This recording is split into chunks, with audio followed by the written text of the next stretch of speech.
Good morning, everyone. Welcome to our meeting for today. Seeing that we have most of the CPAG members present, Dr. Torres, will you please call the roll to establish a quorum? Dr. Corey Greenlaw. Present. Gabriela Tavidian. Present. Babatunde Elori. Present. Dr. Amy Nguyen Hernandez. Dr. Kelsey Crossan. Present. Samara Palco. Present. Dr. Angela Pasquale. Present. Matt Patterson. Joshua Salas. Present. Charlotte Vega. Present. Holly LaDearly. Susan Connolly Fox. Present. Jennifer DaCosta. Ruben Aurelio. Present. Emily Jaramillo. Present. Jamie Rogers. Present. We have a quorum. All right, thank you. I hereby call the March 2026 meeting for the California Practitioners Advisory Group to order at 9:02 a.m. And I'd like to commence with the flag salute.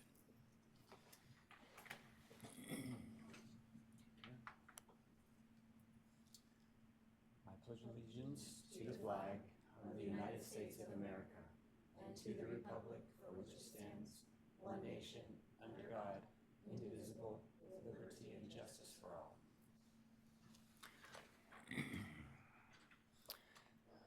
Okay, well, I'm excited to be here. This is my first time as the chair, so I'm a bit like a pig on roller skates, trying to make sure that I got everything going on and have everything happening here. But we're excited to be here to talk, to discuss. We're going to go through a little bit of some orientation and some conversation about what it means to be on the CPAG in a few minutes, so that way some of our new folks can kind of understand what we're doing, and then maybe do a reset for some of us who've been here for a little while to make sure that we're kind of see how we move forward throughout the meeting. I'm also super excited. I want to introduce, I don't know if I need to introduce, but our new vice chair as well, Gabriela Tavidian. And she's excited. I don't know if you want to say something or. Well, good morning, everyone. I'm excited to serve in this capacity. I was originally selected to serve as an assistant sup, but in that process, was hired to be a superintendent. So I do serve in the role as superintendent, and I'm excited to serve amongst all of you and to serve with our new chairman. Awesome. We're going to have the opportunity to introduce all of you in just a minute as part of an item. But before we do that, we're going to start the day with the swearing in of our 3 new CPAG members. So I will administer the oath of office for each of you one by one. And I have to make sure that I have the right documents. So we'll start with Ruben Aurelio. Did I say that right? Perfect. All right, come on up. I go up there.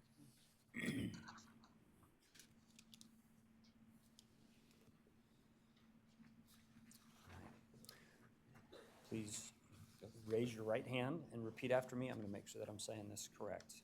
I state. I, Ruben Aurelio, Do solemnly swear. Oh, put your hand on the Constitution as well. You could raise your right hand. There you go. Left. That's whatever. Okay. That- Yeah, I was following directions. Yeah, I know. So I'm raise your reading the right thing. Raise your right hand, left. Okay.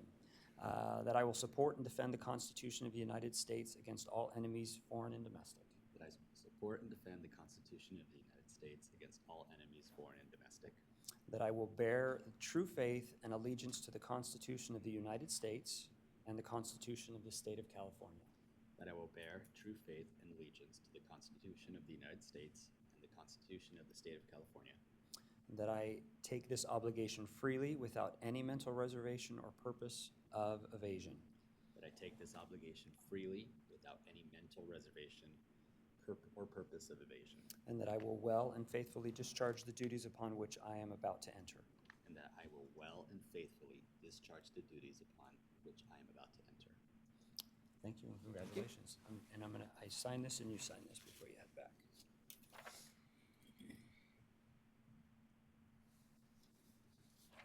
So if you would.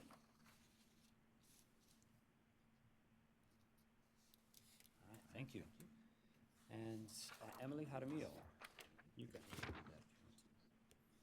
Okay, so it says raise your right hand and repeat after me. Do they put the right hand?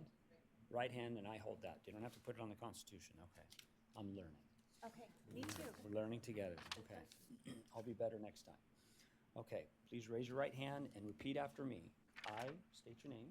I, Emily Jaramillo, Do solemnly swear or Do- affirm do solemnly swear that I support and defend the Constitution of the United States against all enemies, foreign and domestic. that I will support and defend the Constitution of the United States against all enemies, foreign and domestic. That I will bear true faith and allegiance to the Constitution of the United States and the Constitution of the State of California. That I will bear true faith and allegiance to the Constitution of the United States and the Constitution of the State of California. That I will take this obligation freely without any mental reservation or purpose of evasion. That I will take this obligation freely without any mental reservation or purpose of evasion. And that I will well and faithfully discharge the duties upon which I am about to enter. And that I will well and faithfully discharge the duties upon which I will enter. Thank you. and Thank you. congratulations. Shake Thank your you hand. so You got much. it. And I'll have you go ahead and sign if you would there. All right, thank you. All right, Jamie. Okay, please raise your right hand and repeat after me. I state your name.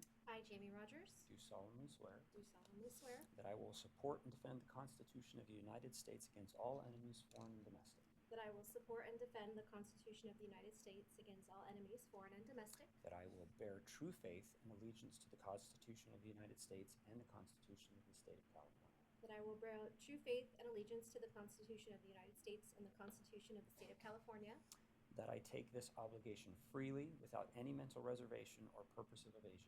that I take this obligation freely without any mental reservation or purpose of evasion, And that I will well and faithfully discharge the duties upon which I am about to enter. and that I will well and faithfully discharge the duties upon which I'm about to enter. Thank you and congratulations. And I'll have you sign.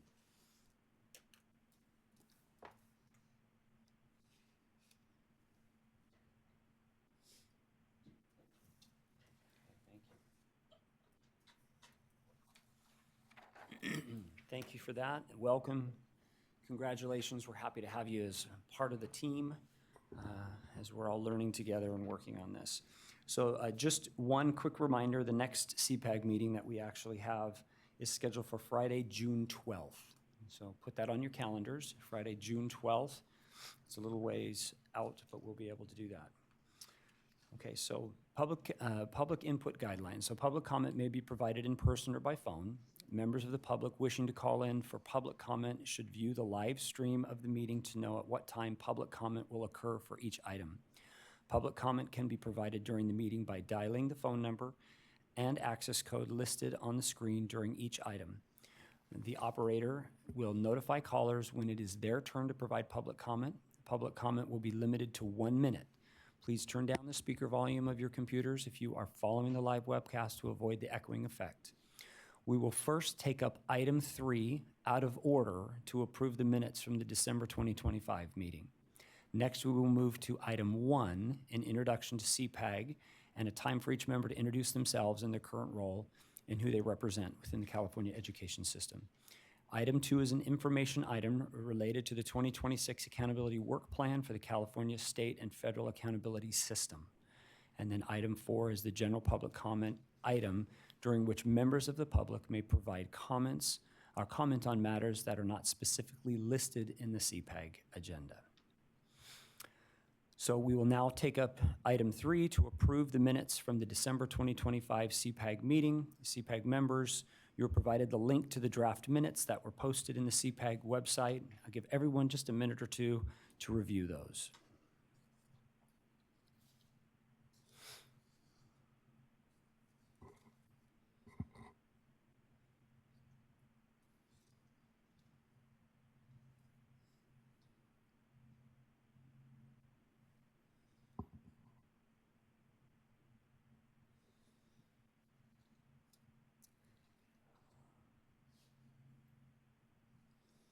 We will now take up public comment.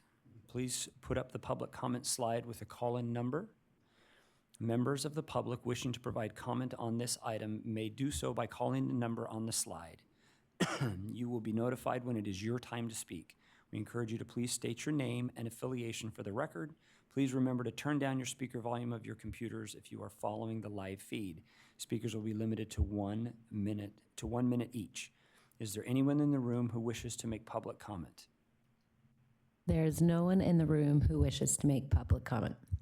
Is there anyone on the phone? There's no one on the phone. Is there any? There's no one on the phone, sorry. Thank you, that's okay. Is there any discussion on this item? Okay.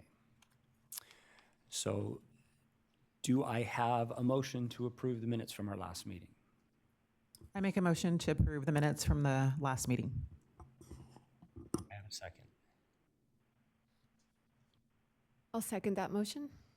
So I have a motion by Samara and a second, I'm sorry, by Susan. I think it was Susan, I was looking down, but yes, okay, great.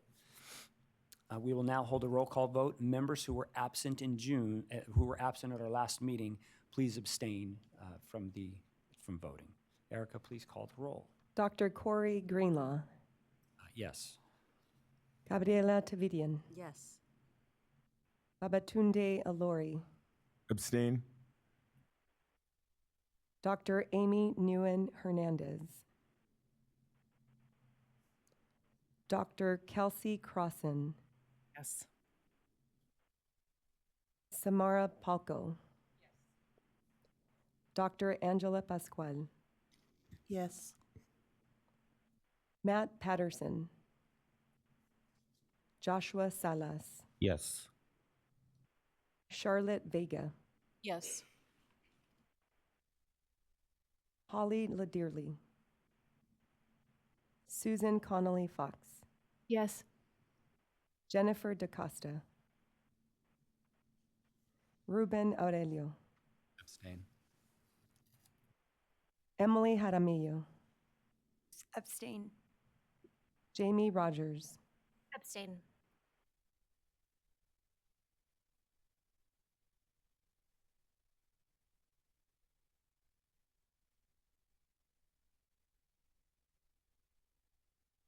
motion fails.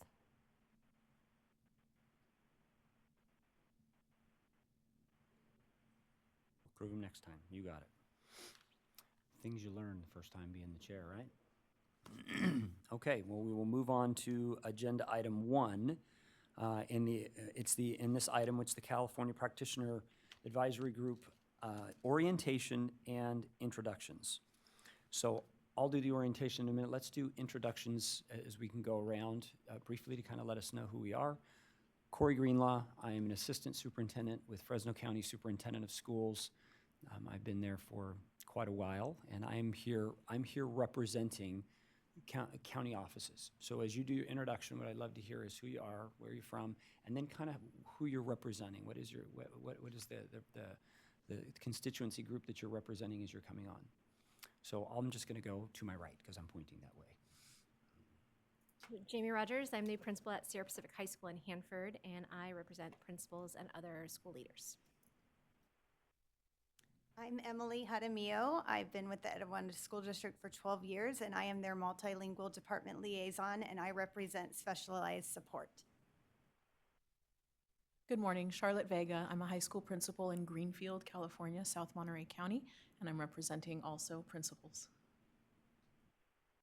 Good morning, Samara Palco with the California Catholic Conference, Director of Education, representing our 200,000 Catholic students, the largest majority of private school students, so representing private school students in the state of California. Good morning, everyone. My name is Josh Salas. When I came on, I was a resource specialist for LA Charter at Alliance, and now a associate principal, but today representing for like teachers as well.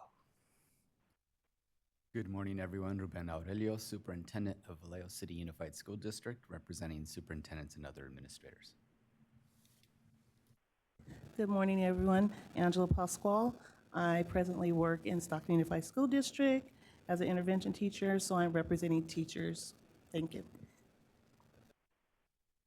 Good morning, everybody. I'm Susan Connolly Fox from the Placer County Office of Education. I wear many hats. I'm an associate superintendent there, but my role here today is a representative of authorized public chartering agencies.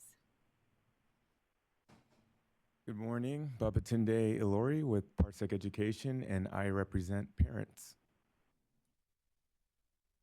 Good morning, I'm Kelsey Krausen, Director of Education Finance at West Ed, representing research, but I'm also a parent. Good morning, Gabby Tavidian, the superintendent of the Lenox School District, and I've been there for 4 years, and I'm here representing superintendents and other administrators as well.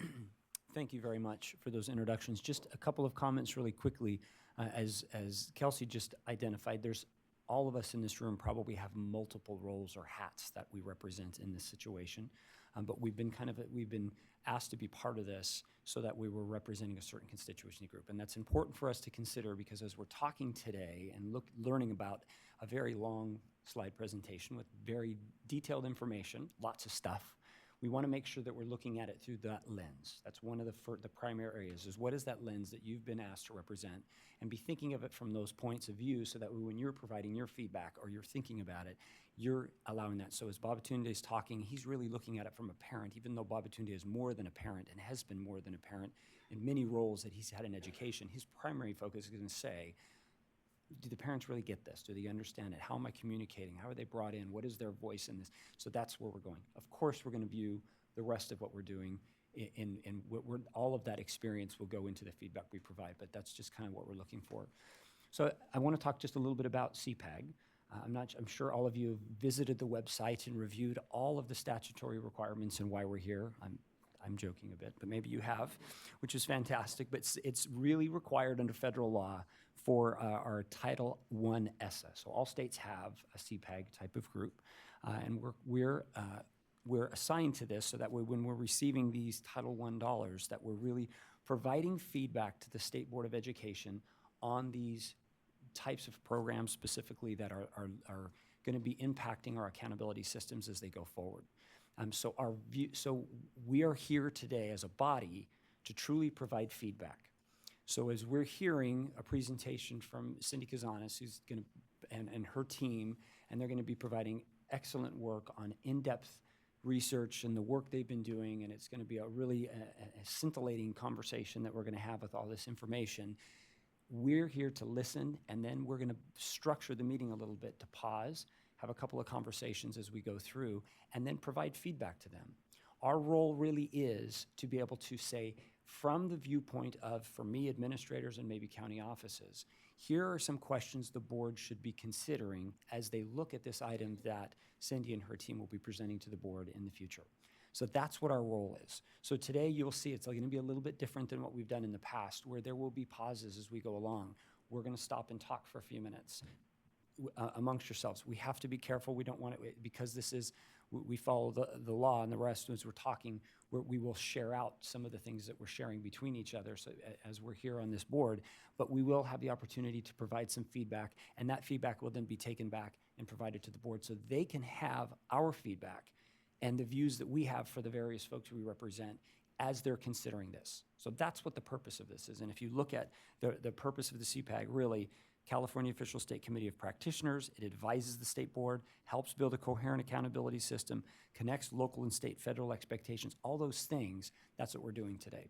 So as you're looking at this, so knowing that there is a lot that we have to go through, and it's dense, we'll ask as we move forward from today, when you receive the packets and the information from our state board staff, take a few minutes before you come in, take some time, go through it, review it, think about it, maybe even, process. If I don't understand something like this, what kind of questions do I need to better understand this? Do a little research.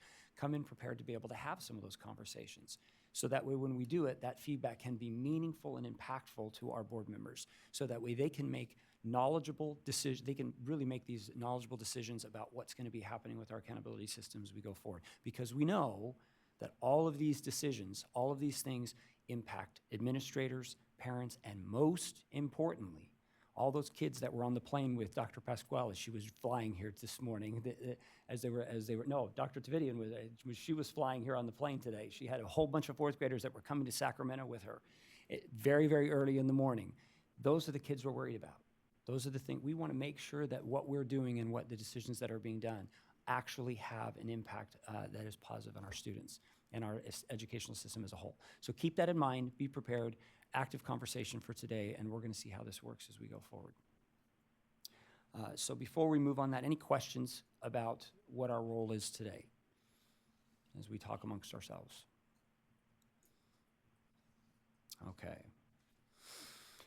We will now take up public comment. Please put the public comment slide in the call with the call-in number. Members of the public wishing to provide comment on this item may do so by calling the number on the slide. You will be notified when it is your time to speak. We encourage you to please state your name and affiliation for the record. Please remember to turn down the speaker volume of your computers if you are following the live feed. Speakers will be limited to 1 minute each. Is there anyone in the room who wishes to make public comment? There's no one in the room for public comment. Is there anyone on the phone? There's no one on the phone. Given there's no public comment, we will now open for CPAG member discussion. Any discussion?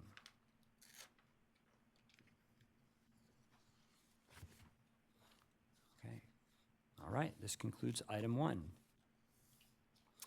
We will now move on to agenda item 2, which is most of what we're doing today. Agenda item 2 is an information item related to California's state and federal accountability system, review of the 2026 accountability work plan.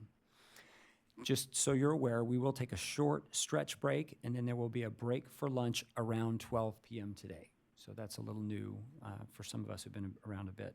This item will be presented by Cindy Kazanis with support from her colleagues from the Analysis, Measurement, Accountability, and Reporting Division. Cindy, please begin. Thanks, Dr. Greenlaw. I just want to make sure that you can see the slides on your, okay.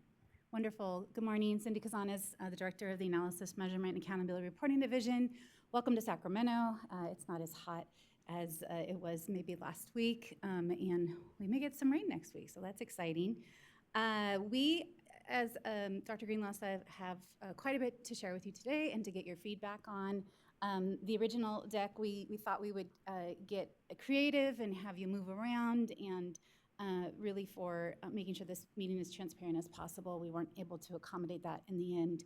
So we're making adjustments as we go. So I do appreciate, though, the prior item with the sort of the urgency there to please share out and to please be vocal. We do take your feedback and we do put it in our item that will go to the state board for their May meeting. You will hear in just a couple of minutes the ambitious work we've already been conducting this year and some for multi-years to get to this point. We do have a team represented here, so you're going to hear from our policy side of the house.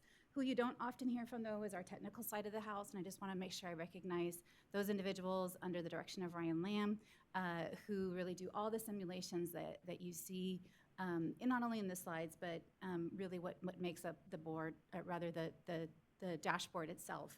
We are very fortunate as a state agency to have the resources to do this work, and then San Joaquin supports, of course, the actual website. So it is a joint effort. So with that, let's just walk through a couple of pieces of our agenda. I'm going to give you an overall discussion of the work plan, and then you're going to start to hear from everyone else. So you may not actually see me up here again today, which is a wonderful thing. We like having our staff to have opportunities to present, and this is really quite an honor to be speaking before a committee like this.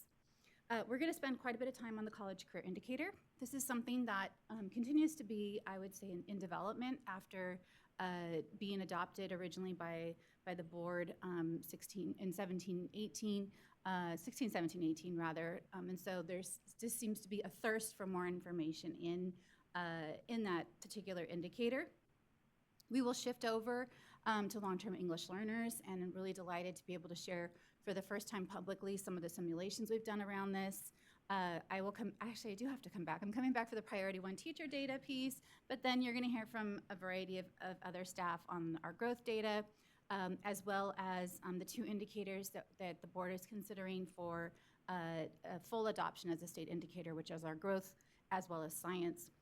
And then we're going to talk about a bit of modifications. So upon adoption of some items last year, there was public input and dismay on how some of the things that the board adopted weren't really what people thought they were going to be. So those are the last pieces before we head over to public comment. We will defer, of course, to Chair Greenlaw on the need for breaks and the need to take a lunch, and so we are flexible with this presentation. So just to get us started on our 2026 accountability work plan, we had 9 items that the board adopted back in January. These are the same 9 items with one exception that you all gave feedback on in December of 2025. So it has been a bit of time, but the one item that we were asked to add is around modification of English language arts and mathematics indicator, specifically around the language and information presented. So we will, as I mentioned, we'll talk a little bit more about that towards the end of our presentation today. The other piece that is not for action but for information that I know we'll bring back to you in June, but I just want to say out loud, is we've been working very closely with our assessments division because we now both have the same statutory deadline to get out data, which is October 15th. We plan to have an aligned release this year. So what does that mean? Probably just one press release, right? You'd release assessment scores and the dashboard on the same day. So what does that mean for our districts? What does that mean for those like Dr. Greenlaw and others who support the rollout of these really massive pieces of student outcome data to the public? And so we're starting early. We've been meeting actually since January to sort of talk through like what could this look like. And again, while that's not for action, we will definitely bring that back to you as we have more information. I anticipate that being in June. But everything else you're going to hear from, for the most part, today. We do have one thing that we have, the board has taken action on, actually 2 things. First being around our long-term English learners and the suspension rate, the appropriate 5x5 suspension rate, which they took action on in March. And then they also took action on removal of the grace periods for our academic indicators.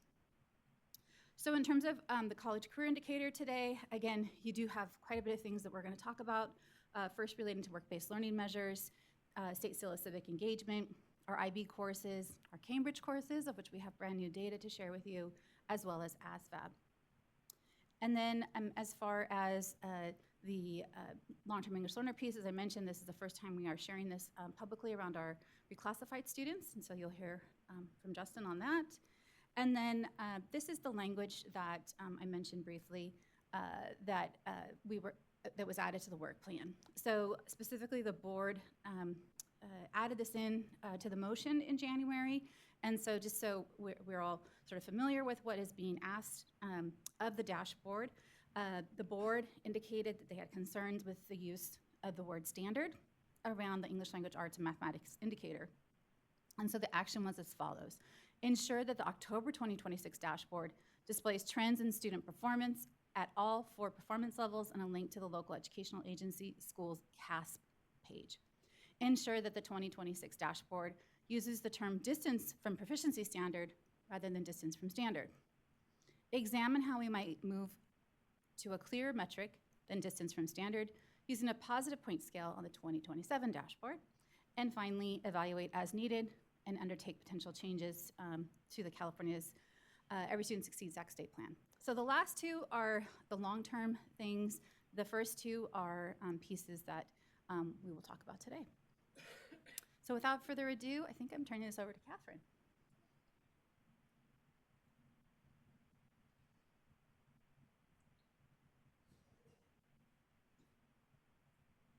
All right, good morning. Can we all hear me? Sometimes I get too far away from the microphone.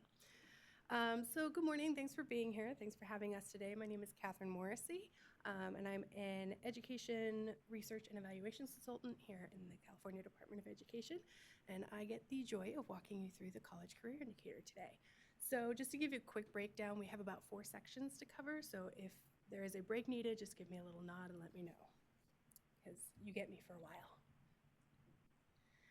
Okay, so as a reminder, or for those of you who are new, the dashboard principles that align with the College Career Indicator are principles 2, 3, 4, 8, and 11.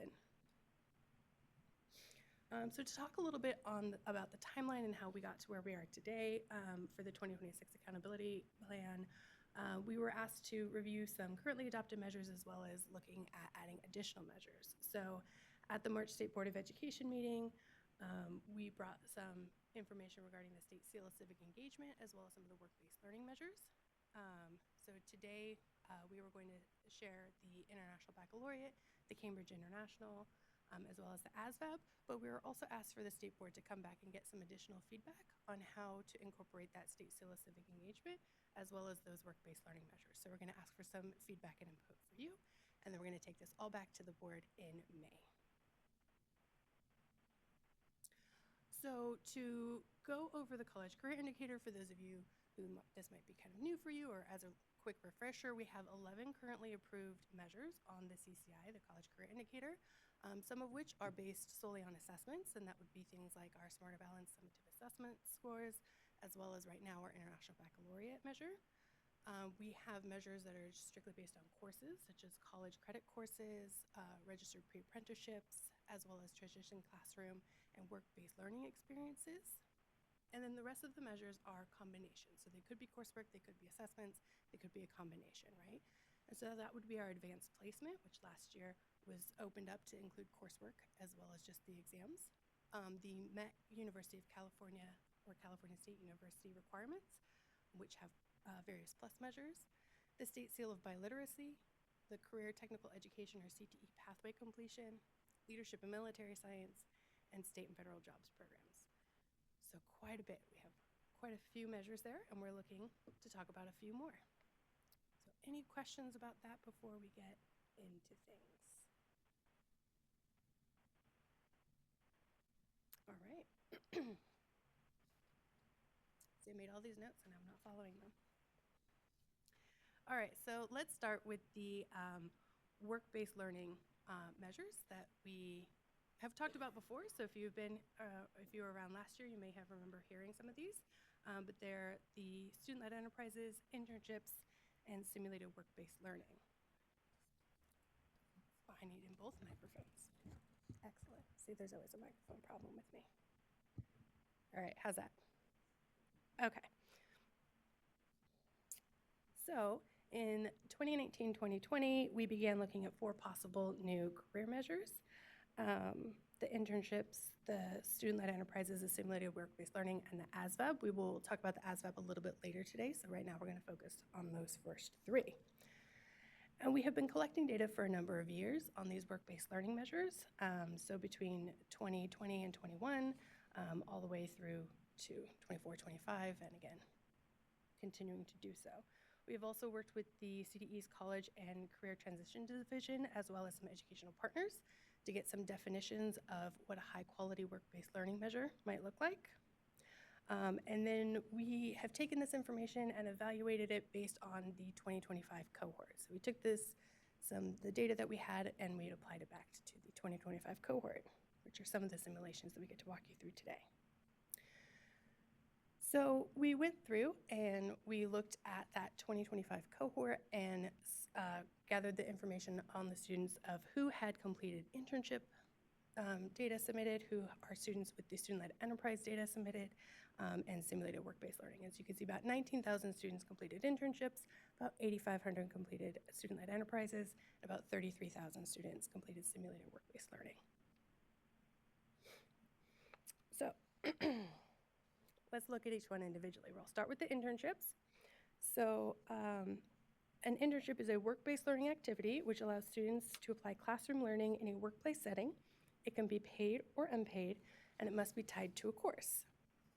So in working with the College and Career Transition Division and educational partners, the criteria for a high-quality internship is that the internship must be at least 50 hours or more, sponsored by the LEA. It must be supervised by a certificated staff. There is an evaluation for the internships, and students must score a 3 or higher on that evaluation from their internship. And a and must be completed as part of a career technical education concentrator or capstone course, or through the CTE work experience education course. So there's specific courses that we are looking for these internships to be tied to. And so with that, let's look at some data, right? Lots of numbers at you today. So again, we're gonna have time for question and discussion about these as well. So from the previous slide, we saw that about 19,000 students had completed internships. And of those, about 6,000 were considered and met that high quality standard. And so we wanted to see, where did those students land on the 2025 CCI? And so you can see out of all the students submitting with internships, about 70% were already prepared by their school or LEA through another measure, while about 76% of the students who completed the high quality internship were already prepared. So that leaves about 24% of students, or about 1,500 students who were not previously prepared by their school or LEA.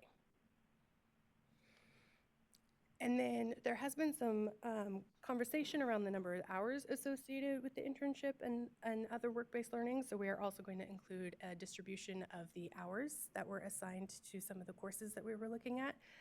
And so you could see for the number of hours in an internship, they range everything from 0 all the way up to over 500 hours for an internship. So lots of variations in this, in the number of hours here. Okay, so moving on, we have student-led enterprises, and it involves the development and operation of a revenue-generating business, whether it's a profit or a loss, operating outside the classroom. So it must be operated by the student and be ongoing, not just a one-day event, and tied to a course in which students develop a business and marketing plan. The high-quality criteria for student-led enterprise are that it must be at least 50 hours or more and completed as part of a CTE concentrator or capstone course. All right, so data time. As we remember, we had about 8,500 students completing the student-led enterprises, and of those, about 2,300 of them or so were considered the high quality. Okay, we're going to start this slide again. From the earlier slide, we know about 8,500 students completed student-led enterprises, and of those, just over 3,000 met the high quality standard. And you can see about 70% of those students were already prepared through another measure on the CCI by their school or LEA. So this leaves about 1,000 students in the approaching prepared or not prepared categories in 2025. And again, the distribution of hours that you could see here, again, ranging from 0 all the way up to over 500 hours.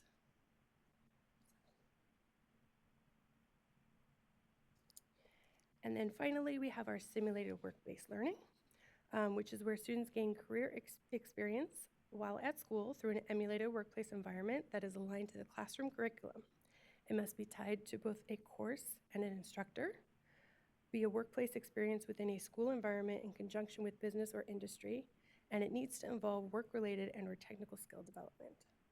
And the high-quality standards include 50 hours or more, as well as part of a CTE concentrator or capstone course. And now this is the one that we had the most students complete. We had about 33,000 students completing simulated work-based learning, with just over 8,500 of them meeting that high-quality standard. Again, about 69% of those students completing a high-quality simulated work-based learning were already prepared by their school or LEA, leaving about 2,500 students in the approaching prepared or not prepared category. And one last time, the distribution of hours is, again, quite varied, although there tends to be a little bit of a drop at around that 200 to 300 number.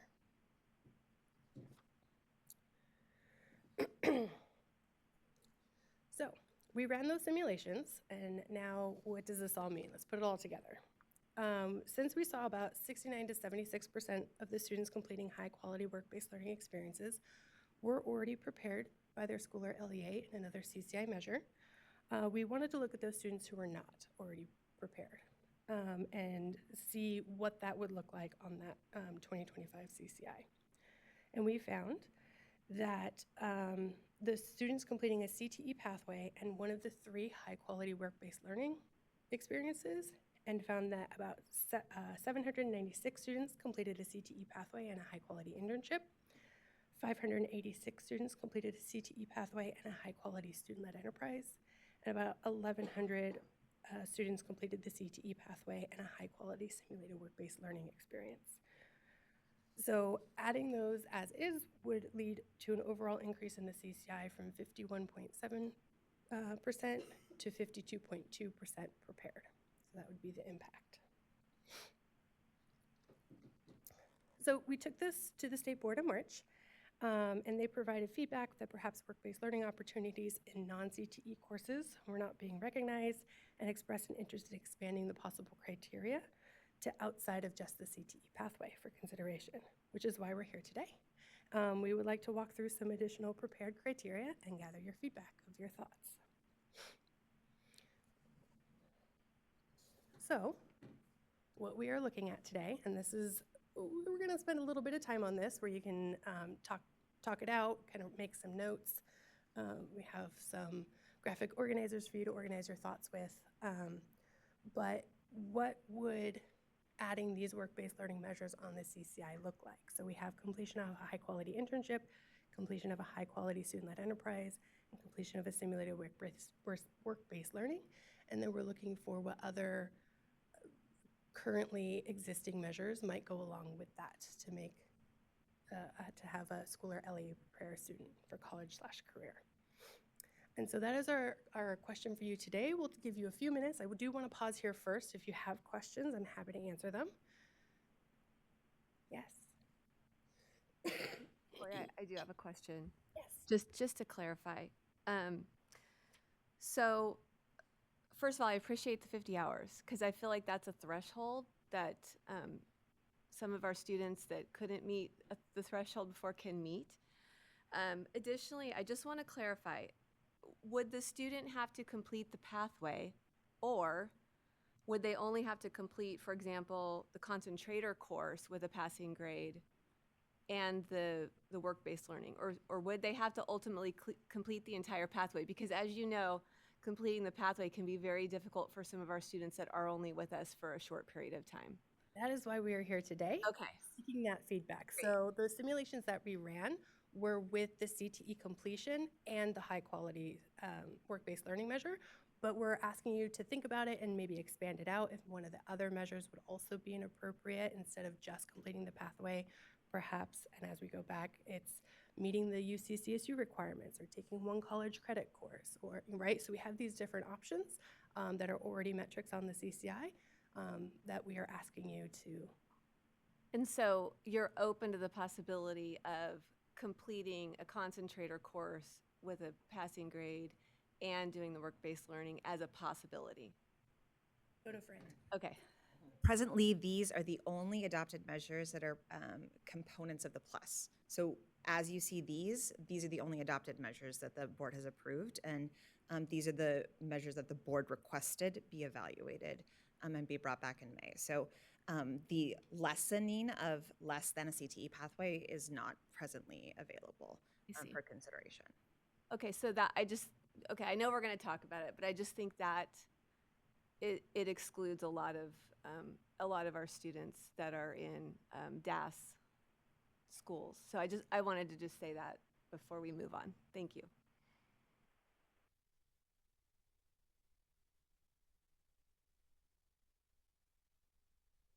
Any other questions? Just for clarification, so every student would have access to this in high school? Or is it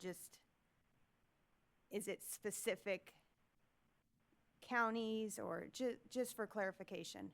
So this is one of the options, right? So we currently have 11 measures, and this would be adding more measures because it aligns with the principle of a broad and rigorous course of study. So not every student has access to every measure on the CCI.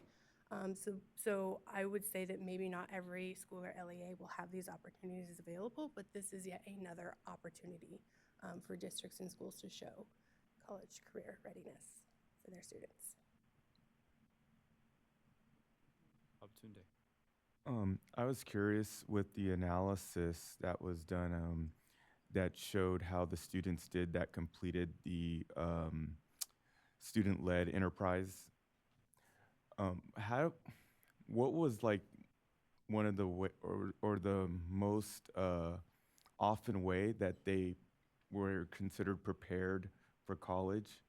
I was just curious about like how they got in. front of me, I'm sorry. Oh, okay. No, Those yeah, I was steps just that curious. were already prepared, I don't have. Okay. No, no worries. I was just curious. Thanks. Okay, if there are no more questions, then we take a few minutes to discuss. That's next on your slide. So this is where you guys can kind of organize your thoughts. Kind of we have a graphic organizer for you to hopefully help organize some of your thoughts, and then maybe talk with each other if you want to share some ideas, and then we'll come back and share that feedback. Okay, so we'll take just 2 minutes for us to be able to chat, 2 or 3 minutes. They had graciously provide us with a graphic organizer for us to take some notes if you need it, to be able to talk, and then you can turn to your neighbor and have some conversations, and then we will come back and share out.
We'll give you about another 30 seconds, and then we're going to bring you back together for some comments.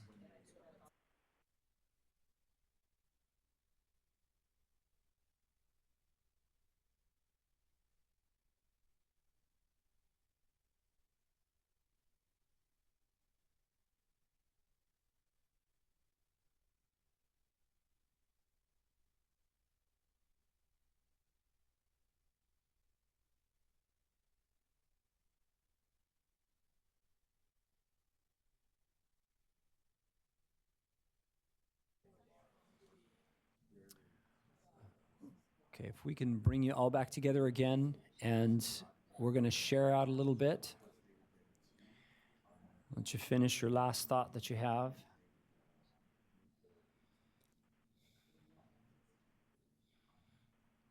All right. So we'll go around. If there's, first of all, we'll just open it up. Let's do this. Let's just go around and briefly give one person out of your group, give us just a really quick synopsis of some of the things you talked about. Feel free. And then we'll go from there with more comments if you wanted to. Sure, thank you. I think we're in agreement that having all these options makes sense. And then, as Susan had mentioned, looking at other potential add-ons around not a completer course on the CTA, but doing a course on CTE gives schools that might have students who are coming in and out more options to show that they meet the requirements. Awesome. This group here, Babatunde, Kelsey, Gabriella, anybody?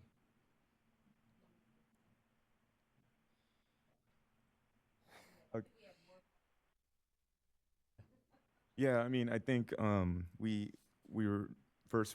There was just more of a base level education of the different ways that you could become college and career ready, and then we got into this conversation of why do we need to add another item for a person to become college and career ready, and so it was more of a understanding of, hey, there's college and career. The indicators have a lot more college ways, not as many career ways. So that was our. Did you find that these had more? Did you find that these had more career ways, or more like were they adding to that? Yeah, we could see that it was adding to the career way, right, with the internships, etc.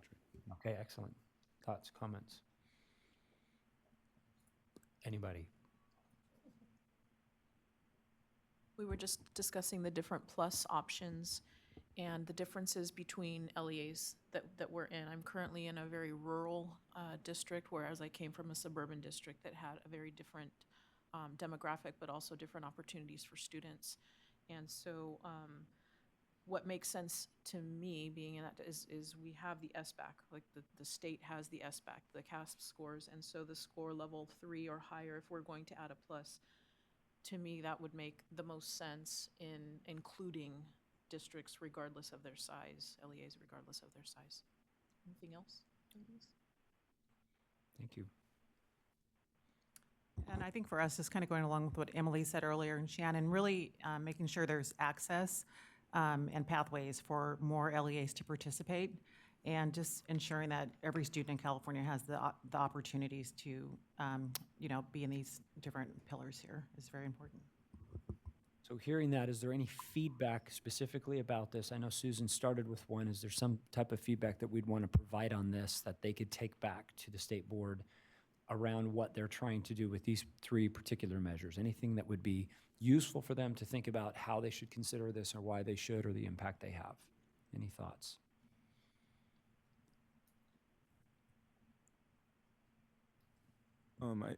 I do think it'd be interesting to learn, like, for example, with the student-led enterprise, and we have 62% already considered prepared, and then 70% for the student-led enterprise submitted with high-quality standard already prepared. It'd be interesting to see how they already were considered prepared for college and career, because with these different options here, you could see, okay, well, we're going to say, for example, completion of high-quality student-led enterprise plus CTE pathway, et cetera, all the different things. It would be interesting to see how they already were qualified to then determine the best route for this additional intercare. But I think it's a good thing to actually have other routes outside of just the heavy college. So I thought that was really good to see this as an option for students. Others?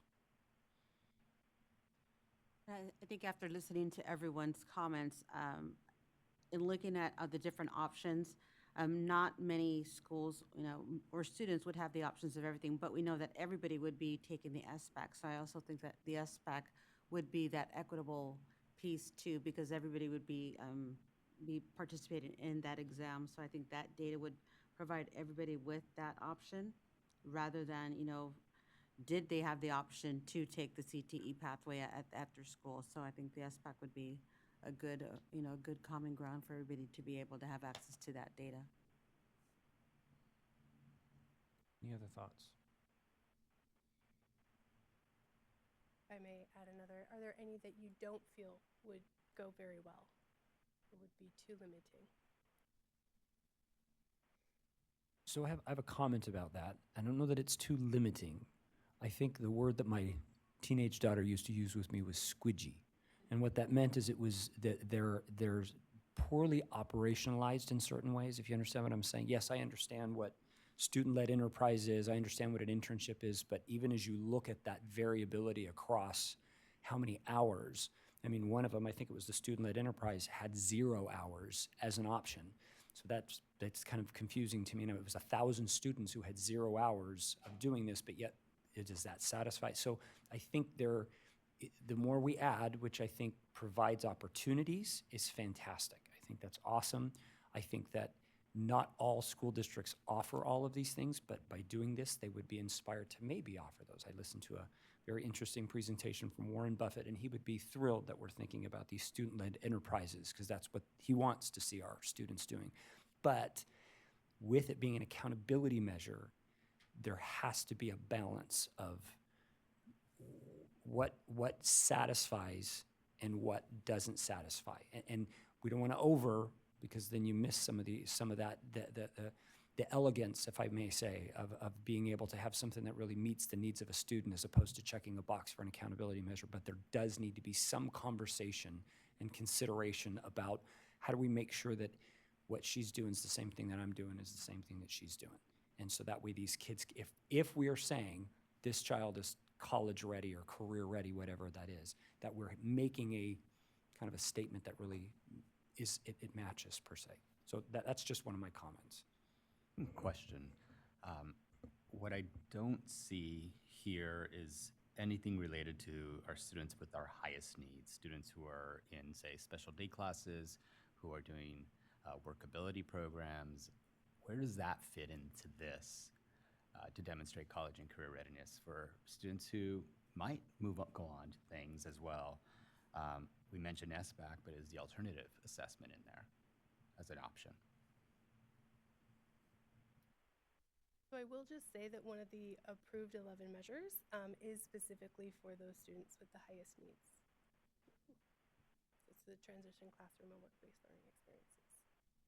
That is only available to those students. And just to clarify, they only have to meet that requirement, right? It's not a plus. Right. Okay. It's It's a standalone, yes. Any other questions? Okay, thank you. Keep moving on. I was remiss before because I did not introduce myself before the next section. Kimberly Montank, Administrator of the Accountability Development and Policy Analysis Unit. I just want to get before, because I heard some language with regards to college/career, and to reframe everyone's conversations around the measures on the CCI to those that are assessment measures, that those are course measures, or those that are combinations of assessment or course measures. This is the reframing that we presented to the state board at their January study session with regards to the college career indicator. There's been some confusion around the terms, and so as we move forward and talk about these measures, everything that comes into the CCI is either through a course or through an assessment. That's how we gather the data and moving forward. And obviously, some of these transcend college and career, right, and are merged of the two. So rather than using those two terms, which can, right, bifurcate what we're talking about, if we can talk about them in terms of assessment measures or course measures, that might help further conversations as we move on to the State Seal of Civic Engagement, if that helps. So slide, which was this one? 12. That will help you as we move on our conversation. Cool. And since we're on this particular slide, I also would like to point out that the state and federal jobs programs is available only for the students at our DAS schools. Right, so that's another population that we're trying to serve through a specific measure. Okay, any final thoughts or questions on the work-based learning measures?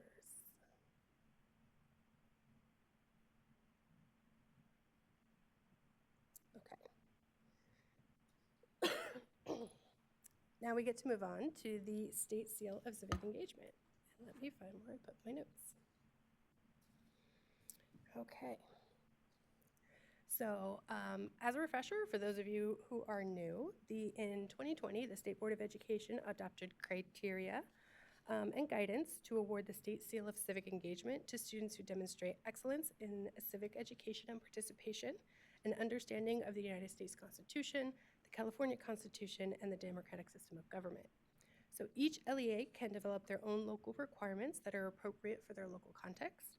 And the data has been collected for several years, and we have had student level data now. This is, I believe, our second year where we actually have some student level data. So much like we did with the previous work-based learnings, we looked at the 2025 cohort and said, how many of these students have completed the state seal of civic engagement? And we found that just over 20,000 students had completed the seal of civic engagement. Of those, 80% were already CCI prepared by their school or LEA, leaving just about 20% or just under 3,000 students who are not already prepared. So these really quick, it's basically the same. We were interested in getting some feedback of, because originally our feedback had been that it would make a great plus measure to something. And so now we are looking at what would that plus be.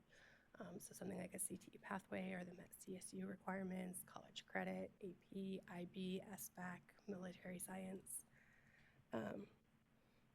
So again, we have some time to talk and share out. If you have questions, I'm happy to try to answer those. But do you agree with adding the state seal of civic engagement to the CCI?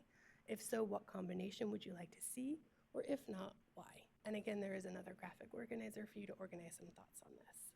So open it up for questions if you have any, because there's only really 2 slides on this. Any questions before we go into our conversations? Okay, you can talk amongst your groups for a couple of minutes and then we'll share out.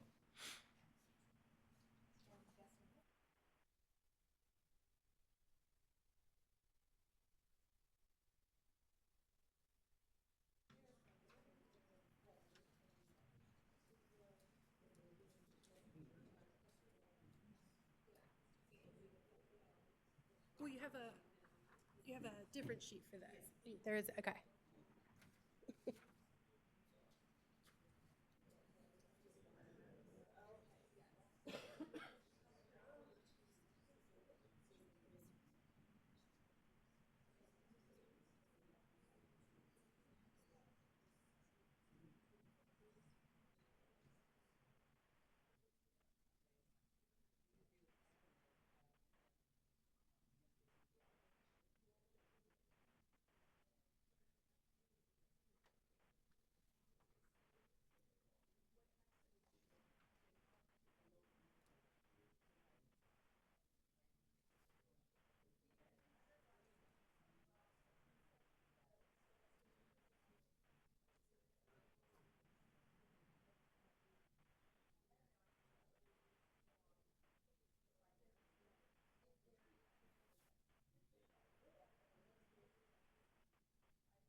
love the discussion, but I want to make sure, is there any clarifying points, any questions you have that have come up? Any questions that you guys have before we're... Go ahead. We're going to get a question really fast so that way we can clarify what we're talking about. Go ahead. One question that's come up is the detail on like like exactly how you qualify as prepared, like how many of the measures you need to meet, like just one. So We have currently 11 measures, and students only need to be prepared in one measure to be prepared on the CCI. So then meaning if you add a plus, wouldn't they already have qualified under the plus? So not necessarily, right? So a CTE, for example, completion of a CTE pathway does not meet the standards for CCI prepared. You have to meet a CTE, you have to complete a CTE pathway, plus get certain scores on the SBAC or complete a college credit course. Same with the Met UC CSU requirements. There's pluses to that. There's one actually has a lot of pluses, and that would be complete one college credit course, complete an AP exam or course, complete an IB exam, complete the SBAC scores, right? So a lot of the measures are plus measures. We do have some standalone measures, but most are plus measures. And so this would be, we're looking at this as a plus measure, and what should the plus be? So none of the pluses listed are standalone, I assume. These are standalones. All of these have additional components. Right, for college credit courses, the college credit course measure on the CCI is 2 college credit courses, but a plus would be 1 college credit.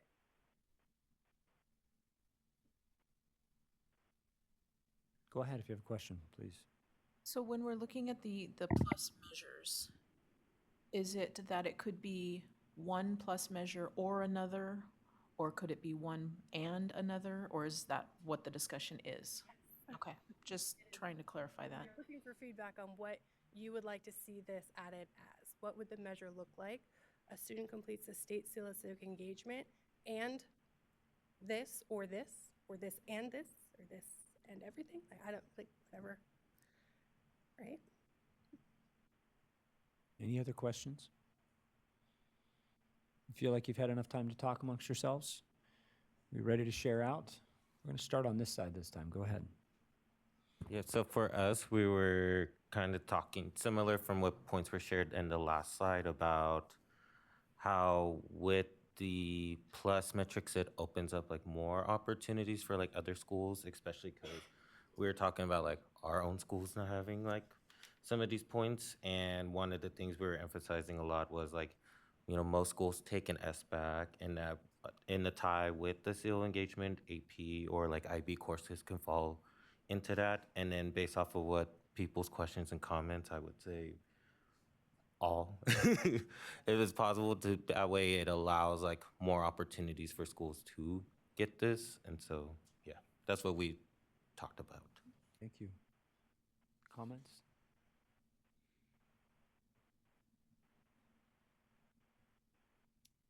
We were kind of talking about the same thing, but also if it's very limited with schools having an opportunity, thinking of some of our language learners or rural communities, it seems very vague. When I think of the state seal of like biliteracy, there's a rigorous test involved in it, and this seems just to me very vague. And so I think making sure that all students have opportunities, some even our dually identified special needs populations, what would that look like for them if they want an opportunity to have this state seal of civic engagement? What will the parameters be for them to also achieve that? Thank you. I don't know if you have anything else to add. Opportunity, Gabby? No? We also talked a little bit about concerns about the locally developed requirements around the state seal for its inclusion. And I think similarly to Babatunde's comments earlier, we think it would be important to see the overlap between the measures, the plus measures, and these and the state seal, so we can see if the goal here is to expand recognition of students' achievement under the state seal or under work-based learning to really understand what adding one or more of these different measures would do to the numbers of students who qualify. Thoughts, comments? Susan, I don't know if you guys report out. I think everyone has already covered. I mean, we had some, we understand that there's adopted criteria and guidance, but it seems like the local criteria can be incredibly variable. And so that goes back to your point, Corey, about how do we make sure that there's some sort of standard across agencies. And then just in terms of the plus, I think our group was all for as many options as possible for the plus, but still understanding that the state seal of civic engagement is somewhat exclusionary just in itself because of the amount of rigor required and the amount of time a student would need to be enrolled in a program to achieve that, to achieve completion of those activities. Okay. So I think we're looking at getting some feedback on if you could support any of the options, option 1 through 4, which was back on, I don't know how the numbers on my slides, but where it's the state seal alone, state seal with Met the UC, state seal with CTE pathway, or all 3. Any recommendations, concerns on any of those? Can I ask a question? And we might not have the data yet for this, but on the slide that shows the data for the completers of the civic seal of engagement, we're saying that 16,000, 80% of those completers they met prepared in CCI. Did we apply sort of the potential criteria of one of these plus items? Does that take that number to 100%? I believe that this is just of the state seal completers. So there's about 20,000 state seal completers in the 2025 cohort, and this is where they fell on the CCI. Based off, so they met CCI prepared absence of this seal. But if we applied this sort of rule of a plus, would that 80% become 100%? So we didn't crunch those numbers. Okay. Well, if we did the option 1 where CCI was the state seal met CCI, then 100% of them would have been. So we would have added about 4,000-ish students that would have actually, and this is students, this isn't schools or something, that's students, that would have met that. And that would have had an impact on some. Okay. Any recommendations on this? Option 1, only the state seal. Any thoughts on that? I think that's what you're asking. Kim, please. I can see you back there shaking your head a bit, so correct me. So at the State Board of Education meeting, they had 4 options. Those 4 options were not accepted, and they asked us to consider more. Got it. Better. So that is what we are asking for today, is to include, they requested to expand to all plus options. Therefore, that is why the blanket of all the plus options is here before you today. So it is, we presented to the board the limited options of CTE pathway and Met UC CSU. It's just those 2. They said that wasn't enough. They'd like more. So we would like to know if any of these additional ones would be considerable to be also included as plus, or if you agree with CTE pathway and Met UC CSU as well. So any of your opinions on any of these Met? So to clarify, if we go back to slide 12 and we look at the combination assessments. This slide right here. Oh, perfect, on the plus one. Okay, excellent. So all of those plus measures.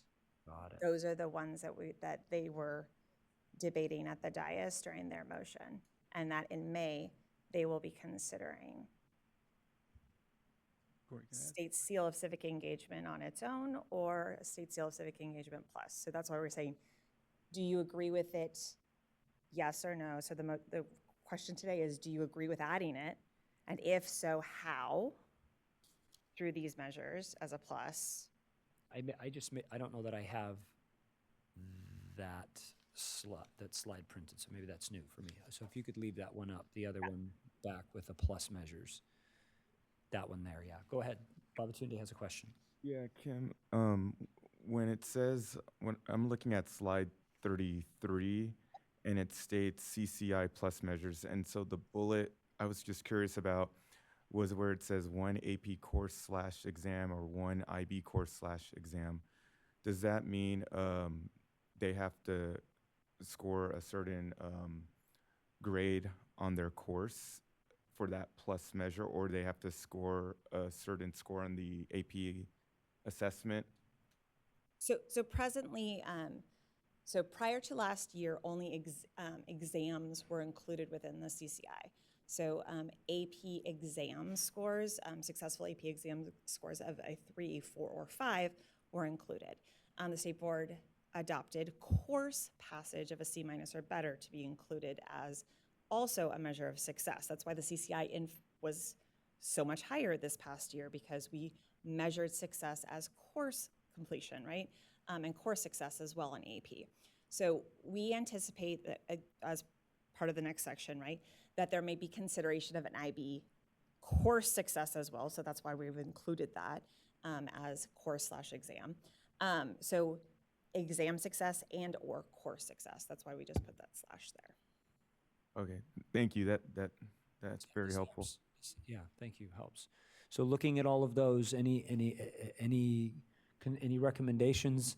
I mean, maybe we saw what some of the ones that were presented before, and they were saying they wanted more. Any concerns about including more of those?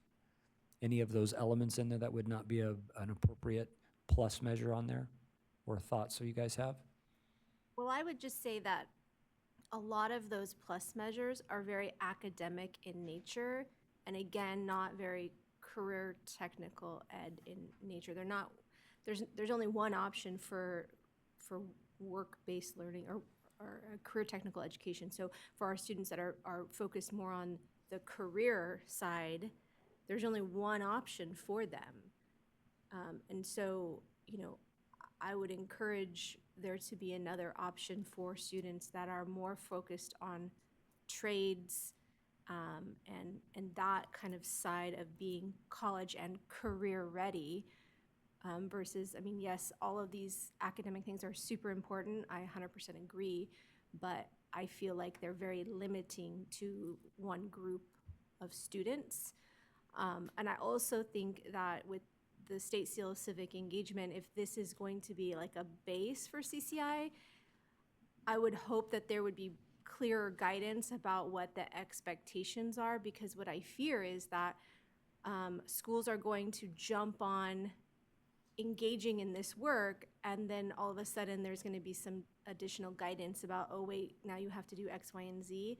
So if we're going to say that the State Seal of Civic Engagement is going to be a criteria for CCI before we say, yes, let's do that, more clear expectations to schools about what those local decisions need to be made, since right now it's very, it can change from my district to this district to that district, can be very, very different. And so rather than have schools engage in all this work to start a program if they don't have one, make it very clear what the expectations are so that we can ensure that they are comparable throughout the state. Please. I would really emphasize the leadership in military science, but really broaden that, because leadership can come in so many different ways, shapes, forms, and so really having, maybe that's an area where you can have a broad scope of leadership and military science that could really have a huge access point for more students. So being able to define leadership in a way that encompasses more students. And just to clarify, that's a course. So that leadership / military science is a course. To be a course. Okay. Yeah. And I'm just wondering if the CTE measure, could there be a discussion about modifying that to be either pathway completion or completion of an introductory course and a concentrator, so that the student doesn't have to do the entire pathway completion in order to qualify. So I don't know if there's, I'm asking for modifications of something that's up there that I don't know that I can ask for, but I just wanted to put that in there to make it more accessible.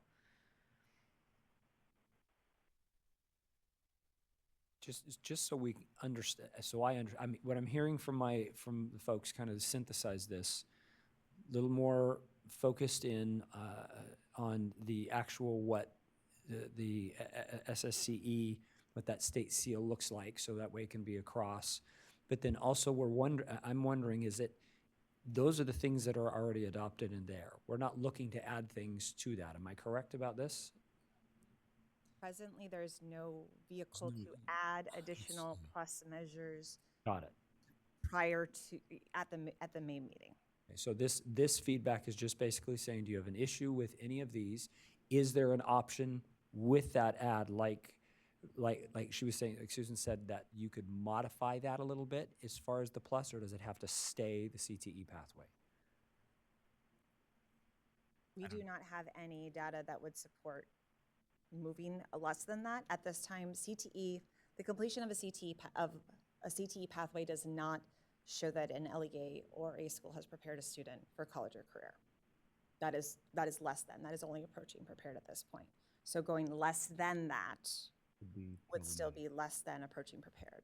So if the state seal of civic engagement you believe rises to such a high level of showing that a school or LEA has prepared a student so much higher, therefore that a simple completion of a course, one course in a CTE pathway, because the state seal of civic engagement is of such high rigor that just one course in a CTE pathway shows that a LEA or school has done its job. Again, we're not talking about students. Yeah. It's not a student level measure. This is about an LEA doing their job to prepare a student for college or career. If you believe the rigor is that high, then that is something that should be stated and shared. Got it, that helps. And that is the case with the college credit course. I mean, we are basically saying that the civic engagement seal and one course in a college credit is of sufficient rigor. That's what I'm saying. So right now, CTE pathway is approaching prepared. One college credit course is approaching prepared. Yeah. So I'm saying if you're saying that less than a CTE pathway is approaching prepared, you're saying that the state seal of civic engagement, right, is bringing that up higher. So the combination of those puts that into state. Okay. Thoughts, comments, feedback on that? Thank you for the clarification. That helps us as we're making some recommendations. Thoughts, comments? Are there any of those in combination with the state seal of civic engagement that you would believe would allow it to be prepared? Any concerns with any of those?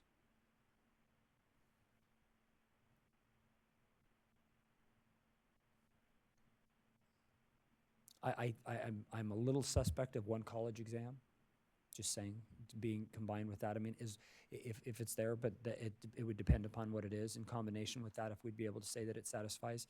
But I still think that there is feedback. I think I hear that feedback from a lot of folks to say that the state seal of civic engagement still needs some level of, we need to know what it is, because it still is fairly objective. It's fairly subjective in what it's doing. And so there is some questions about that to make sure that it is, represents that level of rigor that you talked about. I think that that's definitely feedback we want to provide. Anything else that we want to provide? And I don't hear that there's any concerns with the rest of the elements being a plus measure with this. No? Speak now. Okay. Thank you very much.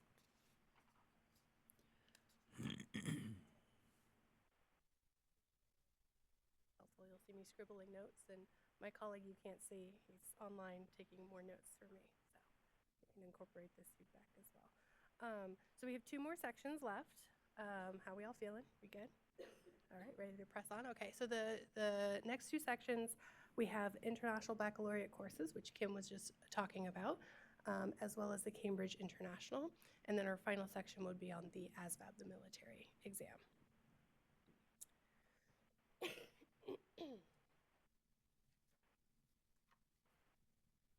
Back to the notes. All right, so for International Baccalaureate, so currently this is a measure on the CCI. It is completion of 2 IB exams with a score of 4 or higher, meets the requirements for prepared.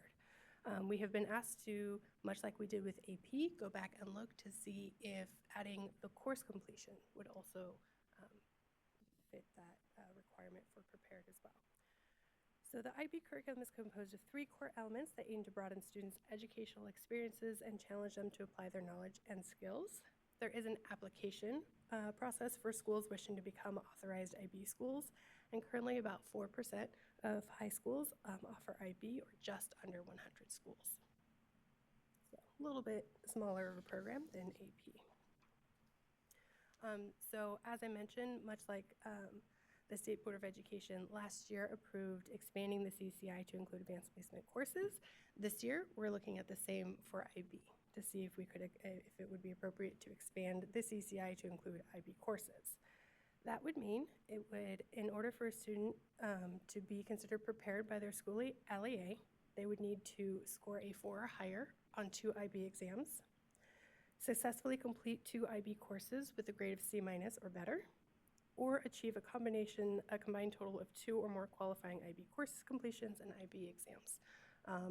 That being the exam and the course can't be in the same subject. It has to be 2 separate courses. But IB is also a plus measure on the Met UC CSU requirements. So it is Met UC CSU requirements plus complete 1 IB exam with a score of 4 or higher. So if we were to add IB courses to the CCI, that would also expand that particular measure. So it would be Met UC or CSU requirements plus 1 IB exam with a score of 4 or higher, or 1 IB course with a C- or better. And then we have some numbers. So we have the 2024 numbers from the CCI, as well as the 2025 CCI with the added simulations of possibly expanding the IB measure. So in 2024, we saw about 3,600 students completed 2 IB exams with a score of 4 or better. And in 2025, that rose to about 3,700 students. But you can also see that there was about 4,600 students who passed 2 IB courses with a C- or better, and 4,400 students who did a combination, right? So that would actually raise the total IB prepared to just under 7,500 students through that particular measure. Can I ask a question about this data? Sure. So the column that passed 2 IB exams, the percentage there, the 0.7%, is that Of the cohort. of the cohort of those taking 2 IB exams? It is of Of the denominator of the CCI? Is there a way for us to get what that percentage of those who took 2 exams would be? That seems meaningless to me, the 0.7%. Like, you're comparing the large group. So Only we 4% of our high schools have IB. We don't know necessarily. So we get the scores from IB, and we don't know if the students took the exams. So there could be students who took courses and did not take the exams. There could be students who took exams but did not take the courses. So we don't have a full, complete picture. So that is why. So we can't say of the students who took exams, because there are students who maybe signed up for it but didn't take it, and then Or students enrolled in IB courses maybe would be a better denominator. Just to compare, because it's hard to compare that to the 500,000 students. Stop.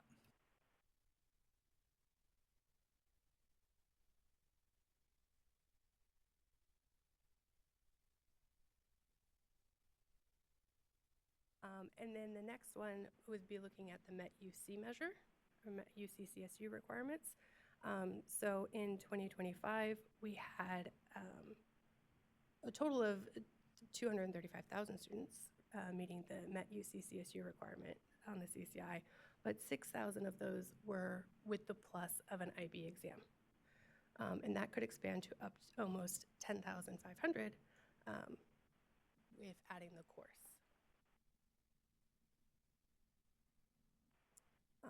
So the difference is actually quite interesting. So we looked at the students that completed, who weren't already IB measure prepared or Met UC CSU plus IB exam prepared, and looked at those numbers. And there was about 3,700 students who would kind of be additional students in the CCI if the courses were expanded, and this is where those students landed. So 87% of them were already prepared. So this would be students who completed 2 IB courses with a C- or better, but didn't complete 2 IB exams with a 4 or higher. So that is the difference in those numbers from that slide, and this is where they fell on the CCI. So most of them were already prepared, but about 400 were not already prepared. And we found that of the MET UC CSU requirement, the MET CSU UC CSU plus IB course, about 93% of them were already prepared. So that was an interesting little nugget. And then we wanted to look at where these students were. So you could see that expanding IB to include courses would add about 735 students to the CCI, but that it would be at 104 different schools, 74 different districts, and 23 different counties. I don't have the list of exactly which ones those are in front of me, if that is a question. So questions about IB. I know we did something similar for AP for those of you who were here last year. Questions about that? No, sounds like not.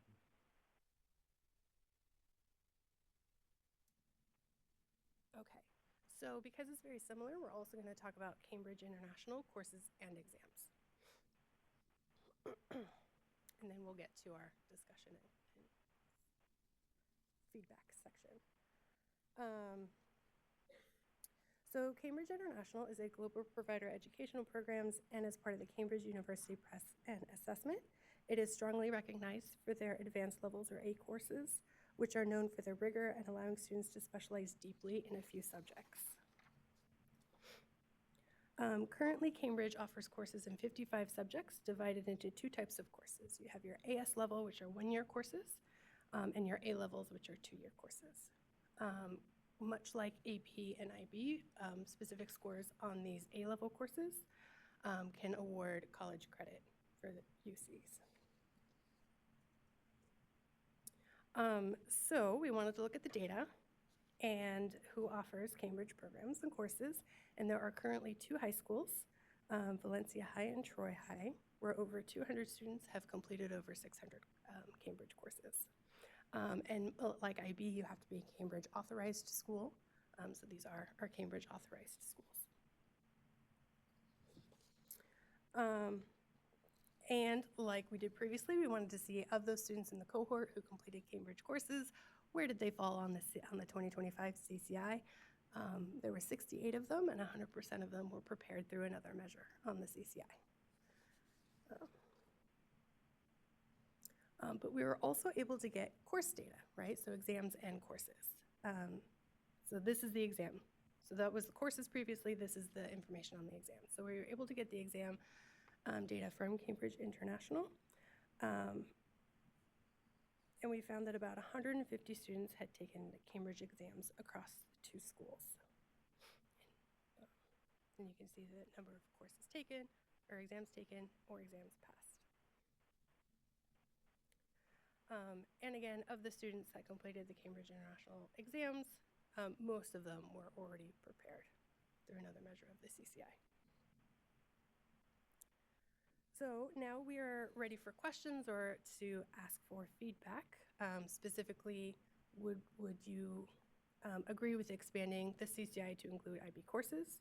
Do you agree with adding Cambridge International courses and exams to the CCI? Or are there any additional information or questions that we should share with the board? Any questions before we go into our discussions? Just based upon conversation from last one, these are not plus items. This is a this satisfies, right? So the IB measure is complete 2 IB exams with a 4 or higher, and this would expand that measure to 2 IB courses with a C- or better. So yes, there's no additional plus on top of that. So tell us about the one with Cambridge. Is that the same, or is it? I mean, They do potentially. both. Those what was it? A level, and then there was 2 of it. 2 So types there's of courses. A levels and AS levels. So is it both A and AS, or is it just the A levels? They're looking for feedback. Usually it is the A-level courses that are accepted for college credit for the UCs, but Okay. And A level is, when we hear A level, that is a very international, that's very, I always think of that in England.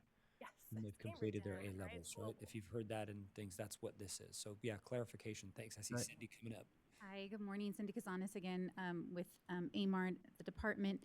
We did get a letter, and I think it's fresh, maybe on the table back here from Cambridge, saying that there was some miscommunication between ourselves and them, and they'd like us to consider AS. So just so you know, that was late breaking news as of yesterday. I'm sure you'll hear official public comment as well. So we are learning about Cambridge as we go. As you can see from the data set, when we first posted this, we actually had 3 schools listed, and one of those schools has since told us that they miscoded that information in CalPads, and they do not offer Cambridge courses. So, while this is limited to 2 schools right now in California, I know there's strong excitement from this vendor to expand to other schools and districts in California. They've shared that with us. They are very present in other states in the nation, but for California right now, we just have the 2. And very, very present in the world as well. I'm just curious. To Absolutely, in the world, absolutely. I mean, obviously, they have a long history in Great Britain and internationally. So, to be able to expand those opportunities, hopefully, to other schools outside of Orange County. I think these schools are 8 minutes apart from each other. It requires training, right? It's a very robust place, and in California, of course, College Board is much larger footprint. I think that's what we're more familiar with ourselves, and maybe even took a test back in the day when we were enrolled in high school. So just, can I get clarification on the IB? Is that a 1-year course? I'm going to turn that back to the experts here. I just don't know. I mean, like, is it 1 year? Because as I look at this, the AS level is a 1 year, the A level is a 2-year.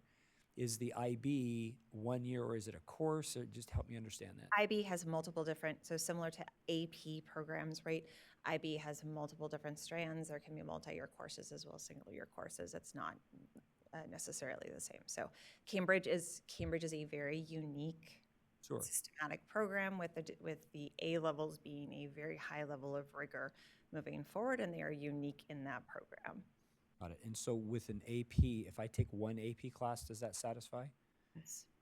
And one AP course or exam and or one AP, well, 2, but in our plus measures and things, one AP. So one AP exam. Plus. The duration of that course is not known to CDE. So there are some courses that do not take the whole year, right? So that is duration is we are agnostic to duration of course for AP courses, and we acknowledge that too. So it's not 2 semesters or a whole year of an AP course, right? To walk through that. So helpful. Thank you. Appreciate it. Any other? Go ahead. Just one other question, because we're looking at the 2 together. IB courses, are those ever accepted for UC credit in the same way? The exams. The exams, but not the courses, in the way that Cambridge is accepted for UC credit? So exams for Cambridge, exams for AP, exams for IB are what the CSU's UCs take. So it's exam results is what they all take, because you need to be proficient, and the exams are what they use. Again, last year the board chose to accept for accountability purposes for schools and districts that has nothing to do with students, to show that LEAs and schools prepared students. We took a C- or better from a student to show that a school or district prepared a student for college or career. Helps. Question on the AS level course, there's an exam associated with that course as well? The A level course, because UC grants credit for the A level exams, but do they grant credit for the AS level exam? I think it's it's very specific. I think some UCs or CSUs may accept some AS level courses. It's not standard across the CSU or the UCs, so it's campus dependent. Right, because they list the equivalent of 3 to 4 college credits. So I was trying to see how you get your credits. And that's pretty much the same with AP as well. I mean, they don't accept all the AP courses as college credit as well, correct? Correct. Not every Not everyone. exam is accepted at every campus. That's definitely the case outside at private places because I've had kids who've taken them and not received it. But so I'm just wondering. Okay, that helps. Okay. Any other questions about this? Please, do you have another question? I was just going to share, just looking at past legislation for the Cambridge, there are so many schools that supported both Cork Silva, Newman, Ochoa Bogue, and wanting this to be a reality. And so I think the more opportunity with both the A level and AS will actually open it up to more school districts that have supported it. I have like between 9 and 12 school districts and counties did sign on and support. So that is great because that looks like that's potential growth moving forward. All right, so let's take just a couple minutes to chat about this. Both, do we support the IB and Cambridge? And you can, and you have the questions up there. Do you agree with adding the Cambridge? Do you agree with IB? And are there questions or information that you want to do? So just take a couple minutes and chat, and then we'll bring it back together.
We're going to give you about another 30 seconds to wrap up, and then we're going to bring you back together. About 30 seconds, and we'll bring you back together.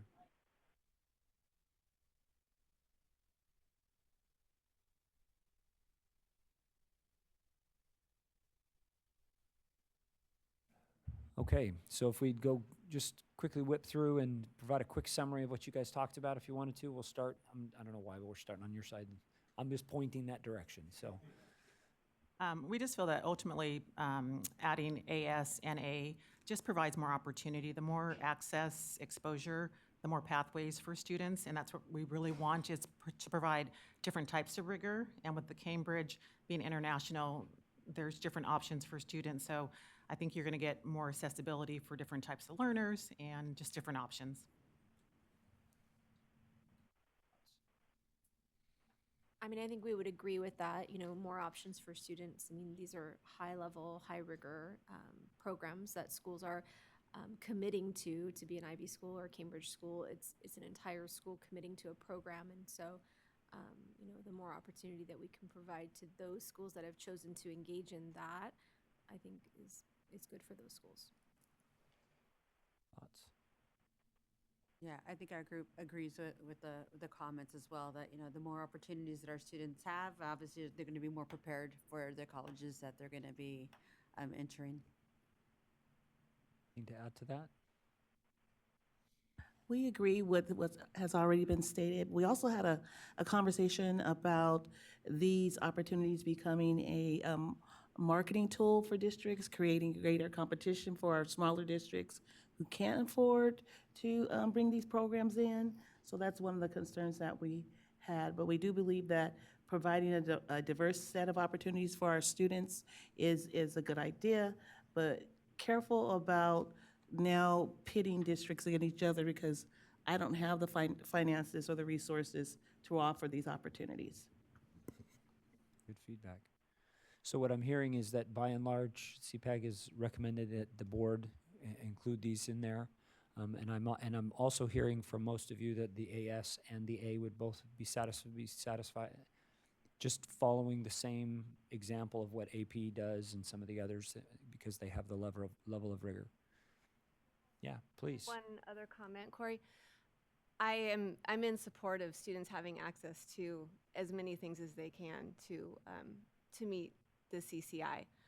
I do have reservations or concerns about the fact that it feels like we're putting a lot of energy into additional methods for students to meet that criteria that aren't available to all students. So I'm concerned about our rurals. I'm concerned about our DAS schools, where this is not going to be, it's very likely that this is not going to be an option. And it does feel a little bit elite to me, like that our larger comprehensive or schools that are in areas that have more resources are going to be able to access these things, whereas a lot of our programs will not. And so what are we doing to make sure that we are looking at the equity piece here? Again, I would like to see more energy spent on developing ways for schools that don't meet a cookie cutter idea of what a rigorous comprehensive school, ways for those students to have access to different things that can meet this criteria, but that are feasible for them. Because when you're talking about whether the school is able to make sure the student can be prepared or approaching prepared, you have to consider LEAs that are unable to do that because of the time of enrollment of their students. And so I just, while we're looking at, 2 schools in a probably very high performing area that are doing really well, I would also like to look at the thousands of children across our state that don't have access to those things. And so I'll just leave it there. Thank you. Well said. Thank you. Yeah, Susan's comments really important and really resonate. I also want to add that as we continue to add reporting requirements, that we should also be considering the downstream effects on our LEA's time. And I'm in alignment with CPAG on supporting the addition of these, but I do think we want to be strategic as we think about which additional data to collect, and there are also impacts on CDE's time as you're collecting and validating and analyzing all these data as well. So just want to express caution as well around our strategy around data collection and how we think about the time and resources that we put towards it in balance with all the other important work that folks are doing. Okay, awesome. Thank you. Any other comments? I'm going to say one thing before you move on, just for the good of the order. Lunch is going to be earlier than we thought. So it's going to be here at about 11:30. So we were going to give you a break in a couple of minutes, but we're going to probably just hold us through and go to lunch. So we're adults. If you need to take a bio break, go take a bio break. You don't need to ask permission. So anyway, thanks.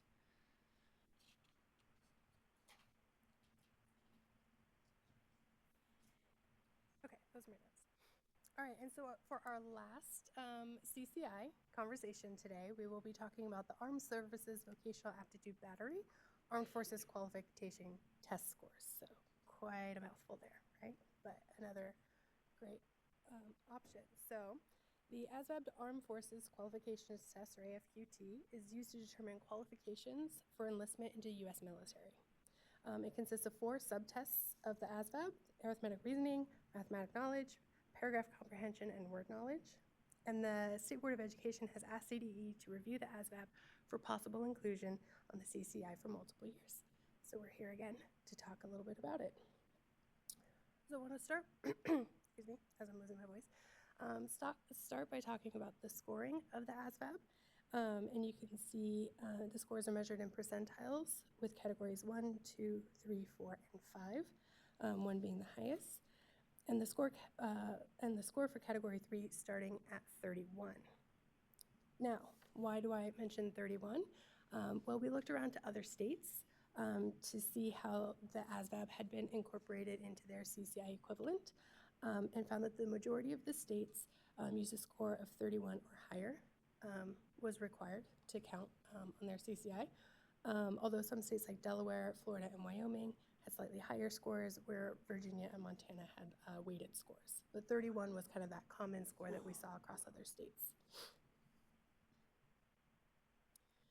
So we have been collecting ASVAB data for a few years now, and wanted to kind of show you kind of some of the breakdowns of how the students in each cohort have been taking the exams. Now, I also wanted to mention a little bit about how this data is collected, as we just mentioned, that data collection piece from the schools and districts being very important. So when students take the ASVAB, the scores are then sent back to the school. And then the CDE has created a data collection process, which is currently outside of CalPADS, to collect this data from schools. In fact, actually, I believe the window will open in May to submit ASVAB data. So this data collection process is similar to how the state seal of civic engagement data collection process is run. So we were able to speak to Dr. Timothy Wesley, who's an education service specialist who specializes with the ASVAB, who was able to give us a little bit more information about the test, how it's administered, and the general process. And he was also able to provide us for some high-level data for California test takers. So he shared this with us, and then we get to share this with you. So the information he was able to share with us, he reached back and looked at data from 2021 through 2026 for the number of students taking the ASVAB test. So students are able to take this exam in the 10th, 11th, or 12th grade, but only 11th or 12th grade are used for the purpose of recruiting and military acceptance. And then he broke it down by geographic region. So this is the data, and you can see broken down by total 11th graders, 12th graders, the total juniors and seniors versus the total students, and the number of schools. So for the Los Angeles region, that we can see that there was just over 32,000 students took the ASVAB, juniors and seniors took the ASVAB between 2021 and 2026 in the Los Angeles region. Then up next is the Sacramento region. Now these are just in order of the slides that he gave us, so there's no preference given to one region or another. But again, same information, you can see the test taking by month, with a total of about 34,000 students in the Sacramento area who've taken the ASVAB over those numbers of years. The next region was the San Jose region, with a total of about 19,000 students, just shy of 20,000 students. And finally, the San Diego region, which actually has close to 38,000 juniors and seniors taking the ASVAB over those years. So there's a lot of students taking the exams, with the 4 regions representing almost 125,000 juniors and seniors taking the ASVAB over that period of time. So it's just good to know that our data collection is not representative of all available scores, but we did run some simulations based on the data that we do have.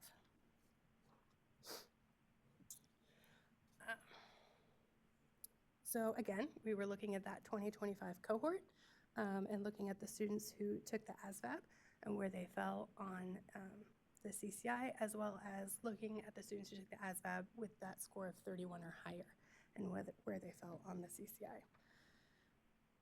So about 75% of the students who scored a 31 or higher on the ASVAB were already prepared through other measures. And where the students who were not prepared through other measures fell, of total ASVAB test takers versus those who scored a 31 or higher, representing over close to 600 schools, 220 districts, and 46 counties, or about 400 schools, 173 districts, and 43 counties. So again, a wide, broad stretch. Which brings us to our last conversation regarding CCI today. Happy to answer questions about the ASVAB. And then we have some questions on, do you agree with adding the ASVAB to the CCI? And if so, would you agree with that score of 31? Would it be a standalone measure? Would it be a plus measure like we've been talking about today? Or is there any additional information that we should think about for including the ASVAB? Questions? Go ahead. Can students take the ASVAB more than one time in their high school career? And the other states, are they using it as a standalone? Do you know? Depends on the state. Ah, okay. Thank you. Questions? Yeah, go ahead. I have a question. Do we have any information on the score of 31, what MOSs it qualifies the students for? Military occupation? Yes. Because your ASVAB score determines what you're able to do in the military. Different branches of the military will have different levels. Yes. Yes. That is all available on the lovely World Wide Web. You can see that, but again, 31 would be your basic entry-level positions for any of the military branches. Okay. Okay. I was in the Army, so I'm just concerned when you tell me I'm a sanitation specialist and I end up, cleaning the latrine all day. So we need to be very cognizant of what that 31 means in terms of career readiness, because you can always work your way up. Right. Entry level, we need to know what that 31 allows them to do. Thank you. And that's why certain states, right, have set it above that bar. 31 just simply allows you to be able to have a job with the military. And do you know, I'm sure you do know, could you share with us what other states, like what the average is, or? What do you mean? Like in terms of their score that they would require to consider the student prepared? Back. And so I see. Okay. So Thank you. Most of the states had that 31, and there was a few that had a little bit more. And then Montana and Virginia had an indexed score that there's a lot of math that goes into that one. Okay. That's helpful. Thank you. And just as a reminder for everyone else for their accountability systems, we in California are unique in that we have standalone indicators where indicators amount for, they stand on their own. Other indicator in other states, their college career portion of their overall, of school or district's overall score could be as small as 5% of their overall score, right? So it's just a small component of how a school is measured rather than as we show in California as its own standalone color. I have a question, comments, and maybe a clarification. So what I'm seeing here is a 31 represents about the 31st percentile in that distribution. So if I'm looking at those scores, Delaware puts us at the 50th and Florida 65th percentile, which that's informative to me. That's more than just a raw score to be able to do that. That helps as we're looking. And as I look at some of these for the Army, it's a cook, a driver, supply clerk, a mechanic, things along those lines. Air Force, Security Forces Specialist, and then Marines, or it's infantry and general support roles is what I'm reading. And thank you, World Wide Web. And I did not go to chat on that. I actually just went into Google on that. I just went to Google. There's no hallucinations or whatever it is, any made up stuff. I mean, it could be, but nonetheless, because the World Wide Web's telling us all truth, right? But nonetheless, so that informs some of our conversation. Let's take a couple of minutes and talk about those. Again, if you can put those questions back up, the CPAG feedback. Do you agree with adding it? Score of 31. Should it be a standalone or plus? And any additional data? We'll take. And then you have a graphic organizer as well. Yes, thank you. These are very helpful. Thank you. Appreciate it. So take a couple of minutes, have a conversation. We'll bring you back together.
About 30 seconds, and then we're going to bring you back together. About 30 seconds.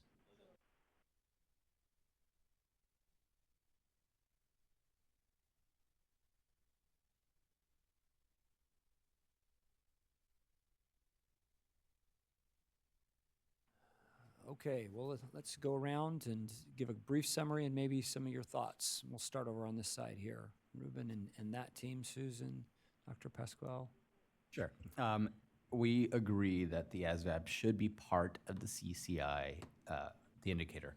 We suggest, though, sort of a two-tiered. So a 31 be a plus, but maybe above a 50 be a standalone. Interesting. Yeah.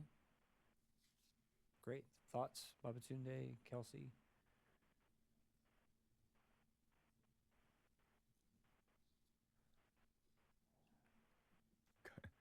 No, I think we were thinking about similar things actually, because we agree that this should be another option. But what about the cut point? Like that 31 seemed maybe a little too low.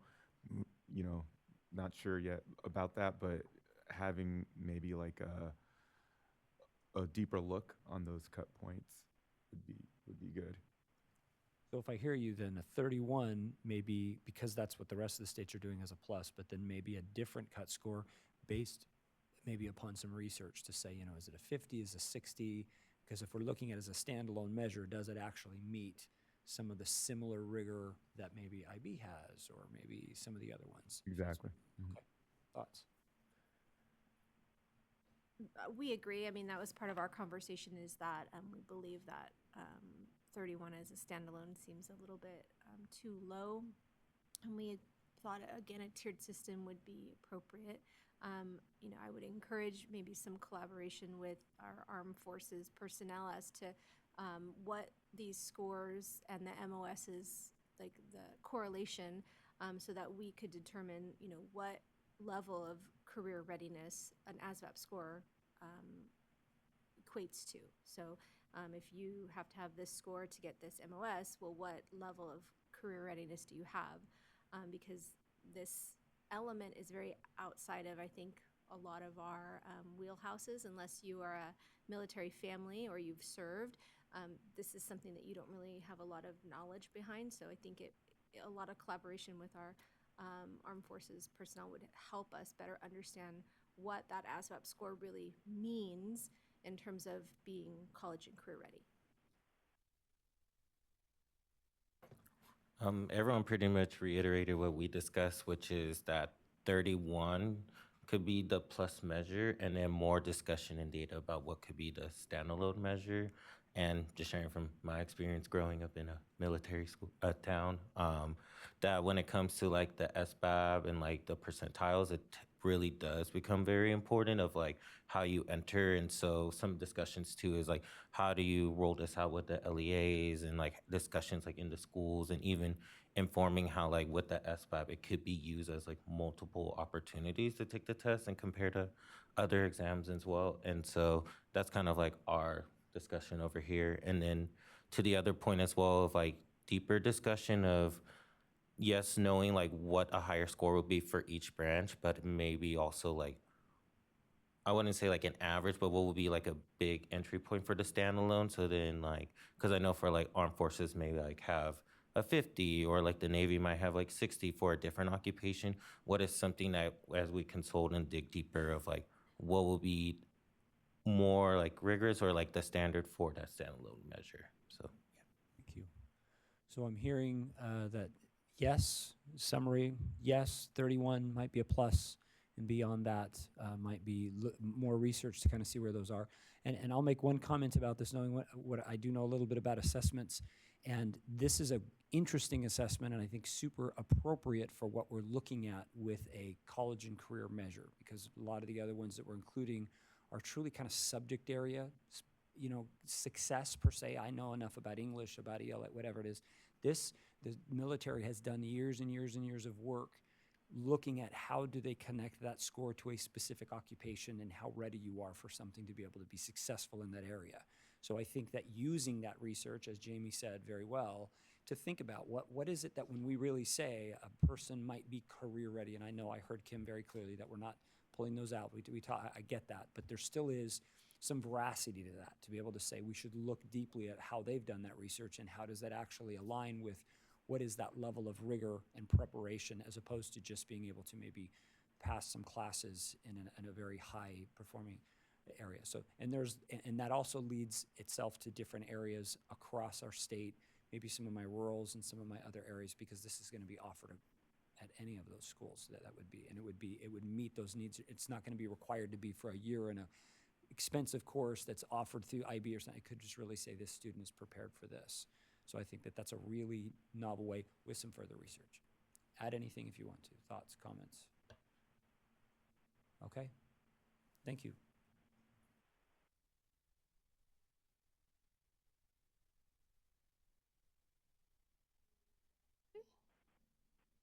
Or lunch. Justin. We can't wait to hear from Justin.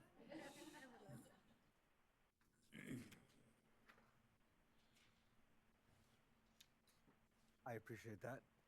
I'm Justin Lane. I work for under Cindy Cazanes and Kimberly Montank in the Analysis, Management, Accountability Reporting Division, and I'm here to speak today on including the reclassified students for the LTEL student group in the English Learner Progress Indicator today. So this work aligns with Principle 8 on valid and reliable measures, Principle 9, using expertise from the field and perspectives from a broad set of educational partners. Principle 11 is subject to continuous revision and improvement.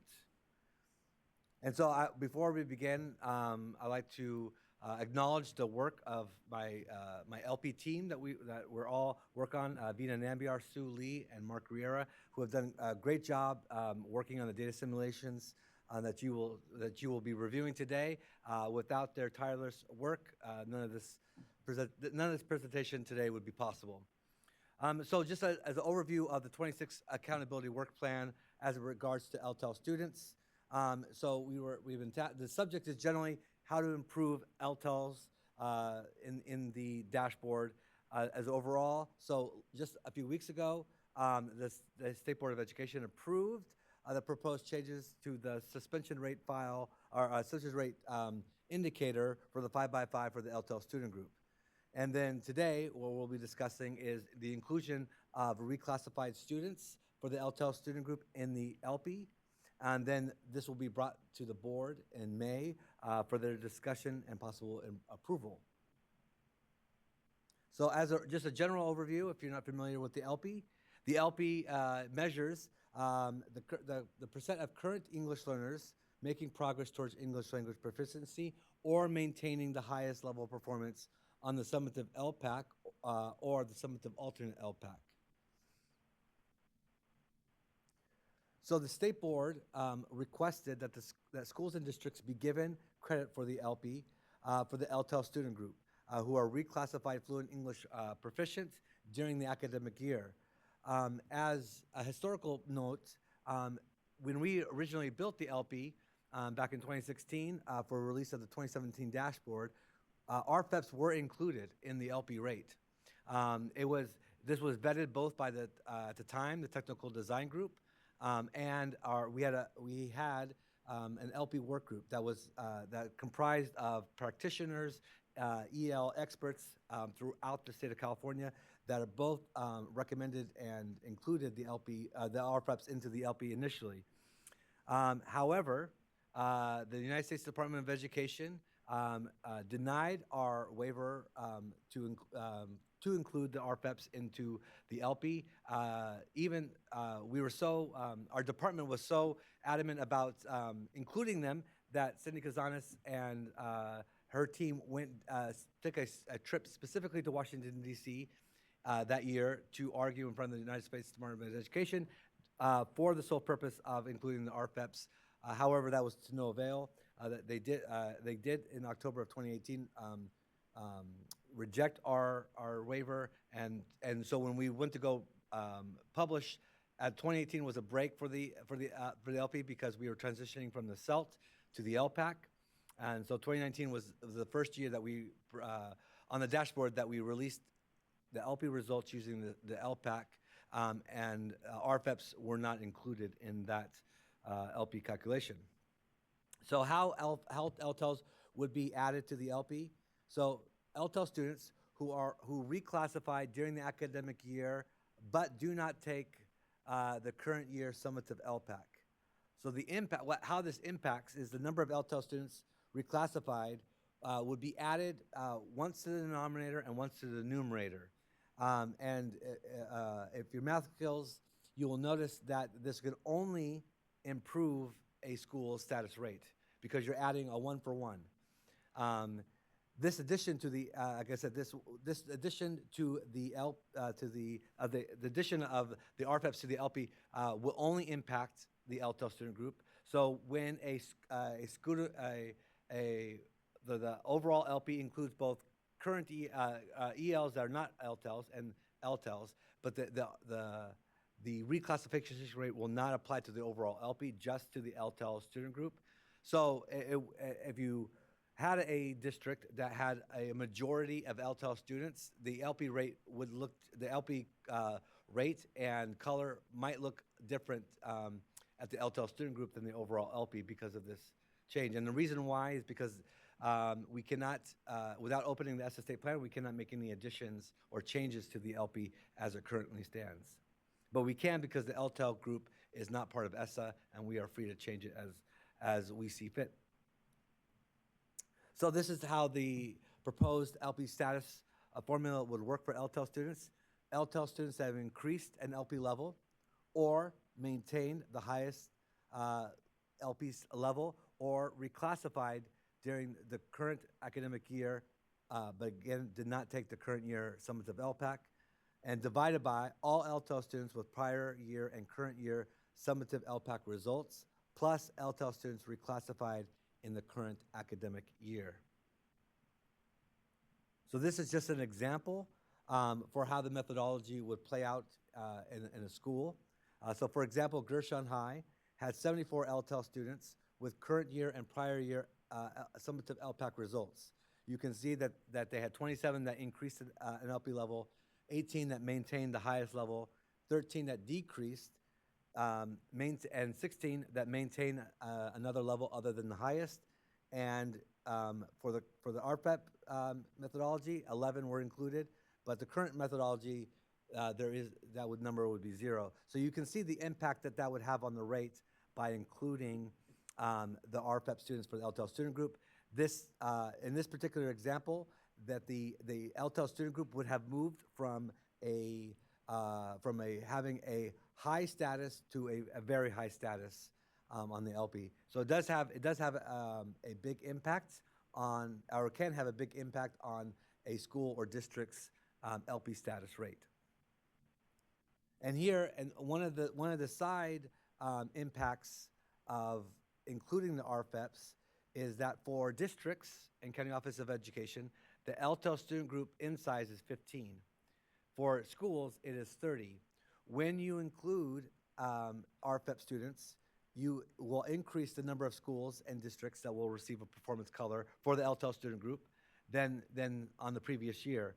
So to look at so I wanted to highlight the impact that would have on just the number of schools and districts included on with the dashboard color for the LTEL student group for the LP. Districts is plus 15, schools is plus 205. Out of that, 46 of them are charter schools, 159 of them are non-charters. DAS schools is plus 15, and non-DAS plus 190. And then the impact on the color. Again, this will only have it will not always have an positive impact on the color, but it will always have a positive impact on the status. But with that, you will see in this slide that there is a vast majority of districts and schools have a improvement in their color. So for example, on the schools, there were 437 of them at the blue level on this last year's dashboard. With adding in RFEPs, that number goes up to 664. 103 districts had a blue, then that number goes up to 159. And going to green, 473 schools on the 25 dashboard. When adding in RFEPs, that goes up to 537. And 182 districts goes down slightly to 108. But the big impact as it goes to differentiated assistance determinations is that red. As you may recall, the State Board in July of 2025 changed the priority area for differentiated assistance criteria for the LTEL student group only, and only the LP, no longer the academic ELA and math indicators, only the LP will be used, of a color of red, will be used for differentiated assistance determinations for the LTEL student group. So with that, at the school level, there 289 schools were in the red before. That drops to 180 of those schools with the RPEP addition. 47 districts before, and then 32 districts with the inclusion of the RPEPs. So a vast majority of these schools and districts improve. Generally speaking, as going deep into the data, schools and districts just approve one level. They are approve one performance color. A lot go from red to orange, orange to yellow, yellow to green, and then green to blue. So again, the overall number of schools that improved that are included would be included in the LP with a performance color is 205, with 100 with plus 15 in the LP Despite this increase in the number of schools, there is a decrease again of schools that are in the red, a decrease of 109, and districts decrease of 15 in the red performance level, and there's an additional number of schools and districts that are in the blue performance level. So at this time, I want you to take about 5 minutes to talk in turn with your neighbor. Do you agree with the addition of the RPEP students to the LP for the LTEL student group? And do you have any questions clarifications and any concerns about this inclusion. So just, I'll pause for a second. Food is here, so we don't want you to eat cold food. So let's ask questions before we're done, and then we'll be excused, have lunch for the 30 minutes and come back and do the discussion. So that way you guys aren't having to eat cold burritos or Well, I get to come up twice. we are privileged to have you come back to talk to us again. So any questions before we go ahead? So just to clarify, we're only focused on the LTIL group because the feds don't factor that in. Well, I mean, they did reject. They did reject our waiver request, but despite that, there has to be a design. The state board has to open up the SSA plan to do that. And I know in January 2025, they declined to open it up. So even with that rejection in the past, the state board would have to open it up. And I'll let. Under the current Every Student Succeeds Act, we are told by the federal government it is not allowable to include reclassified students in our English learner proficiency indicator due to the fact that the only reason we can only include students who have been assessed in the prior year. We cannot include students who are not tested. That's why we are not allowed to include them. So it is not allowable by the Every Student Succeeds Act. That is why it's not available for us to waive the requirement for us to do it. So it is not possible for us to include it in our current LP. That's why the focus on LTIL doesn't impact the total LP score because it wouldn't be factored into the total LP, just the LTIL. Correct, is because the long-term English learner student group is not a part of our federal SS state plan. Thank you, very helpful. Any other questions? Okay, we're gonna go have lunch. Now, just as a reminder, based on Bagley-Keene, you can't talk about CPAG items at lunch with all of us, just so you know. Talk about your weekend plans, other things like that, and just not about this stuff. And so we'll take, our plan is to take 30 minutes. So if we are back, we need to be back in our seats by 5 minutes to 12 is what I'm given. Are we okay with that? All right, and I have my gavel, I'm gonna use it. Go to lunch. Excused for a minute.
Welcome back.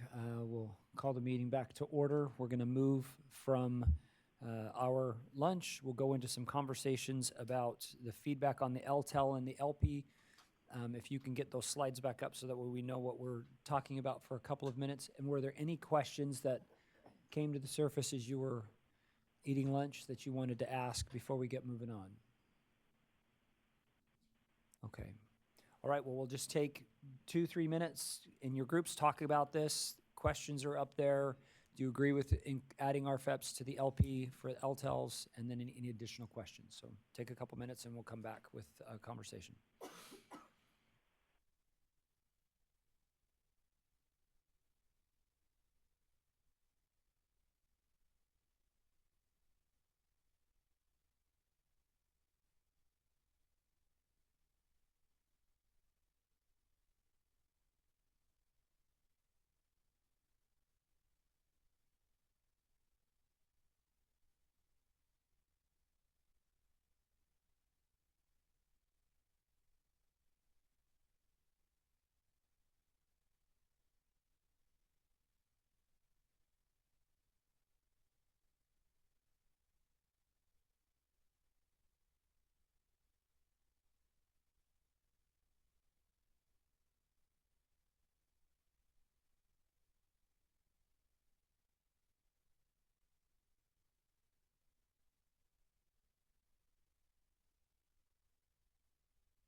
Give us another 30 seconds and then we'll be coming back to provide some feedback.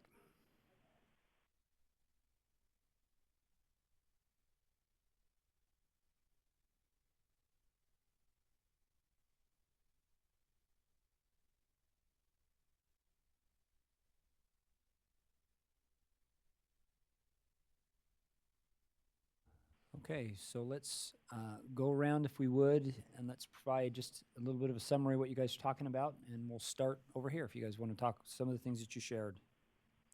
Yeah, for us, we were talking about how it is like going in a positive direction by including this group because one, from the data we see more pushes towards like the green and the blue. And speaking from like teacher perspective, oftentimes it's been difficult to see like 1 year of like you're green and blue and then an automatic shift because there's no acknowledgement of the progress of like RFEPs throughout the year. And so for us, we were talking about how we can see it going in the direction of acknowledging like the growth that like schools and teachers are doing like throughout the year when they're not taking the test as well. So for us, that's what we discussed.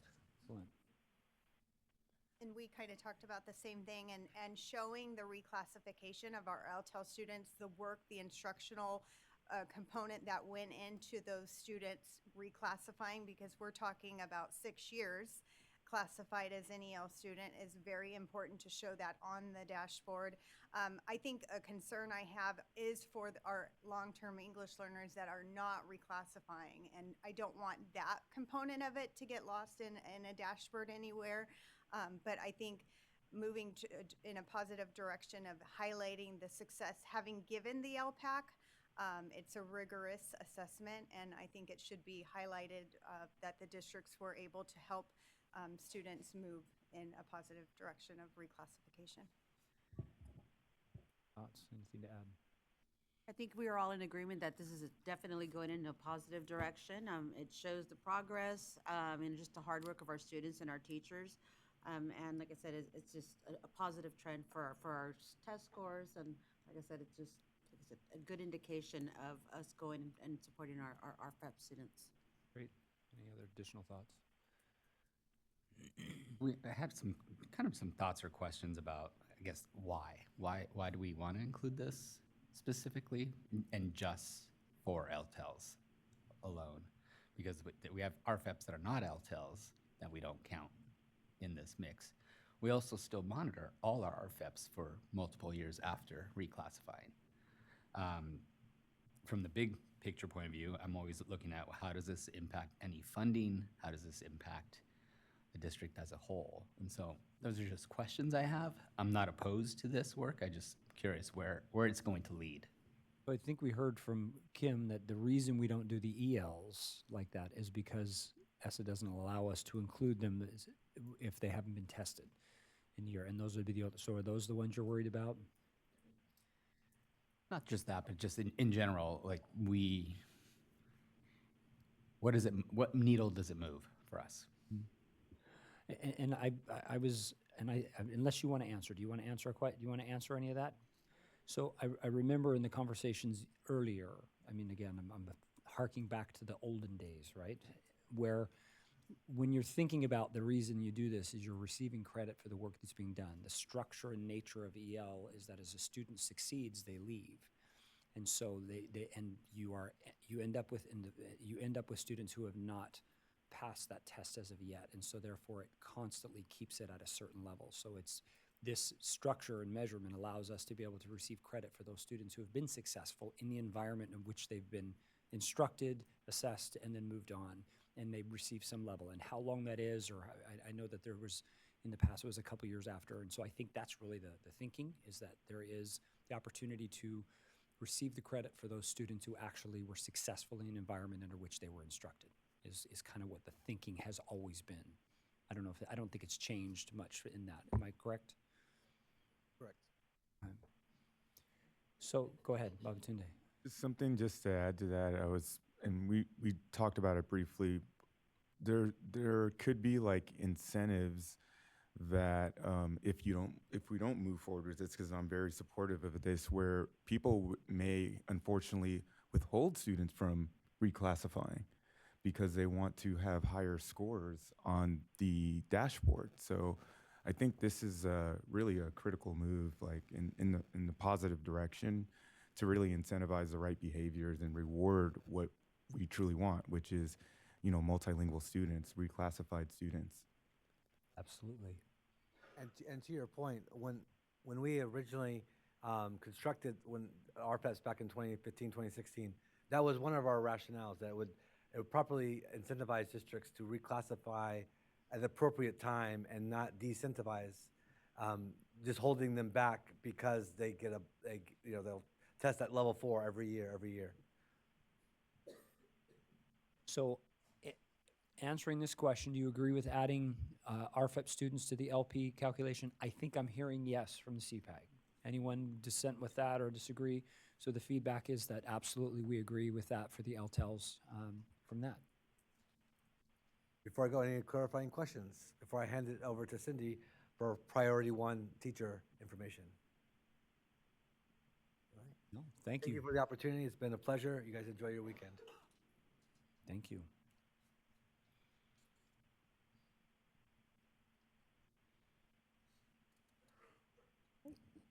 Cindy Cazanes again with the Department of Education. I'm going to cover Priority 1 teacher data.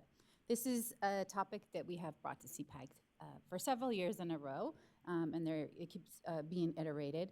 The pieces that we're focusing on today, because we have included teacher data on the dashboard since 2022 in some version. This is the education code that really implores us to include these data on the dashboard. Specifically, the piece that we're focused on today is the bolded text, which says the extent of disparities across school sites within a school district. So that's what we're focused on in terms of meeting the remainder of the statute.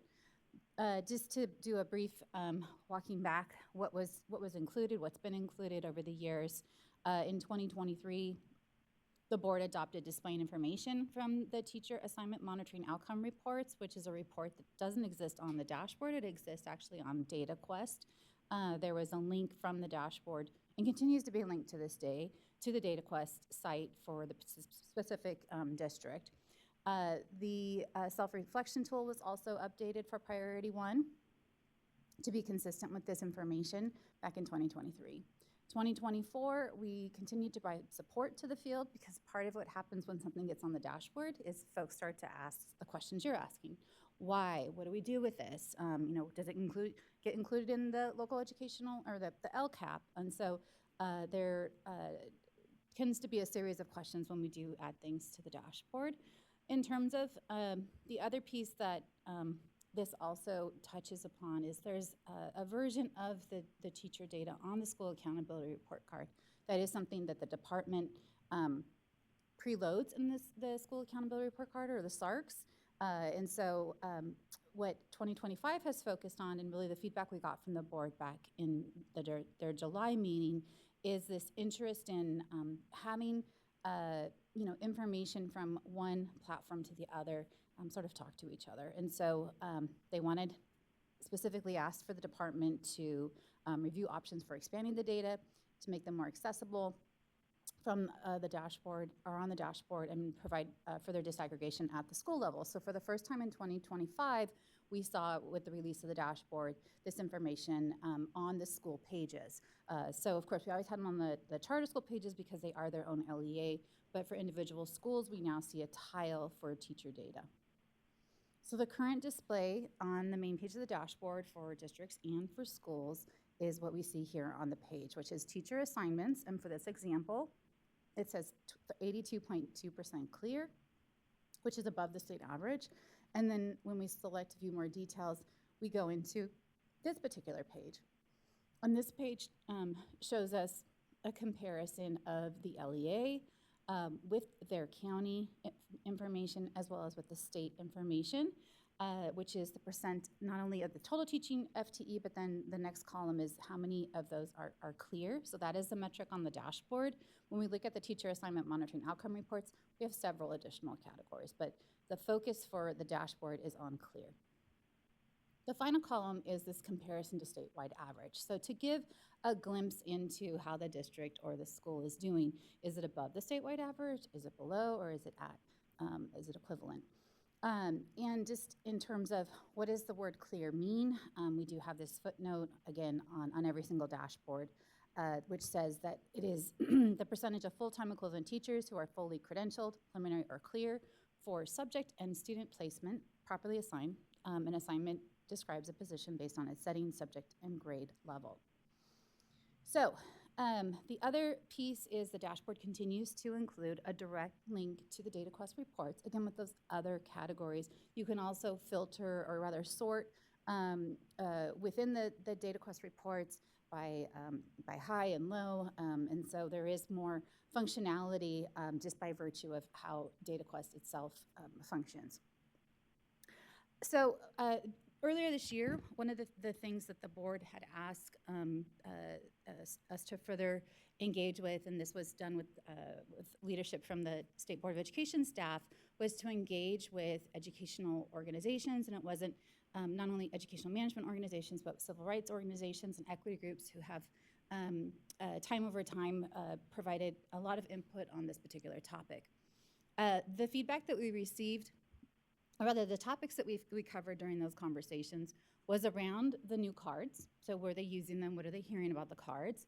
And then what were some options for that bolded statutory language that we talked about in the beginning of this piece about how do we look at this comparison within a district? So schools that may have a higher percentage of clear versus those that have a lower percentage of clear. And then the other piece was really digging into this terminology. There was comments and feedback to the board last July that the terminology in the word clear was not clear, that clear means different to people, right? And so is there a way to make it more digestible? So in terms of the feedback received, there was this conversation around that that it is a conversation starter. People may not know then what to do with it, but there is definitely conversations as a result of this simply just being on the dashboard. There was, and continues to be with a lot of the things that we put on the dashboard is like, what is the rural context? And especially when we think about our challenges in the workforce and hiring in rural settings and hiring in our court schools, our community schools, right, are more challenging settings. This staffing challenge, you know, you don't get to put like a star next to it to say like, think about me differently. There is though an opportunity to do a narrative. That is something we did add when we put this on the dashboard at the school level. We already talked about the word clear and that being confusing, that it doesn't indicate that the teachers actually hold a clear credential. So these words are interchangeable depending on the context. And then while this is outside of this specific action, there is the use of the word ineffective on the teacher assignment monitoring report, and that is a very triggering word for many people. And teachers, right? I think that would not be something that is very assets-based. It is a terminology that is used under the Every Student Succeeds Act, and so that report was designed in response to what we were being asked from the federal government.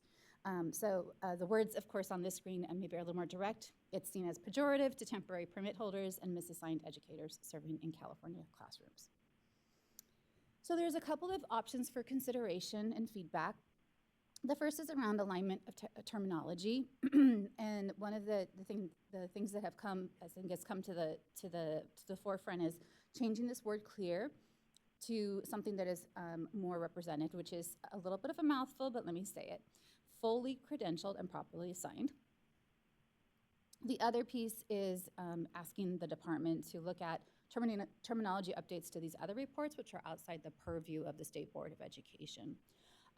It seemed, and we did receive feedback on this information at the State Board meeting in March. Just so you know, it was done as an informational piece. We told them we needed to bring it to you as well before they took action on it. So it is anticipated that the board will take action on this in May, and of course we welcome your feedback as well. But at the board meeting in March and in public comment, it seems like this terminology piece is one of the easier lifts. The one that is a little more complicated is around inter-district comparison, and whether the board should add a second teacher assignment data table. So in addition to the one that I've already shown you, the suggestion is to add yet another one at the LEA level. And again, as I mentioned, if you're a charter school, you are your own LEA, so you would get a second table. And if you're a single school district, again, it would operate the same. And there's no comparisons with those entities that I just described. But let's talk about this in terms of being a unified school district, 3 different school types: elementary, high, and middle. It's a large school district with 43 elementary schools. And of those 43 elementary schools, there is at least one school who has the highest percentage, is 100% of their teachers who are fully credentialed and properly assigned. On the low end, we have a school that has 65% of the teachers that are fully credentialed and properly assigned. For a high school, those numbers decrease slightly on the high end, but on the low end, it tends to be higher, which is interesting. I don't think this is actually real data, but who knows? And then for middle school, 12 schools, again, the highest being 95% and the lowest being 55%. Some of the feedback that came to the board in March was a request to further disaggregate whether or not a school was DAS. So if we were to add that criteria in the dashboard alternative school, my suggestion would be not to add it as a school type, but to add it as a column to say yes or no, or do something along those lines. So I think that's something we need to tease out if that's something that you all are supportive of as well. The other pieces that we heard at the board meeting in March from in the public comment as well as in letters is this rub that the data table may be duplicative of information that's already available publicly. So why is there a need to have it yet again published on the dashboard? The piece I already mentioned around a row for dashboard alternative school status And then the other piece was in the original board item, we only had, I think, an example for middle and high. And so, of course, we'd include all grade spans. But this whole notion around an alternative school, that's something that it sounds like there's interest in teasing out. So our questions to you are, first, how else could we look at disparities across school sites? When does it make sense to compare within an LEA, and when does a statewide comparison feel more appropriate? Do you have any thoughts around the school types, elementary, high, continuation, and charter school contexts? What would be reasonable parameters on displaying data? If you only had one school, how do you display it? And then any additional feedback you'd like to share on the change in terminology. So I will turn it over to Chair Greenlaw for how you'd like to proceed. Got it. Questions first. Oh, and we do have a, I think this was given out too. So if you want to use that to take notes for those specific questions. Any questions for Cindy before we have a brief conversation about this?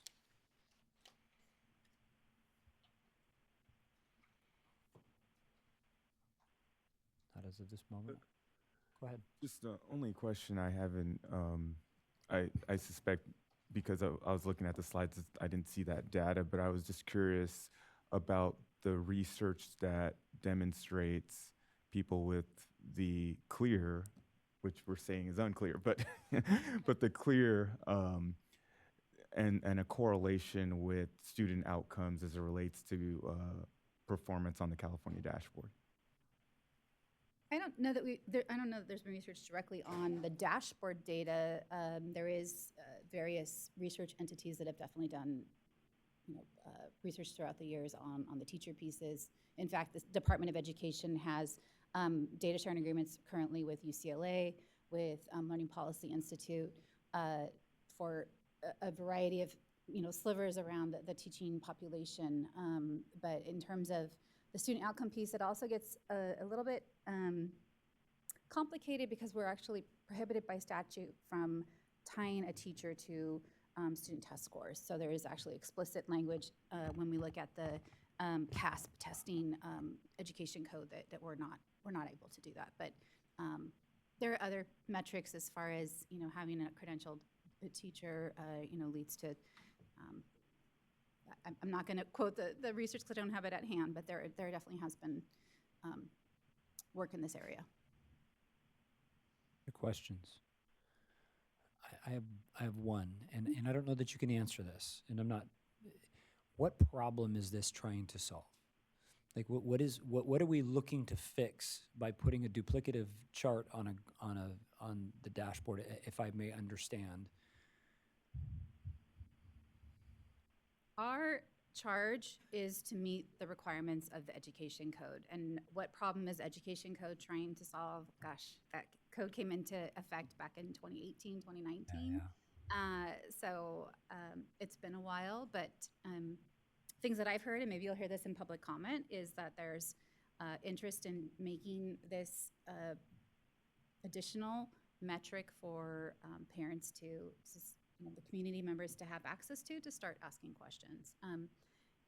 Besides, it's in the local indicator section. So if you are in differentiated assistance for local indicators, this may have led to it, but we only have, we have very few that are of course, eligible for differentiated assistance based on local indicators. So it's really an informational piece too.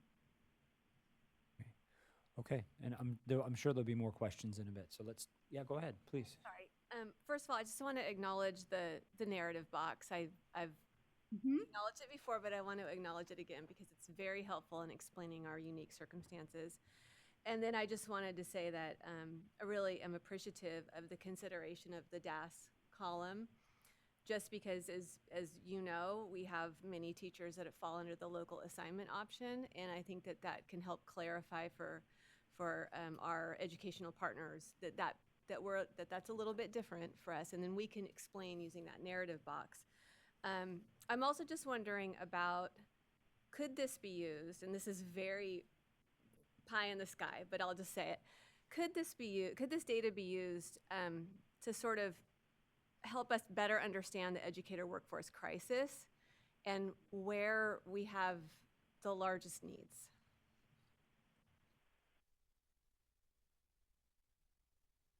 I would say it's a good start, but it won't, it's not going to be your one-stop shop for the workforce crisis, but absolutely, I mean,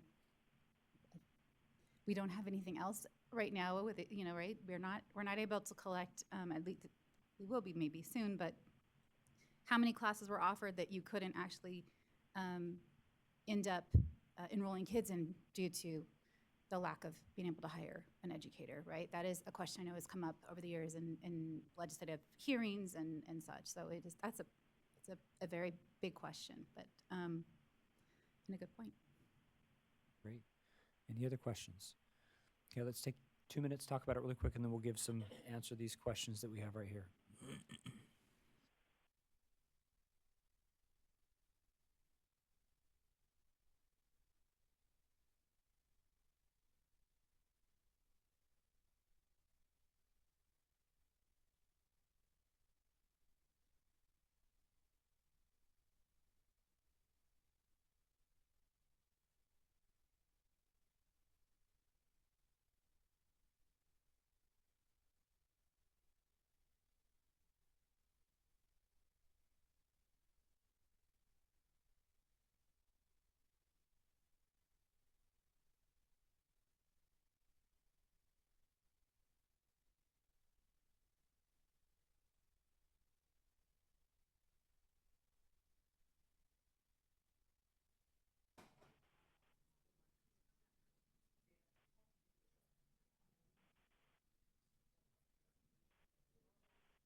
Give us another 30 seconds or so to talk, and then we'll bring you back together again.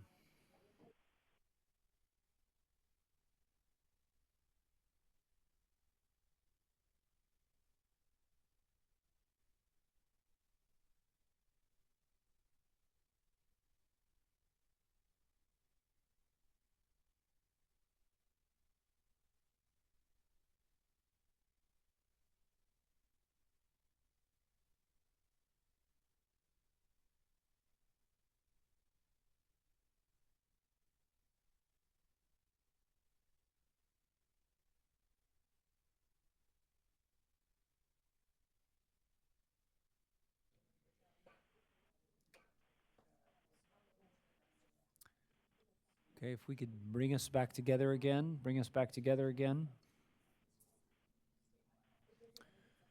So, had a chance to talk a little bit about some of these items there. If you'd give a quick, just kind of breakdown of what you shared, and then maybe if you have some feedback that you want as well. So go ahead, we'll start over there. Thank you. We had a question in regards to the chart on 92. Just thinking at the number of schools within the highest, the number of schools within the lowest, maybe breaking that apart a little bit more to show actually what it means. Because when I first looked at it, I saw 100%. I said, that's great, but if it's only one school, I want to know that. And if 65% is only one school, I want to know that too. So maybe bringing a little more clarity to what percentages of schools are in each of those different areas, if you can group them or something. So, and then a little bit more. And then the other kind of feedback we're talking about, like from the educational partners as well, was we do like the idea of adding a column to see like statewide average, not as a way of like, like we're beating or like a competition, but more of kind of the earlier points of like a starting point of like, where is it that we are meeting like a high need, or where is it it's like, okay, we're seeing like where we need support versus like that. And so the other thing too, we kind of were still questions around, or is like the other question you asked us is like comparing with an LEA and then statewide comparison? We were still wrestling with like figuring that because how vast California is. Absolutely. And let me just make sure I clarify. This table would be in addition to the one that already exists, which is this table. So it would stack on top of that. Like this table would be first, the appropriately assigned teachers, which has been on the dashboard now for a couple of years. And then beneath it, it would be that second table that we're talking about today. So you'd be able to see the percent of, the breakout, at least a comparison between the LEA to the county and to the statewide. And I just, if you have ideas on, like, I think this further disaggregation that you've talked about within the 100%, if you have graphical ideas that you've seen in other places, I'm always willing to hear feedback. And I think we've just struggled with, like, we have limited real estate. How do you get this point across? I see Kelsey nodding. She's probably familiar with those things.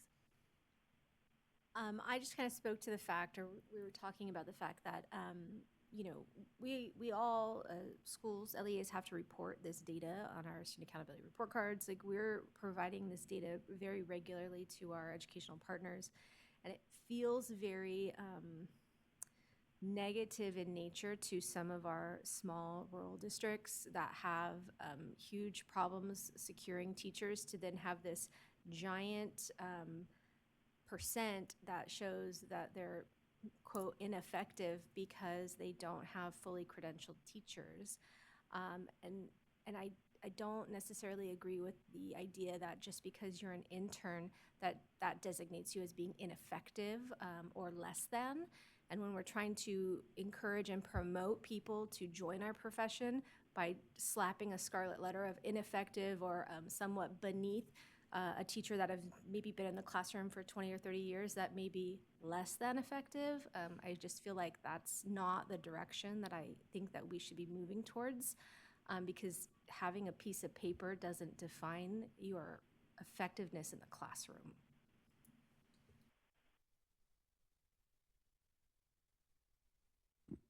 I would just add that on the table, I think if there is a move to add the state average by elementary, middle, and high, that then the LEA average for elementary, middle, and high should also be added, so that you don't run the risk of having comparisons to the lowest percent fully or the other column.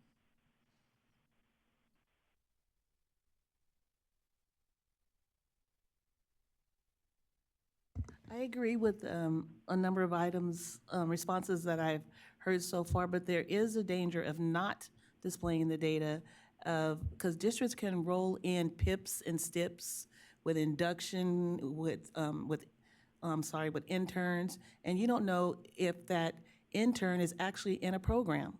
So I believe that it needs to be displayed because it then lets our parents and community know where are our teachers in their journey to becoming fully credentialed.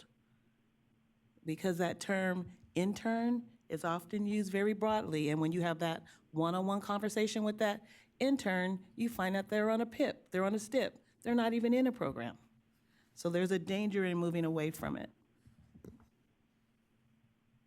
All right, so looking at the questions that we have here, is there anything else? I've heard a couple of different things. How else could we look at disparities across school sites?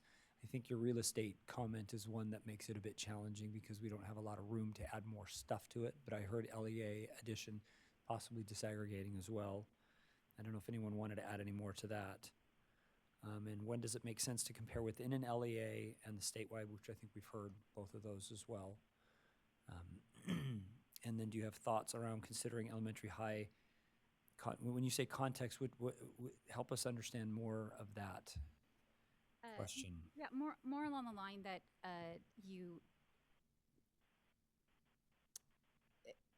so the example that we have here is we split it up to three school types, right? If we wanted to add in a label for DAS, we do have some schools that are middle that are DAS, so we do a non-DAS potentially middle and a non-DAS or a DAS middle row. But But I do wonder, I guess I'm still stuck on the comment from Dr. Crossan about adding in an additional metric on here, and maybe there's a possibility to fold these two tables together somehow. But we have not spent a lot of time on that, and we may be running out of time at this point too. So I guess just more food for thought. I think we've gotten some really good feedback. Some good comments. Okay, great. Any other feedback that you want to, on the change in terminology? I think we agree with the conversation about ineffective. That's always a slide or two to the board when you have to present that the TAMO data, because that's a little bit of a dicey word that feds use. Any other thoughts, comments on this area? Okay. Thank you very much.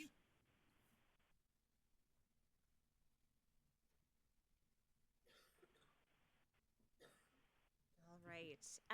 So now we are looking at adding brand new things to the dashboard that are currently on the dashboard, but elevating two entities up into the accountability world. So the first of those is science and the consideration of the science indicator as a full state indicator. The principles that are reflected here are 5, 8, and 11. Apologies again, Kimberly Muntank, Administrator of the Accountability Development and Policy Analysis Unit. Forgetting to introduce myself at the mic. The work plan for this year has involved you're the first folks to see this this year. It has not gone to the board thus far yet, and you will be providing that feedback. That will be reflected in our May item, where the board will consider full state indicator status for science.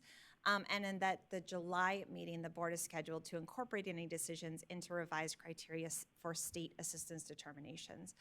That is what is on their agenda for the July board meeting.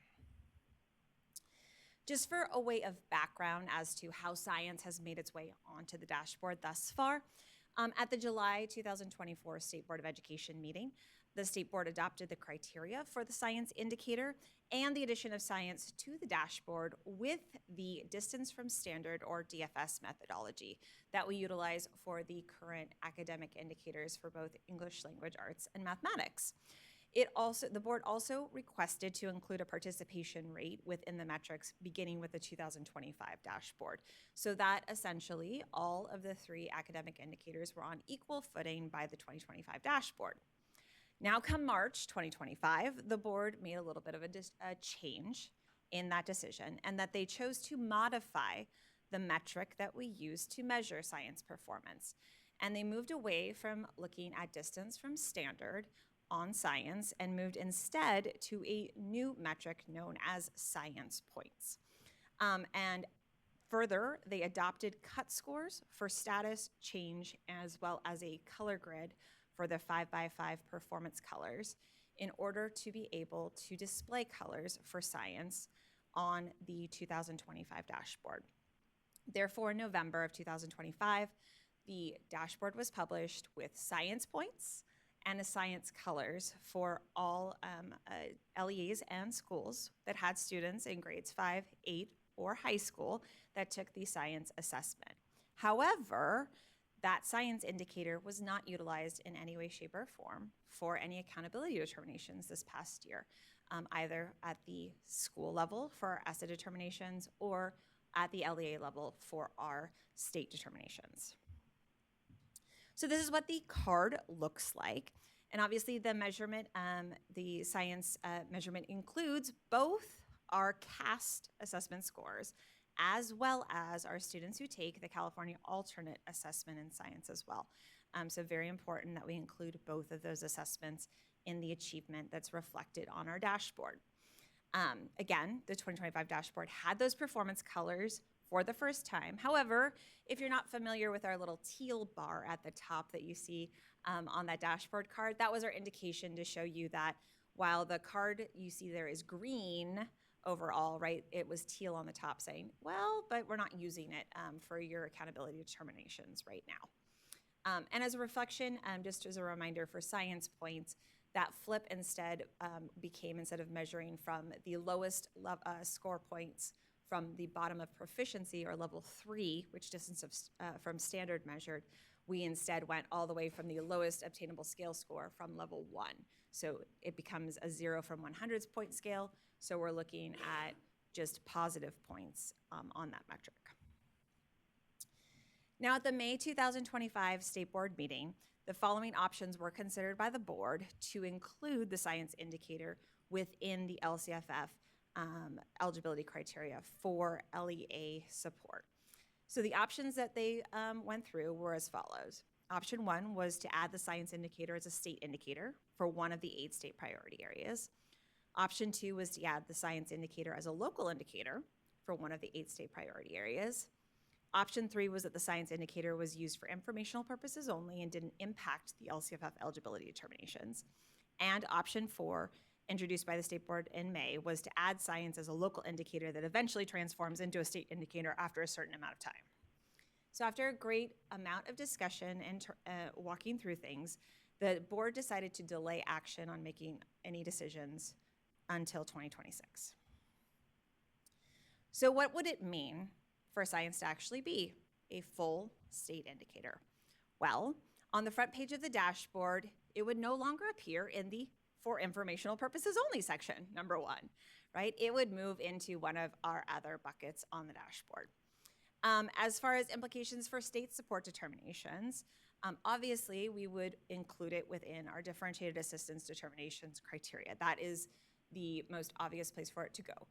So that when we're looking at what we control and have locus of control over, that would be immediately under our ability to incorporate it within differentiated assistance.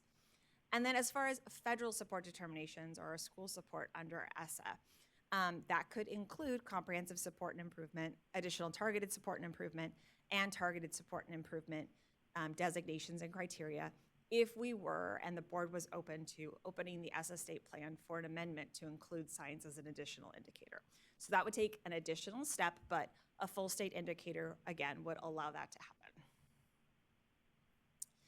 So today, you have the opportunity, after I go through the next section, to provide discussion and feedback for adding science as a full state indicator, beginning with the 2026 dashboard.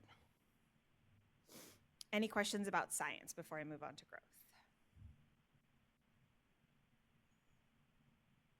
All right. Next up, we have growth as a full state indicator. This aligns with principles 2, 4, 5, 8, and 11. The work plan for growth is just as reflective as the science indicator. So again, you are the first to be hearing about this, right? To work through it.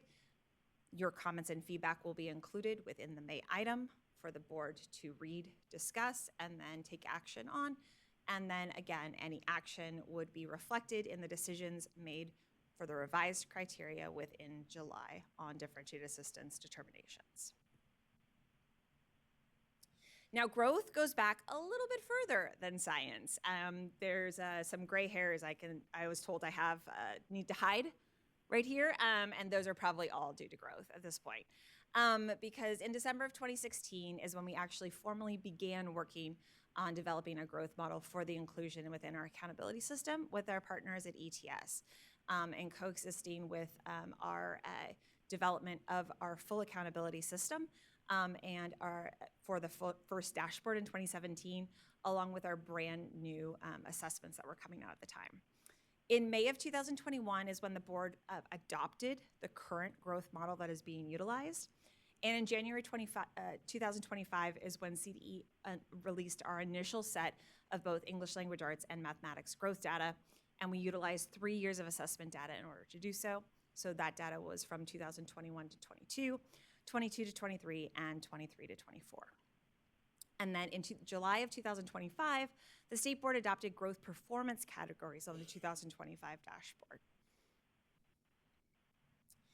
If you are not familiar with our growth model and what it measures, growth on the dashboard measures the year-to-year improvement in a student's assessment scores in both English language arts and mathematics. And the aggregate scores, which is what we display and share, shows the average growth for students within a school, local education agency, or within our student groups. And then there's two components presently for our growth scores for both our English language arts and mathematics growth. First, there's a growth score, and that's a numerical score that is either above, at, or below average. And then there's a growth performance category. That's simply where that numerical score fits among the cut scores. And the board set 5 different categories for performance. So you just have a simple numeric score, again, below, at, and at would be a score of 0 or above, and then 5 category scores.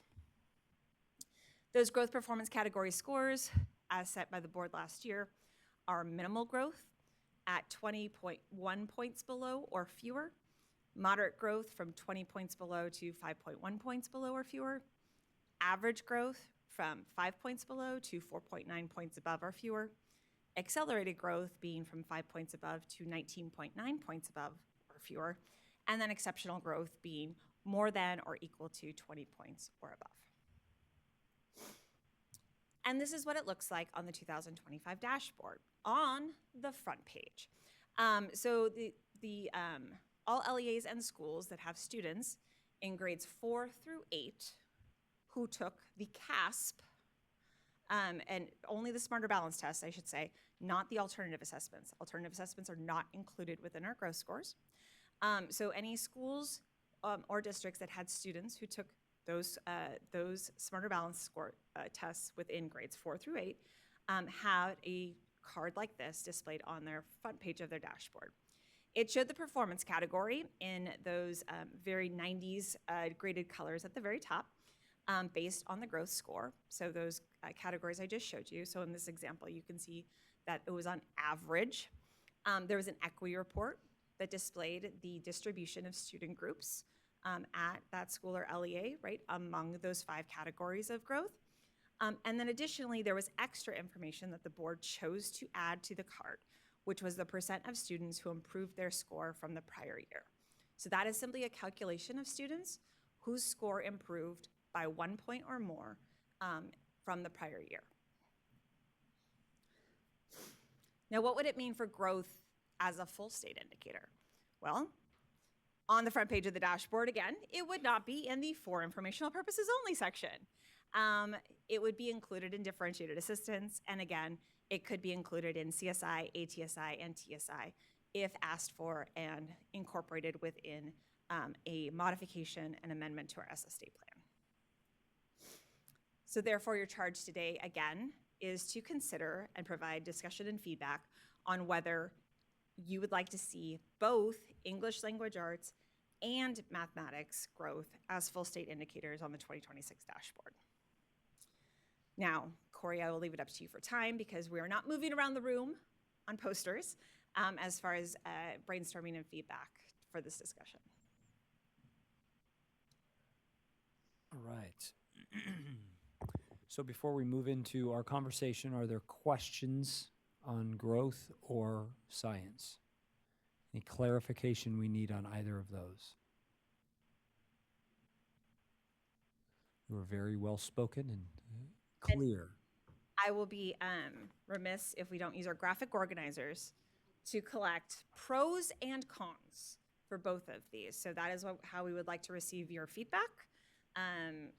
So please organize as well so that you can share that out in those both formats. So pro and con for science as a full indicator and pros and cons from ELA and math. Okay, so just I do have one question.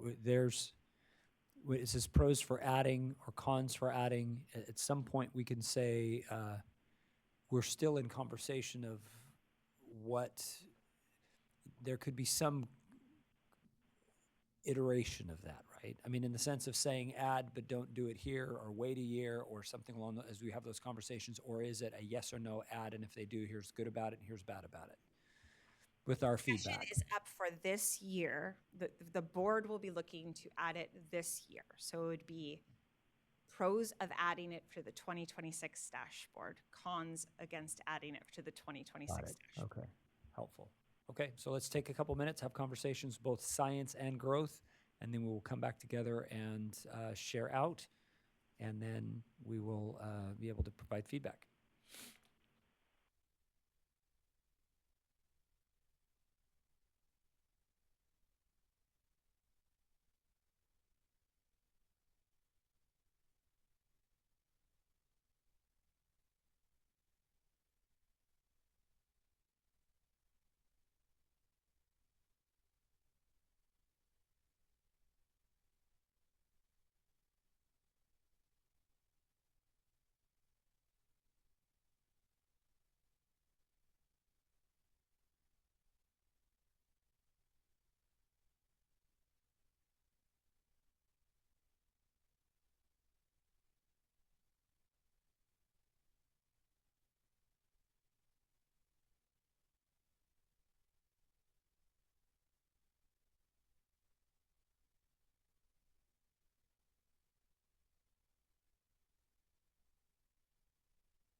give you another 30 seconds before you bring you back.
Okay, we'll bring you guys back together to provide some thoughts and feedback.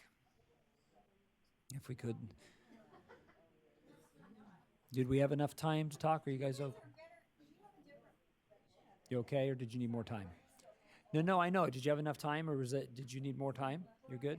Okay, great. Since you're okay, we're going to start with you guys. If you want to go for it. Yeah, that's right. Put your thoughts together. So.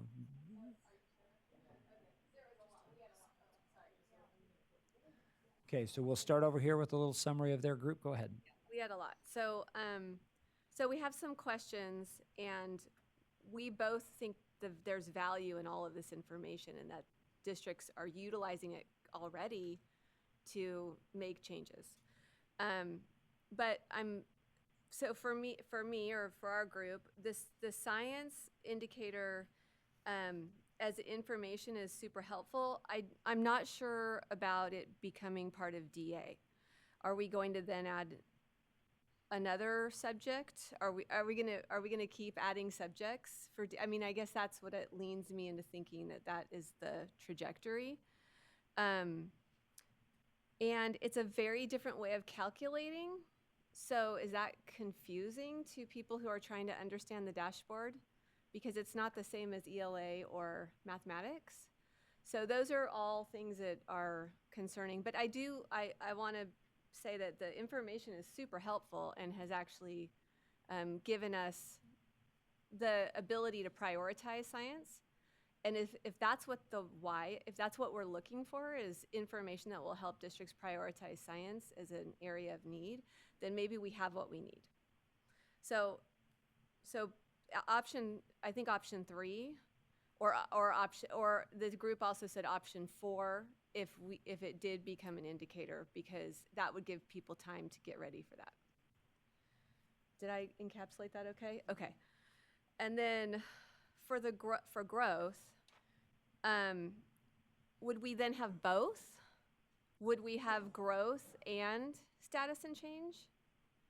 You would have 4 indicators for academics. You would have academic English language arts, academic mathematics, growth English language arts, growth mathematics. Presently, they are all 4 on the dashboard. There is no combination. There's no incorporation of growth into the academic indicators. Right. And so it's almost the same conversation. We have the information now. It's helpful information. I do think some people think growth and change are the same. So how do you clarify that? Because they're different methodologies, right? The growth is very different than the change and the status and change. But I think some people look at that change as you either grew or you didn't. So I'm just worried. I think that the dashboard can be very complicated. And I'm just wondering about throwing in additional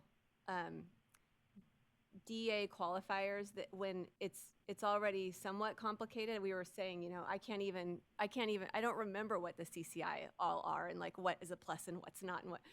And so I'm just wondering if it stayed information, that's very useful, but it feels like we just keep expanding the ways that districts can get into DA.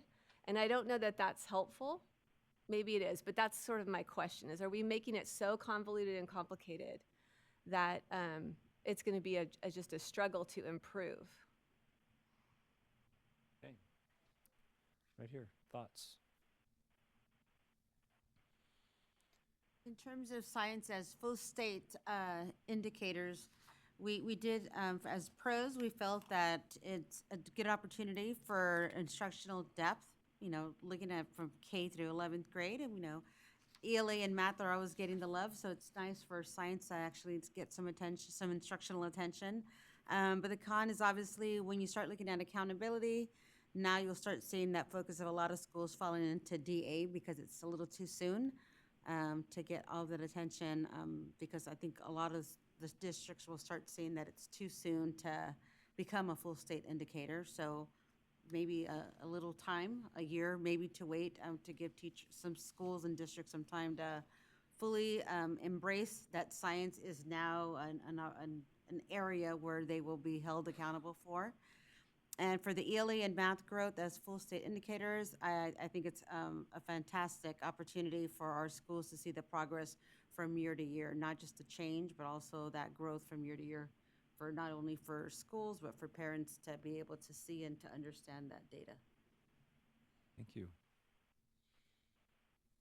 We also kind of spoke to the same ideas that science is a full indicator. We felt like maybe it's a little too soon for school districts to be able to implement, you know, changes to their program. I mean, we were just getting scores, and now the way the scores are coming or how we're being evaluated is different than what we were expecting. And so for districts to be proactive and address, you know, identified needs, they need time to implement change based on what now they're going to be evaluated against. And so perhaps it being a local indicator might be better served for those districts. And then in terms of the growth, you know, very personally, I think it's great information. I love it, but I work in a high school district, so it doesn't help me because I'm not measuring apples and apples. It's apples and oranges. It's a whole new baseline every single year that I assess students. And so for me, that doesn't help me. And I think that there are a lot of schools that are in that same boat that cannot measure growth from year to year. And so what are we doing for those schools and those districts that need, you know, something equitable? Thank you.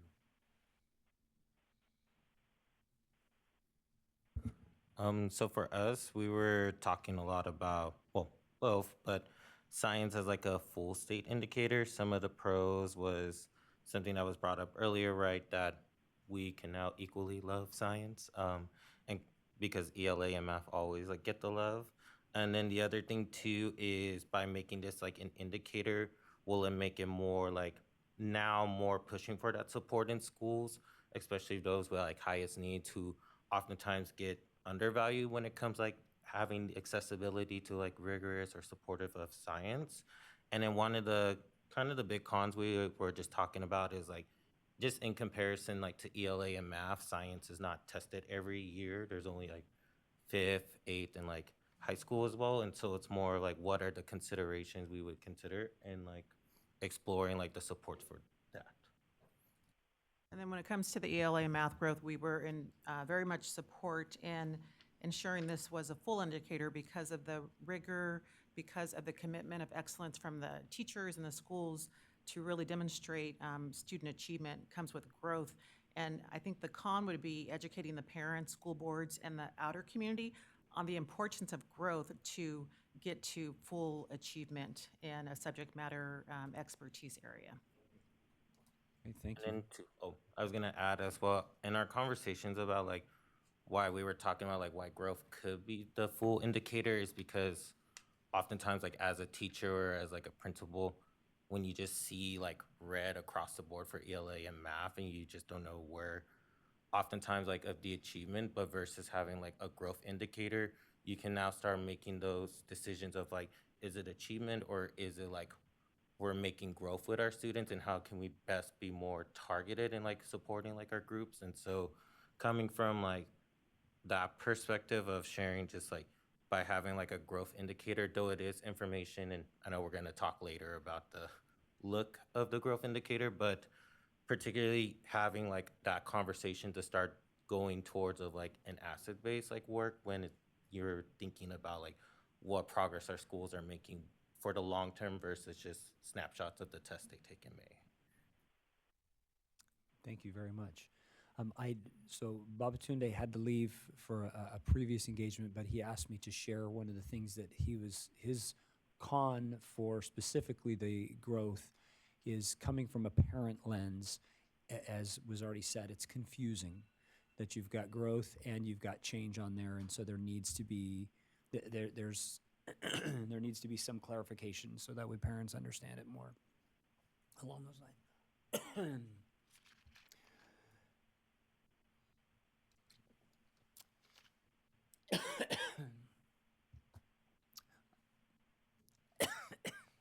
We've all just talked too much today. That's all that's happened. Sorry about that. Okay. Good for the next one?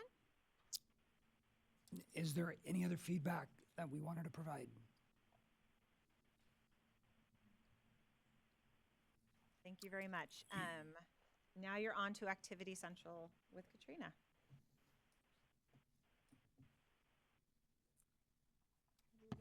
Hello. I'm a little shorter than the rest of our speakers have been. Katrina Gonzalez, I'm here to take us through the end of our activities and our discussions today. There's quite a few, so if you want to grab out all of your graphic organizers, we do have quite a few, but the first one I think is labeled slide 118, and we will get to that within our first activity. So first we'll be talking through the growth data dashboard card, and that has some exciting movement. Before we get into the actual activity, I wanted to provide some background information and starting about why we're even visiting this discussion, right? And that is because the State Board of Education asked us to revisit the design of the dashboard growth card following public feedback that we received at our January 2026 meeting. And at that meeting, we had three big takeaways. The first one being a request for the dashboard card to include the growth score, the average growth score, and that was because it was on the 2024 dashboard, it was not on the 2025 dashboard. That was following state board decisions, but it did lead to some confusion and some concerns that it was no longer on the card. Next, we had some feedback that the percentage of students increasing their scale score from the prior year was poorly understood and confusing. They felt that they needed more context around that data before it was just made available on the dashboard. And then finally, there was a third request or note that the dashboard card align with the growth performance category. So the category is based on the growth score, as Kim mentioned earlier, but without the score being on the dashboard card, they felt that the category that we listed, the one of the 5 categories that was listed, felt irrelevant. They weren't sure where that was coming from, and so they felt that if they had the data and that it was aligned, that it would be more clear to the field. As many of you know, and we'll discuss in more detail, the growth data displayed very differently on the 2024 versus the 2025 dashboard. It's a reflection, as I said, of the decisions by the state board. It's also a reflection of the feedback that we received from the field. But we do want to acknowledge that this development did happen over multiple years. The CD did gather and incorporate public feedback on the best and most effective ways to display this growth data between 2022 and 2024, so about 3 years of just the display itself. What was meaningful for the public, what was meaningful for school leaders, what was meaningful for educational partners, what did it mean to have a score? How was it meaningful for using, right? Not just a number, but also was that above or below, or what did 0 mean? What was the implication of those scores? And so following the 2024 displays of growth, The state board then acknowledged with the set of cut scores and the performance categories, the 5 performance categories, a new design that was implemented in 2025. So here, I show you an example of what we did have in 2024.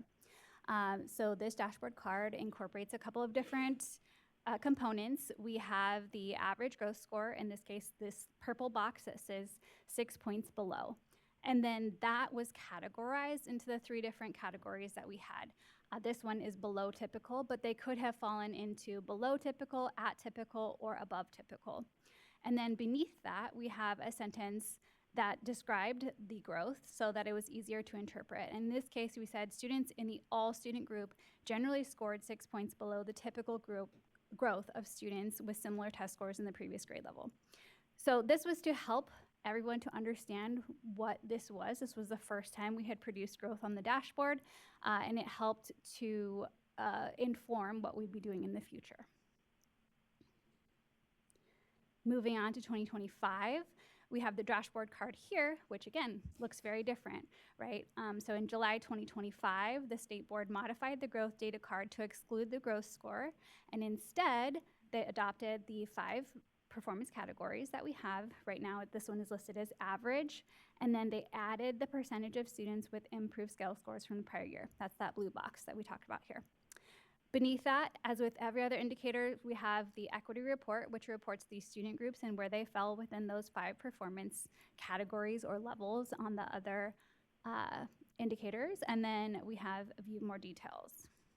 So if we had clicked on that on the dashboard, we'd be then taken to the second page, which has the student group cards for growth.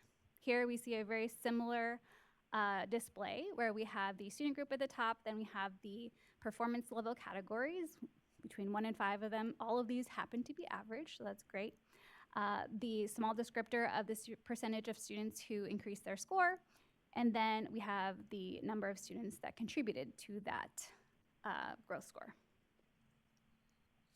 So just to highlight the differences that we have between the 2024 and 2025 dashboard, I really wanted to put together this table and then we can understand this a little bit better. So for the 2024 dashboard, we had the growth score displayed. 2025, it's no longer there. For the 2024 dashboard, we also included a possible range of growth scores, which then was used to determine which category of the above, at, or below growth category was determined. We also had growth level descriptors, all of that we saw on that slide 2 pages ago. The 2024 dashboard was not displayed on the front page. As Kim mentioned, it was for informational purposes only. At that time, it was our first introduction to this, so we had to click through the second page to get there. And because we did not have cut scores or growth categories, we did not have an equity report for that. We didn't have the 5 levels that they could fall into, so there was no equity report on that page. For the 2025 dashboard, there was no growth score displayed, as I mentioned. Instead, we had the percentage of students with improved scale scores from the prior year. We had the adopted growth performance levels, those 1 to 5 levels, and then this was on the front page for the first time, and we had the equity report included. So this is a summary of the last 2 slides, just in one page, on one side, on one table, so that you guys can see it. This is where the fun starts. So we would like to hear from you what you envision the 2026 dashboard card looking like. We're calling it the growth display for right now. We do have a graphic organizer for you to help gather your thoughts around that. But ultimately, there's a lot of different components that can be added to this card, and we would like to hear from you what you think the ideal card looks like. So you should have the graphic organizer available to you. If you'd like some glue sticks, you can raise your hand. We have some available for you. And then when we reconvene, I'll ask you to report out what components would be on your ideal card. I love arts and crafts. This is fantastic. Thank you. This is great. Any questions before we get going? Any questions? I'll take one. Thank you. Questions? Go ahead. Kelsey, go for it. I'm just wondering if there was a reason why this color palette is different from the palette on the dashboard. They are not performance category colors in the dashboard because it is not an indicator. Any other questions? Okay, take a couple minutes. You guys can work together in teams and have a conversation if you want to. And this is something that we'll probably leave behind so that way we can give you the feedback if you need it. So you guys don't pack this away and put it on your refrigerator when you get home. This is something you're gonna have to leave here.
Give you another couple minutes to finish up, another couple minutes to finish up.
Was 30 seconds enough time for you guys to finish up? Or are we covered in glue and no, stuck to all the other papers? Okay, 30 seconds and we'll come back together.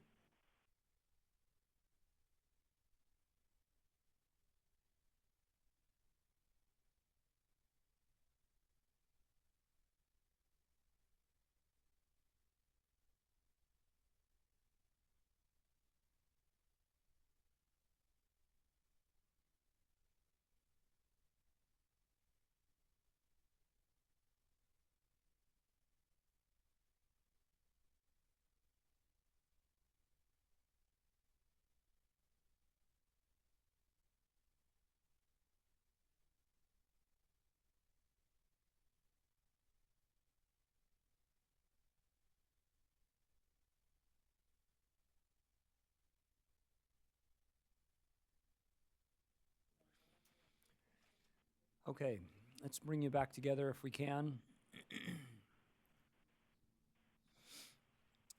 And I know there's been some discussions.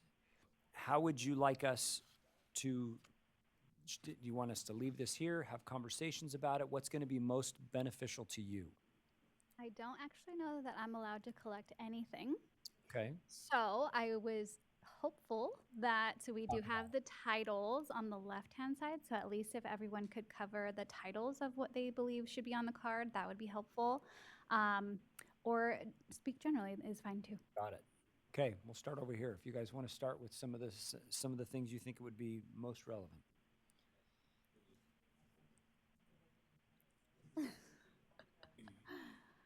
You can be our Vanna White. Yes.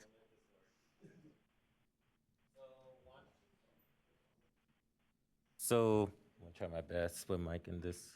But one thing we were talking about, is there a way to combine like the color, the 5x5 scheme with like the points average?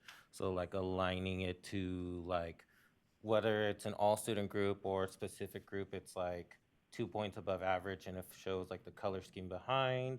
And then the other thing, we were kind of looking in between the difference of like error range or descriptions, but overall is like listing out of like what we thought was most important with what's more of like last year's with 2024 of more of the points above or below, because that gave more clarity in comparison with the 2025. It does say like, oh, 87% of like percent improved, but then if you look at the breakdown, it's like only like 5 points, and it's like, does that really show that significant growth or like improvement? And then overall, just like the the number of students as well on our display. But that's what we got to in this little activity in like 5 minutes. But yeah. Thank you. Ladies.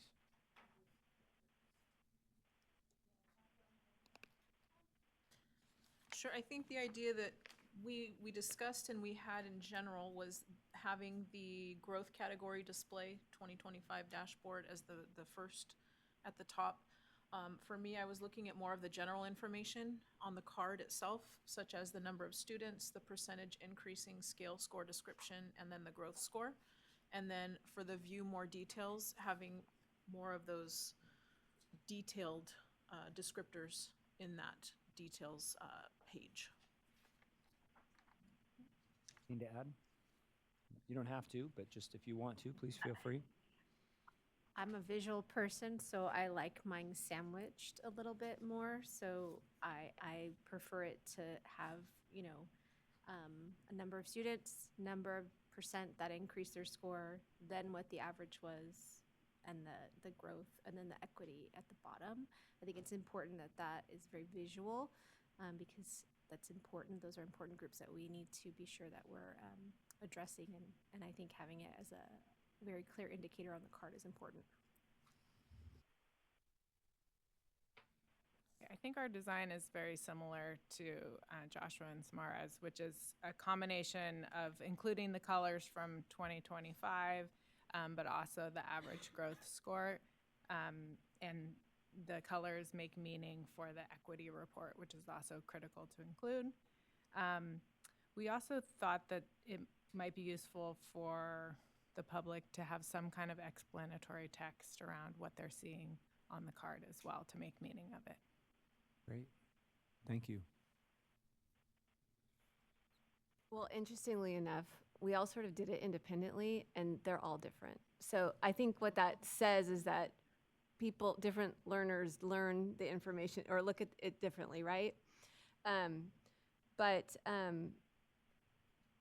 So we didn't really reach consensus, but we all sort of had the same information on the card in different order.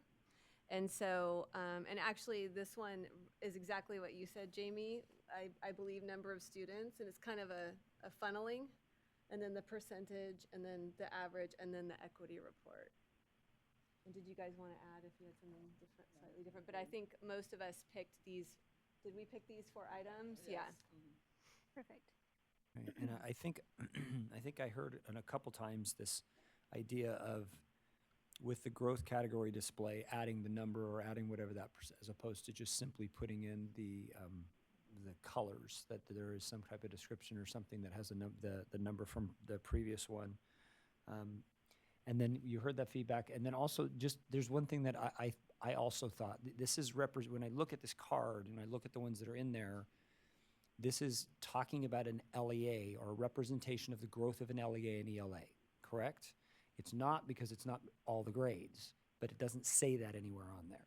And so that could make an assumption that this is based upon information from all grades and how they grew. But there's nothing on there for a parent to be able to understand that this is only 4th through 8th and does not include high school and does not include anything before that. So and I understand that that's going to cause questions and concerns. I get it. But if we want clarity, who is this dashboard for? The dashboard is for the parents. And it's also for some of the, the community as well. But if it is in there, there needs to be something that talks about that in some way, because it's not clear. As of right now, it's a misrepresentation of the data that's being presented, because it makes an assumption that it's ELA for the whole LEA, and that's not true, because we don't measure all that. And for good or for bad, which I've made my opinion very strong on that, and it is what it is, but I think there needs to be something that clarifies that, points us to it, gives us to a document, there's a link, something along those lines in there that does that, because it doesn't say it right now. Any other comments, thoughts, any clarification that you need from us as you've seen some of these? I don't know if there's anything that we want to provide about the card. No. Okay. I think we have a great number of thoughts, and even if the the words weren't always described, I think that there's a general feeling that we're getting from all the members. So thank you for that feedback. Thank you very much. Our next topic will be to cover the modification of the ELA and math indicator display and information.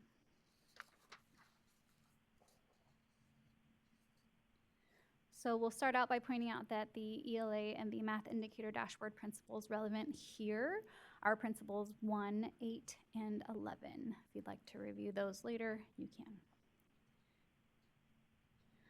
In terms of the work plan, as the title suggested before, we're just talking about the modification of ELA and math here. This is not growth, this is just ELA and math, the language and the information. So today we're asking for your feedback or to on the request to make these additional modifications. And then once we visit the state board in May, we will bring your feedback to them to consider for any changes that we are looking to make.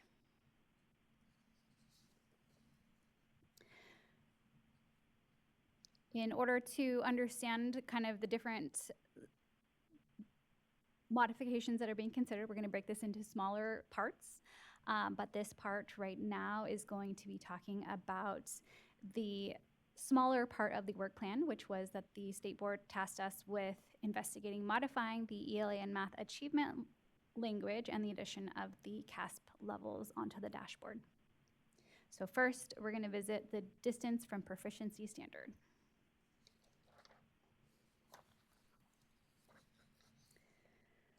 As part of the work plan, the State Board of Education did direct us to ensure that the October dashboard, the October of 2026 dashboard, uses the term distance from proficiency standard rather than the distance from standard. To understand that a little bit more, I wanted to go over why we even use the words distance from standard. So the ELA and math indicators currently use distance from standard to measure the CASP results on the dashboard for accountability purposes. The distance from standard, or the DFS, represents the distance between a student's score on the Smarter Balanced summative assessments and the standard met achievement level threshold. That is the bottom of level 3. That is based on the achievement level descriptors, or the ALDs, that are established with the CASP assessments. The prior ALD levels were standard not met, standard nearly met, standard met, and standard exceeded. And so these were what we used in the past, and so it really made sense for us to say that the distance from standard, it was based on that level 3. We have standard in the name, it makes sense. At the March 2025 State Board meeting, the State Board approved a revision to the reporting achievement level descriptors and the labels for the CASP, as well as the Smarter Balanced CASP assessments. So those new labels we have here brought about a little bit more clarity, especially for our other languages, because when we use standard across 4 different levels, it didn't really make a lot of sense, right? So we adopted new labels, and those are minimal, developing, proficient, and advanced. And so therefore, when we're, say, distance from standard, that's not really relevant anymore. Standard's not in there, so we're changing that to distance from proficiency standard.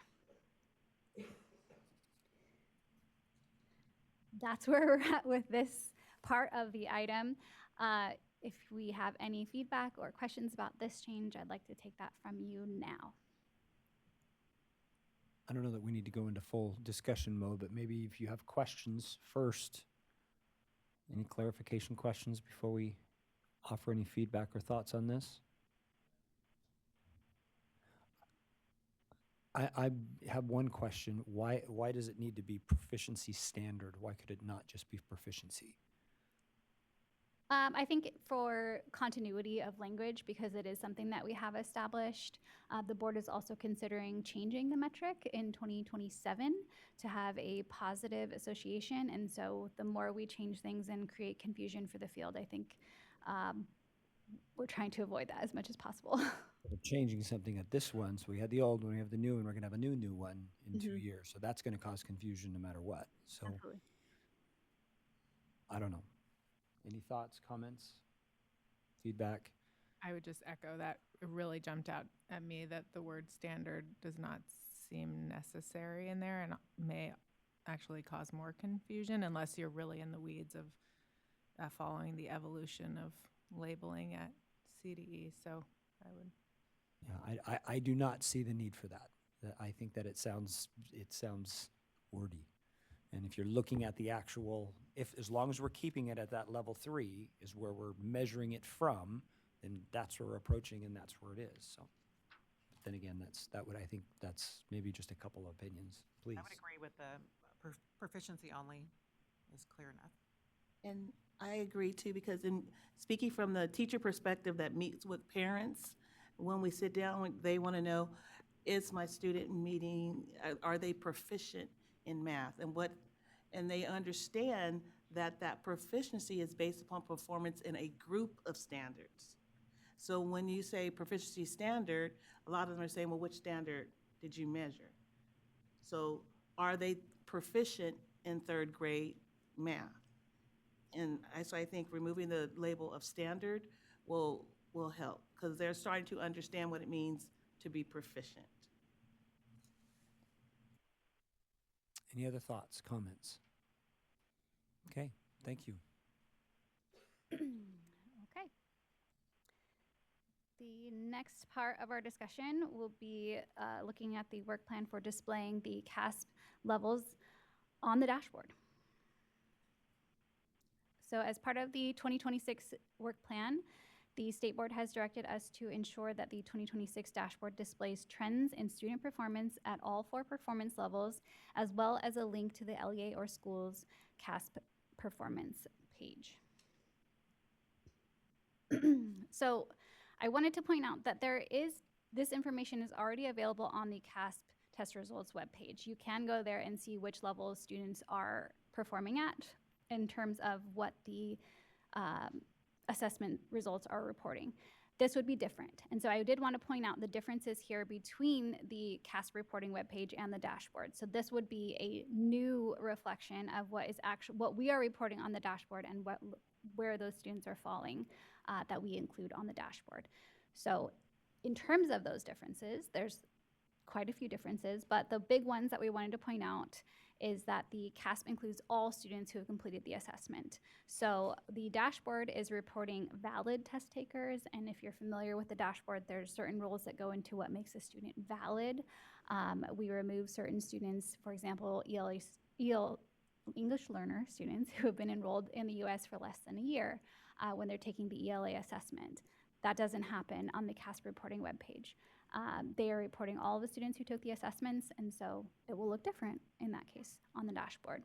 The dashboard is also applying special rules for students with disabilities. We refer to that as the District of Residence or the District of Special Education Accountability, because we hold the district that is responsible for that student's results.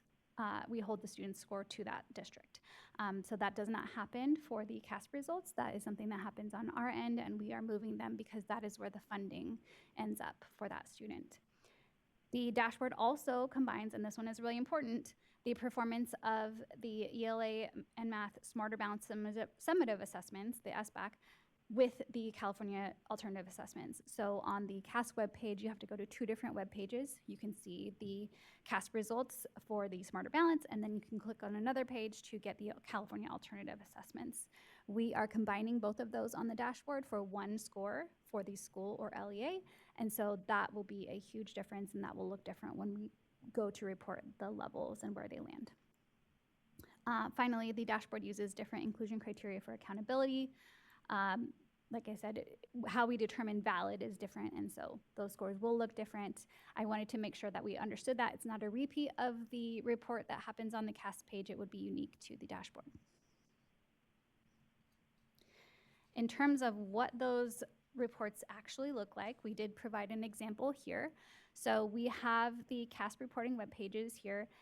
This is for ELA. We have the SBAC here on the left, where you have a little donut shape, and it's describing where the students fell in each of those levels. And then we have the percentage there in the middle. That is the percentage of students who met or exceeded the standard.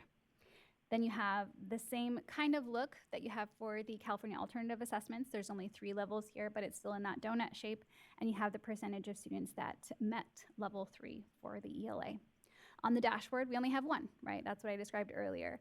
It's the combination of both of them. We have the full scale of 5 different colors that can be achieved. We have the status and change listed there as well. So these do look very different, but they do provide information that we have found to be useful over the years. In order to consider what that might look like in adding displays to the dashboard, we need to think about what would be the most useful. We already saw that the CAS web page has a donut and that we have the gauges. So this would be something new that we would be adding to report the trends in data. Those trends can be looked at in different ways. They can be looked at in terms of a graphic. We have line graphs, we have stacked bar graphs, donut display, similar to the CAS web page, horizontal bar graphs or a vertical bar graph, or if we don't even like those type of displays, we could also look at a table of values or just a data table that explains how that data has changed over the years. This is for the display, and we will visit this in our conversation when we get their feedback from you. But this is just one part of this item, right? We're also going to be looking at where this data happens. Where these trends are located will, right now we don't have a location for it. So we're asking for your feedback to figure out where this trend data display should belong. And we have a couple of different thoughts about where we thought it might fit best. That might be before or after the DFS trend graph within the ELA and math indicators. It could also be before or after the English learner subgroup data comparisons table within the ELA and math indicators. It could also land on the informational page that we currently have for growth in science. If those move to a full indicator, then they probably would not be on the informational purposes page any longer, but we have a space that could go above or below the science indicator right now. So there are informational graphics for you to reference when it comes to both the display type and the location for that. So when we get to our discussion, we'd love if you could reference those to help you guide your decision and feedback. Here we get to our feedback. I think this is my last section for you guys, so hopefully we're all staying warm. I'm freezing in here. But our feedback from you, we would like is to receive the pros and cons of displaying the CASP levels themselves, where we would like those to be located, and the type of display that you would like to see for this data. Okay, so just to be clear, our conversation is not whether or not it should be there because you've been directed to put there. We're simply just saying when it's there, what should it look like and where should it go, right? We have been directed to ensure. Yeah, so we don't have an opinion about whether it should or should not. It's just a matter of it's going to be there, where should it be, and what should it look like when it goes on there is what you're looking for. Just wanted to make sure. Yes. I'm The watching consensus is I'm yes. watching Kim in the back. She's saying yes. Okay, yes. Yes. Okay. So our conversation really is, and you've given us a couple of handouts here, like this. Yes. Yep.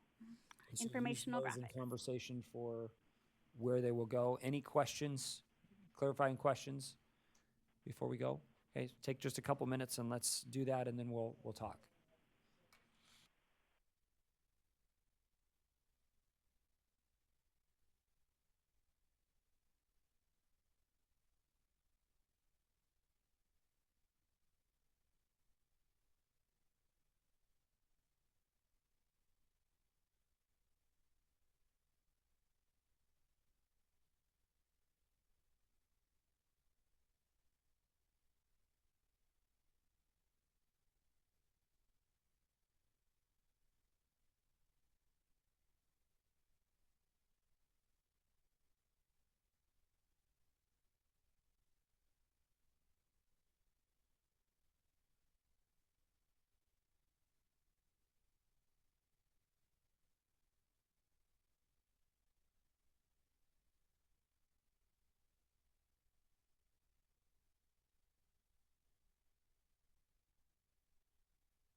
give us about another minute of conversation before we come back for feedback.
All right, we're going to bring us, did you guys have enough time to have a conversation? You solved all the world's problems? We're good? I want to hear it. Okay. All right, so if we could, we'll go around, we'll start. Go ahead. If you want to give us a summary or some thoughts that you had, that's great. Sure, thank you. Thank you for your presentation. So we do see this as really providing clarity of where each level is, and that visual is just really, really important. We were saying this also leverages conversations with your families, and it helps to provide clarity and actually have an anchor point to have a critical discussion about growth and all of those things. And then we like the stacked looked because it does coincide with the English language acquisition graph bar. So being consistent with parents with what they're seeing may help them be more familiar. And then Joshua's going to add a little bit as well. Just a quick question. This would just be for like all students, right? Because I know on the other side for the CAS, you can manipulate to see like students with disabilities, English learners. This would just display all your students, correct?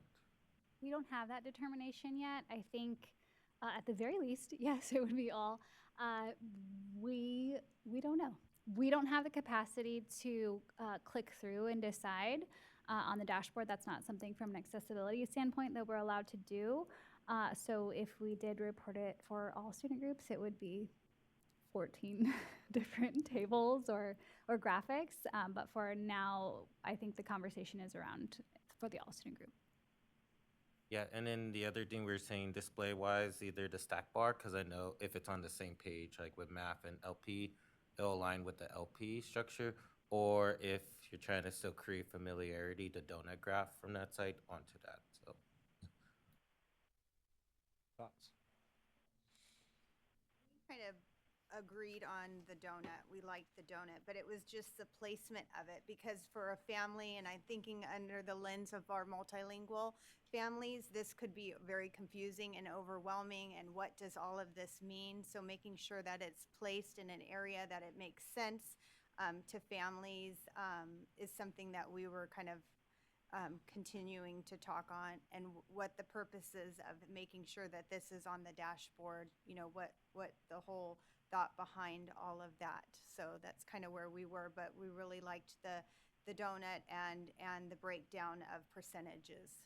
And where did you decide on the We were kind appropriate of place? looking at the academic, we were looking at the under the academic performance, but kind of as its own category, because then it gets confusing to families. And I think that's where, you know, for the multilingual families, making sure that they understand what all of this means, because it could be interpreted in a different area for them. So, and I don't know if the dashboard is translated in multiple languages for them to understand what all of this data means, but just something to think about for diverse families. Thank you. Ladies.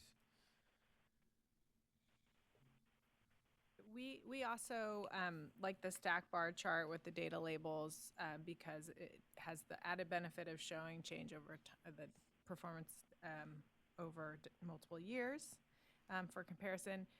We also really struggled about placement. We thought maybe informational purposes, if there's sort of a rule that only full indicators are in the other parts of the dashboard, that would make sense. And we think this is really important information to share with our community, so we're a little torn there.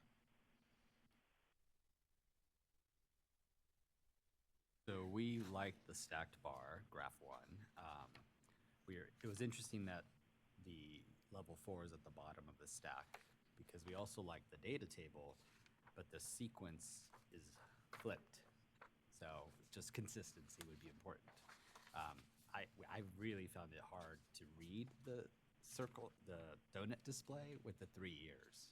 And I imagine if you have any visual impairment, that would be really challenging to see the nuance and difference between 3 years on the donut display. As far as location, we talked about either option 1 or option 2, 3. Great. Any other thoughts or comments? I just have a question. Do you know the purpose of the state board wanting this data on the dashboard? There was no discussion prior to the motion that mentioned this, so we are just going off of the motion. Because that just helps us, if we knew what they wanted, we'd know where they'd want to put it, so that helps us. Okay. I would just add, my only other concern is that this data is a very different data point than points from standard or points from proficiency, whatever distance from proficiency, that's the direction we're going. They're very different data points, and it will become very confusing for parents when they see this, because my school can be working really hard, or my LEA can be working really hard and moving kids through the tiers and decreasing the gap from distance from proficiency, but not have a lot of students proficient yet. So it can become very overwhelming to a parent because they may not understand, well, why does this not have a lot of kids, we don't have a lot of proficiency, but this says we're doing a good job. So help me understand what that means. And so I feel like it's going to lend itself to a lot more questions than clarity. Any other thoughts or comments? I think I hear that most of us are saying somewhere on the academic page is what most, yes? So it's kind of where we're looking at it. And then what I'm hearing also is clarity. And just when I say clarity, I mean that there should be some matching somewhere. And there's argument for both sides, matching to the donut on the CASP site, matching to the others that are on here, because there will cause, again, knowing the dashboard is designed for parents, what's going to provide the most level of clarity for them and ease of understanding to be able to do that. And so, and I don't know that any of us would vote for 14 charts on there. So maybe we'll just vote for one at this point as we're going forward. Any other thoughts before we finish with this? Okay, thank you. All right.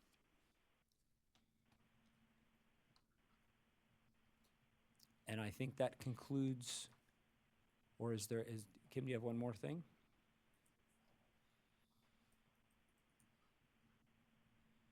Okay, great. So that concludes our presentation of that. First of all, thank you very much. Let me just say again, as we go in, before we get into public comment and the rest, how much we appreciate all the work and effort that goes into what you're presenting here. We know how much time it takes. We appreciate the thorough approach, the information you provide, and being able to answer these questions that are on the fly, which can be challenging. So we appreciate all of your work and how thoughtful you are in this. And the team that you lead, Cindy, is fantastic. And seriously, thank you again for all that you're doing to be able to make sure that we have all this information. So we will now take up public comment. Please put up the public comment slide with the call-in number.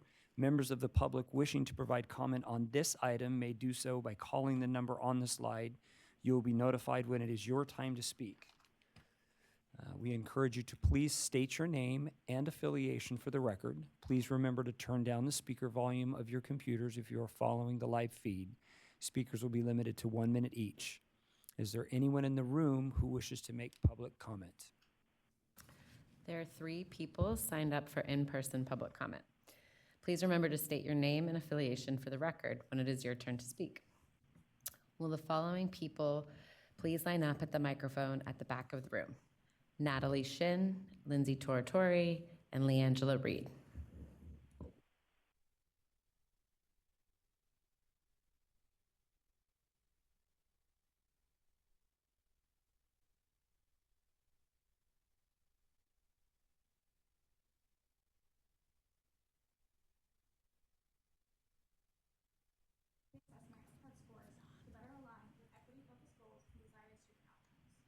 We thank the board and staff for working on updating the teacher assignment data displays so that the public has a better understanding of what access to well-prepared and experienced teachers looks like. We also appreciate that intra-district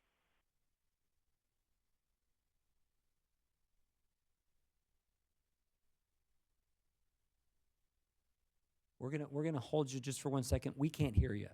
So we just want to make sure the microphone is working. Sorry that we're gonna make you read it again. You're like, darn it, I was almost done. So, sorry about that. Good afternoon, members of the board. My name is Natalie Shin, here on behalf of Californians Together. We are in strong support of including LTELs who reclassified mid-year and thus did not take the LPAC and the LP calculation, and appreciate the data provided to clarify how this change impacts LEA identification. We also hope to see a future reassessment of cut scores to better align with equity-focused goals and desired student outcomes. We thank the board and staff for working on updating the teacher assignment data displays so that the public has a better understanding of what access to well-prepared and experienced teachers looks like. We also appreciate the intra-district comparisons.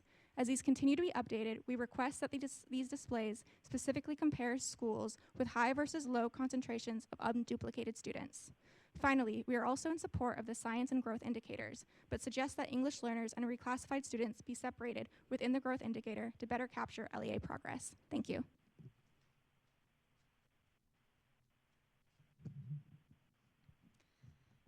Good afternoon, Chair Greenlaw and CPAG members. Lindsay Tornatori on behalf of the California County Superintendents. Thank you all for your service. We appreciate your time and perspectives, which not only inform the board, but also shape the county superintendent's positions. Thank you to CDE AMARD presenters today. Clear, thorough, much appreciated for the behind-the-scenes work that all of you do to keep our system running. I want to go back to the CCI discussion and echo Member Connolly Fox's equity concerns about the CCI and welcome efforts to move beyond a one-size-fits-all model to create practical, accessible pathways for all students, especially those in alternative educational settings such as our DAS schools. On science and growth, we appreciate the thoughtful discussion of the members and thoughtful proposals from CDE. These are off to a good start. These elements really should be discussed in conjunction with the state board process to revise the DA criteria. It would be helpful to the field to include these elements in the broader, more holistic discussion. Again, appreciation for the engaging dialogue, great meeting, and you may be the only advisory group to use a glue stick at the dais, so thank you.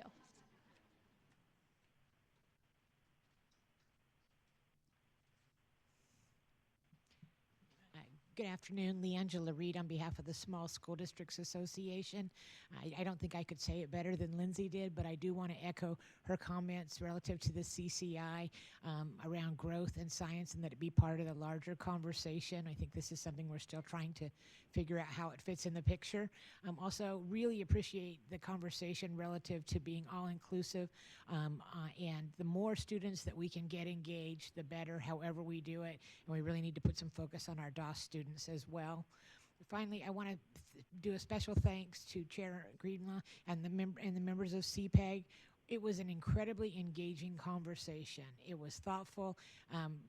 For those of our colleagues who weren't in the room, I know and I'm sure Lindsay as well, were getting tons of texts saying, this is a great meeting. There's a lot of conversation.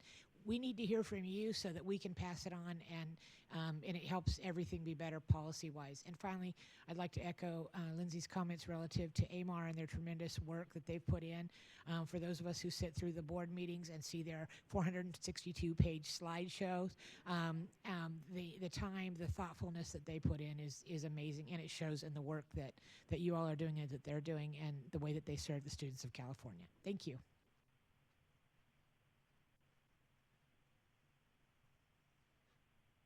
Is there anyone on the phone? Yes, there are about 9 callers. Now, good afternoon, caller with phone number ending in 5449. Please state your name and affiliation for the record. You have 1 minute. Your time starts now.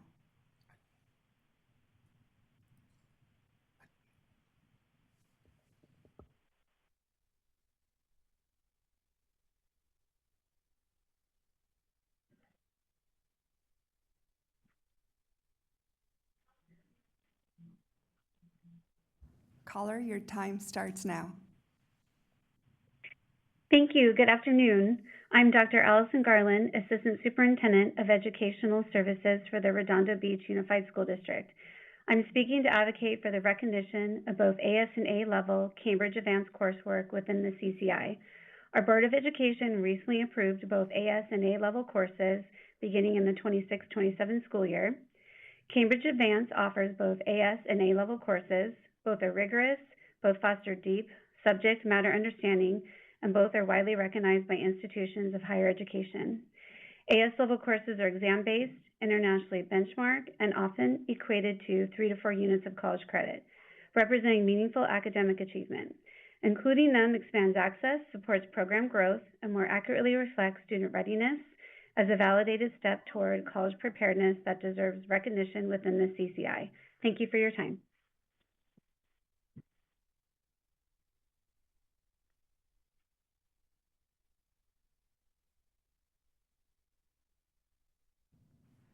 Good afternoon, caller with phone number ending in 8945. Please state your name and affiliation for the record. You have 1 minute. Your time starts now. Hi, this is Suzanne Cooey of the Charter Schools Development Center.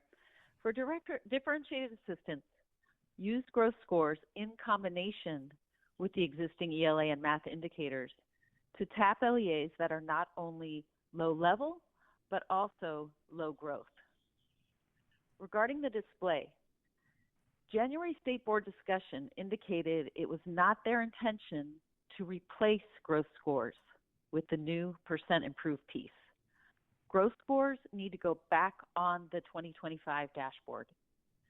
Also, the display should use the intuitive color scheme that the State Board adopted, not the random colors that were used instead.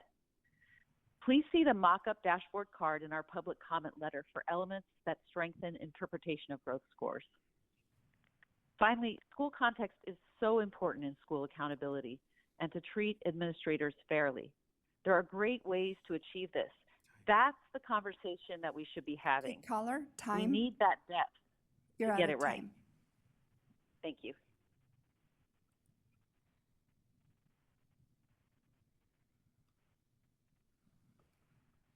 Good afternoon, caller with phone number ending in 0169. Please state your name and affiliation for the record. You have 1 minute. Your time starts now.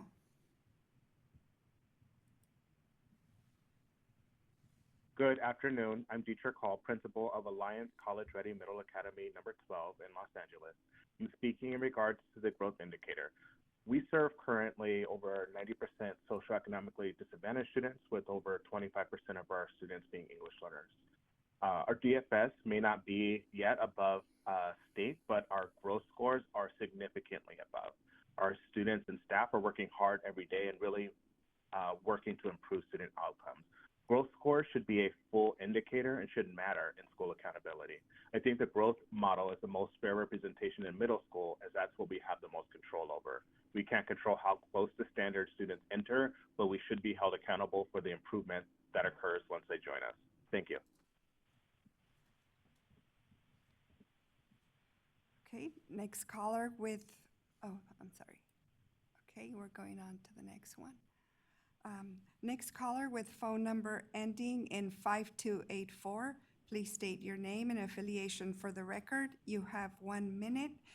Your time starts now. Afternoon, CPAG. I'm speaking in regard to the growth indicator. I'm Eric Carlstone, principal of Alliance Valera Middle Academy in Los Angeles. We serve 91% socioeconomically disadvantaged students, and over 20% of our students have an IEP. The differentiated assistance criteria should, I repeat, should incorporate the California Growth Model growth scores. My school was in DA in 2024 for the EL and LTEL student groups based on ELA and math. However, our growth scores were typical range for ELA and above range for math. We showed 19 to 13 scale score points above the state average growth in math. What's more, our LP scores were 12% and 22% higher than the state. Student growth should matter in school accountability, including showing school and state growth scores for student groups as part of the dashboard display. The 2024 representation was much more clear than the 25 display, and for clarity for everyone, please add the growth scores itself back onto the 2025 dashboard. Thank you. Thank you.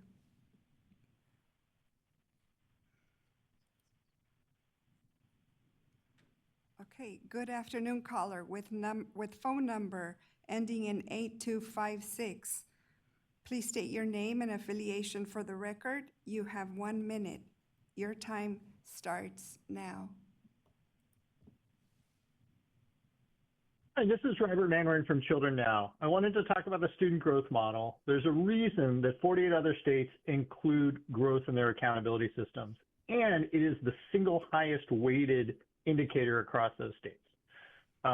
In terms of the growth display, we would recommend including the average growth score based upon our growth model and removing the percent that increase their scale score.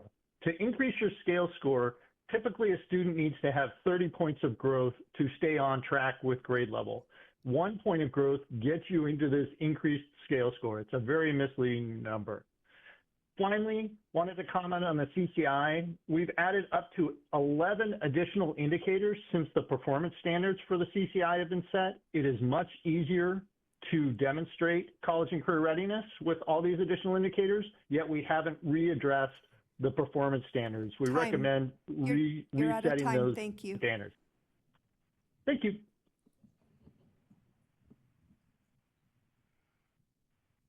Okay, good afternoon, caller with number ending in 8674. Please state your name and affiliation for the record. You have 1 minute. Your time starts now.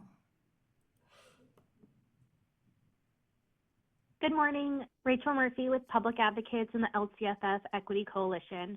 We'd like to align our comments with our equity partners, and I'd like to highlight a few points from our coalition letter. On the college and career indicator, we support the department's recommendations to include additional measures, including IB course completion and Cambridge assessment, similar to the inclusion of AP exams and courses.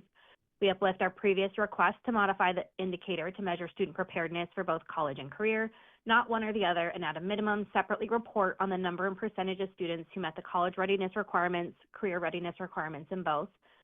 On priority one, we appreciate the state's engagement with the education partners related to teacher data and terminology. We support the proposed change from clear to fully credentialed and properly assigned on the dashboard, which is language that aligns with the Williams standards set forth in the Ed Code for priority one. We also support including the intra-district comparison chart in order to understand the extent of any disparities within a district in a manner that is easily accessible for parents, educators, and local community members. We recommend that alternative schools be included. You're out of time. Thank you. Thank you. Next caller with the phone number ending in 4364. Please state your name and affiliation for the record. You have 1 minute. Your time starts now. Good afternoon. Lucy Salcido Carter, Director of Policy at the Alameda County Office of Education. I want to comment on two issues. First, we acknowledge the hard work that CD is investing in developing additional measures for the CCI.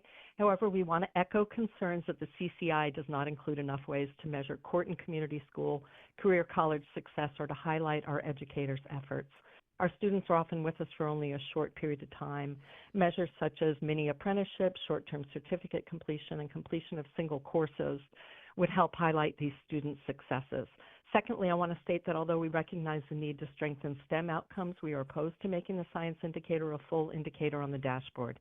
We believe doing so will dilute our efforts when, as a state, we have not yet fully agreed on literacy and numeracy strategies. We need to keep our eye on that ball. In addition, there's no evidence that adding subject areas to the dashboard increases student learning. For these reasons, we believe it should remain for information only. Thank you for your work today. Thank you, caller. Our next caller with the phone number ending in 6808. Please state your name and affiliation for the record. You have 1 minute. Your time starts now.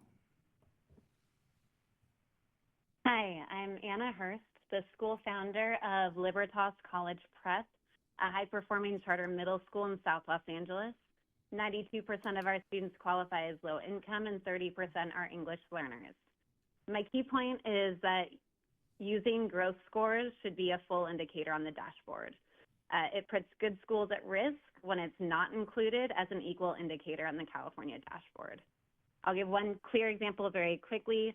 Our fourth graders are entering in very low because there are COVID babies who are out during kindergarten. However, we've had so much growth. We had 50% start as level 1 at the start of the year. At the halfway point, we dropped our level 1s to 25%. But just off of DFS, from an accountability standpoint, we look like we dipped as a school. So if we don't include those growth indicators, good schools like ours are at risk with a higher accountability climate that we're in. Thank you, caller. Next caller with the number ending in 1362. Please state your name and affiliation for the record. You have 1 minute. Your time starts now. Good afternoon, CPAG members. Roy Tongalava with EdTrust West. First, we want to thank CPAG for its continued leadership and support in strengthening the state's accountability system. On behalf of the LCFS Equity Coalition, we strongly support including ELA and math growth as a full dashboard indicator. Growth provides a clear picture of student learning over time and reveals inequities that proficiency alone can mask, helping identify where progress is happening and where additional support is needed. We also appreciate CPAG's support for updates to the Priority 1 teacher indicator, including the shift to fully credentialed and properly assigned, and the addition of an inter-district equity component to highlight disparities in access to well-prepared teachers. Finally, we appreciate the discussion today supporting enhancements to the LP calculation to include recently reclassified English learners, ensuring a more complete picture of student progress. We encourage CPAG to continue supporting these updates and providing input caller. to the You Department are of out State of time. Board. Thank you. And this concludes public comments. Given that there's no other public comment, we now open CPAG member discussion. This is an opportunity for members to ask any lingering questions about the pieces we heard here today on the 2026 Accountability Work Plan. Are there any questions or comments related to this item?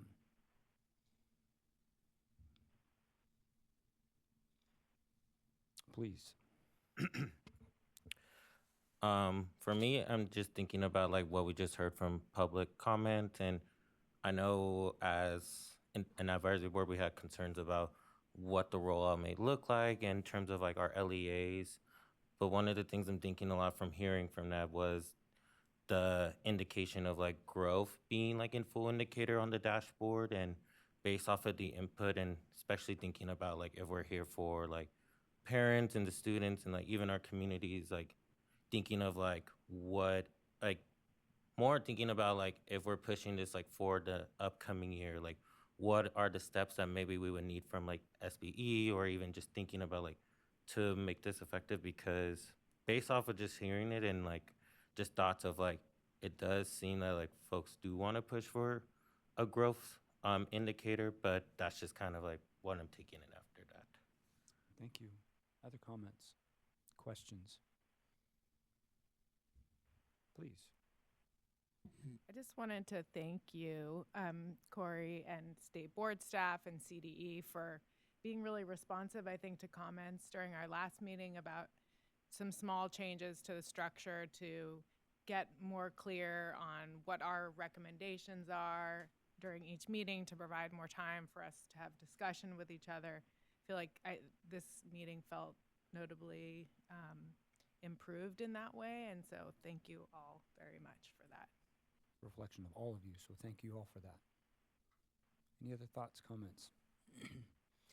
I do have one, as I was choking and wasn't able to make the one comment earlier on. just the idea, just as feedback, as we're talking about the growth and the science indicator being full indicators and the rest, I just want to advise that the state board, as they're thinking about it, my feedback would be that we need to clarify the DA criteria and what that's going to be before we can jump into those things. This is not a statement of whether or not science or growth should or should not be a full indicator. That's not where I'm going. I just feel it's a bit of a cart before the horse. We have not decided what DA is yet. We don't know what that's going to be, what the criteria are. That's one of their charges that's coming. We didn't talk about it today. The board will be talking about it in meetings to come, and we'll make a decision in July. But we need to really make that decision before we can truly say what does a full indicator look like as we're adding beyond there. So I just think that we've got to get that clarity first. That's just some feedback that I think they need to hear and consider as they're looking forward in this. And I know they're working on it. I understand that, but that is where we're coming from. So if there's no other comments, then this concludes item 2. So thank you. We will now go on to agenda item 4, which is public comment, general public comment. Public comment is invited on any matter not included on the printed agenda. Please put up the public comment slide with the call-in number. Members of the public wishing to provide comment on this item may do so by calling the number on the slide. You will be notified when it is time to speak. When it is your time to speak, we encourage you to please state your name and affiliation for the record. Please remember to turn down the speaker volume on your computers if you are following the live feed. Speakers will be limited to 1 minute each. Is there anyone in the room who wishes to make public comment? There are 2 people signed up for in-person public comment. Please remember to state your name and affiliation for the record when it is your turn to speak. Will the following people please line up at the microphone in the back of the room? Lindsay Tortori, Leangela Reed. Okay, thank you. Good afternoon, Chair Greenlaw, CPAG members, Lindsay Tornatori on behalf of the California County Superintendents, the Association of California School Administrators, and as a member of the Joint Education Management and Equity Coalition. As you know, between now and July, the State Board will be considering significant updates to the state's accountability system. One notable change is revising the DA criteria used to determine differentiated assistance with a statutory deadline of July 2026. As you can all appreciate, revising these criteria is highly complex and has major implications for students and schools. This is a high priority topic for our members who are eager for additional opportunities to engage in the public deliberation process ahead of the board's July action. We recommend that CPAG have the opportunity to provide input on this important issue, including reviewing data runs and simulations. We also request that if discussed at the June CPAG meeting, this topic be presented as a separate agenda item to allow for meaningful discussion and public engagement. Thank you.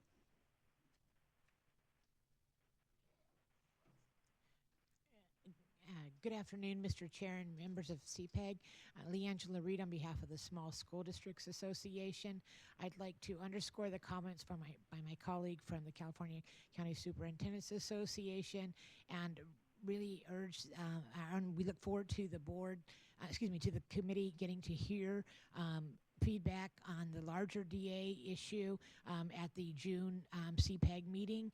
And we also hope to be able to bring back some of the feedback from the the study sessions that the state board is scheduling with members of the education community to further discuss the DA criteria, and we hope to bring that feedback back to you at the June meeting as well. Thank you for your work today, and thank you for your service to the students of California. Thank you. Is there anyone on the phone? Yes, there are 4 callers. Okay. Good afternoon, caller with phone number ending in 8256. Please state your name and affiliation for the record. You have 1 minute. Your time starts now. Hi, this is Robert Manwaring from Children Now. I mostly just wanted to echo and build on the comments of my management partners. The county superintendents and Children Now has put together a group of equity and management groups who have been working on this differentiated assistance criteria issue since last summer. We now have 4 months left to make the most significant changes to the state's accountability system since its inception. We really encourage this issue coming before CPAG and as a separate agenda item, and really diving into the data that drives these decisions. As came up today around growth and science, these are integrated decisions. We really need to have the data to drive this DA process and really understand how the new criteria will work. Thank you.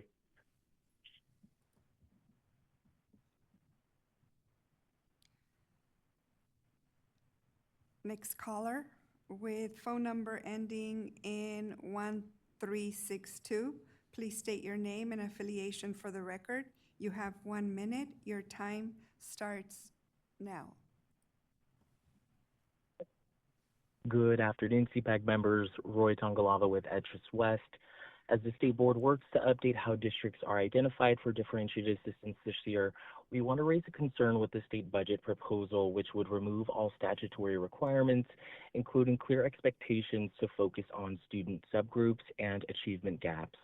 Without these guardrails, there is a real risk that the system of support could lose focus on the students who have been most underserved. The state should maintain clear requirements that ensure the system of support is designed to improve outcomes for all students and close persistent gaps, especially for low-income students of color and multilingual learners. Given the significance of these changes, we recommend that CPAG have the opportunity to engage on this issue and that it be brought as an agenda item at a future meeting to allow for deeper discussion and public input.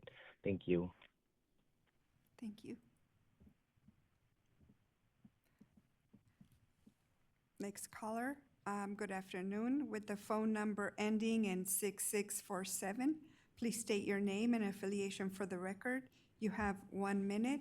Your time starts now. Hi, this is Leticia Garcia from the Riverside County Superintendent of Schools. Also calling in, echoing the comments from our colleagues on education management and equity groups on asking the CPAG to also provide input on the eligibility for DA criteria and really diving into the discussion. Much of what we saw today was incredible discussion on a whole host of other items, but also to have this issue as a separate agenda to maximize not only CPAG's discussion, but also public input. Thank you.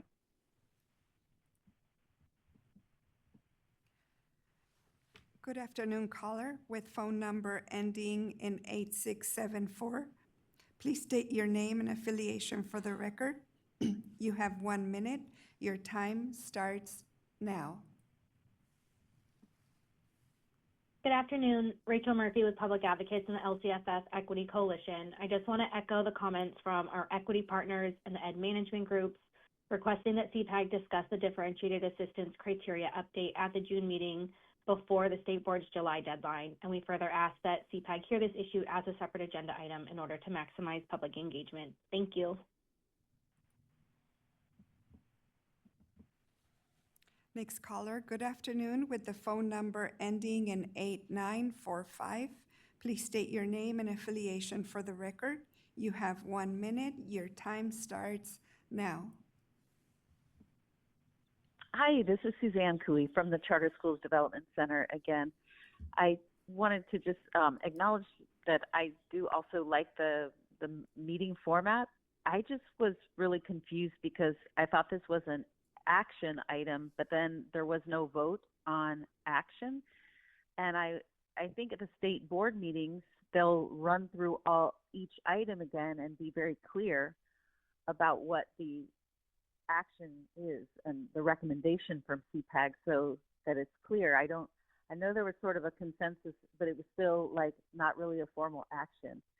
I also just kind of noticed that outside partners are having much deeper discussions about the growth data than what I observed here in this group. And I just wonder if there might be consideration of small working groups. It's great to go also to 3 times a year instead of 2. That's great. And I just wonder if there might be more depth. Thank you. If some Thank people you, have caller. opportunities.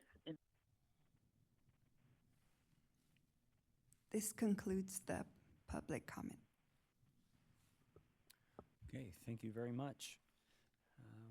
This then concludes that item, and it concludes the March 2026 meeting of the California Practitioner Advisory Group.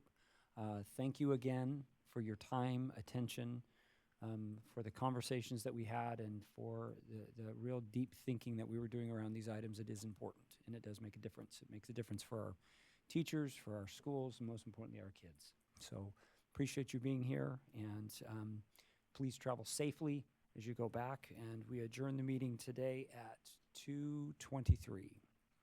I'll hit my hammer.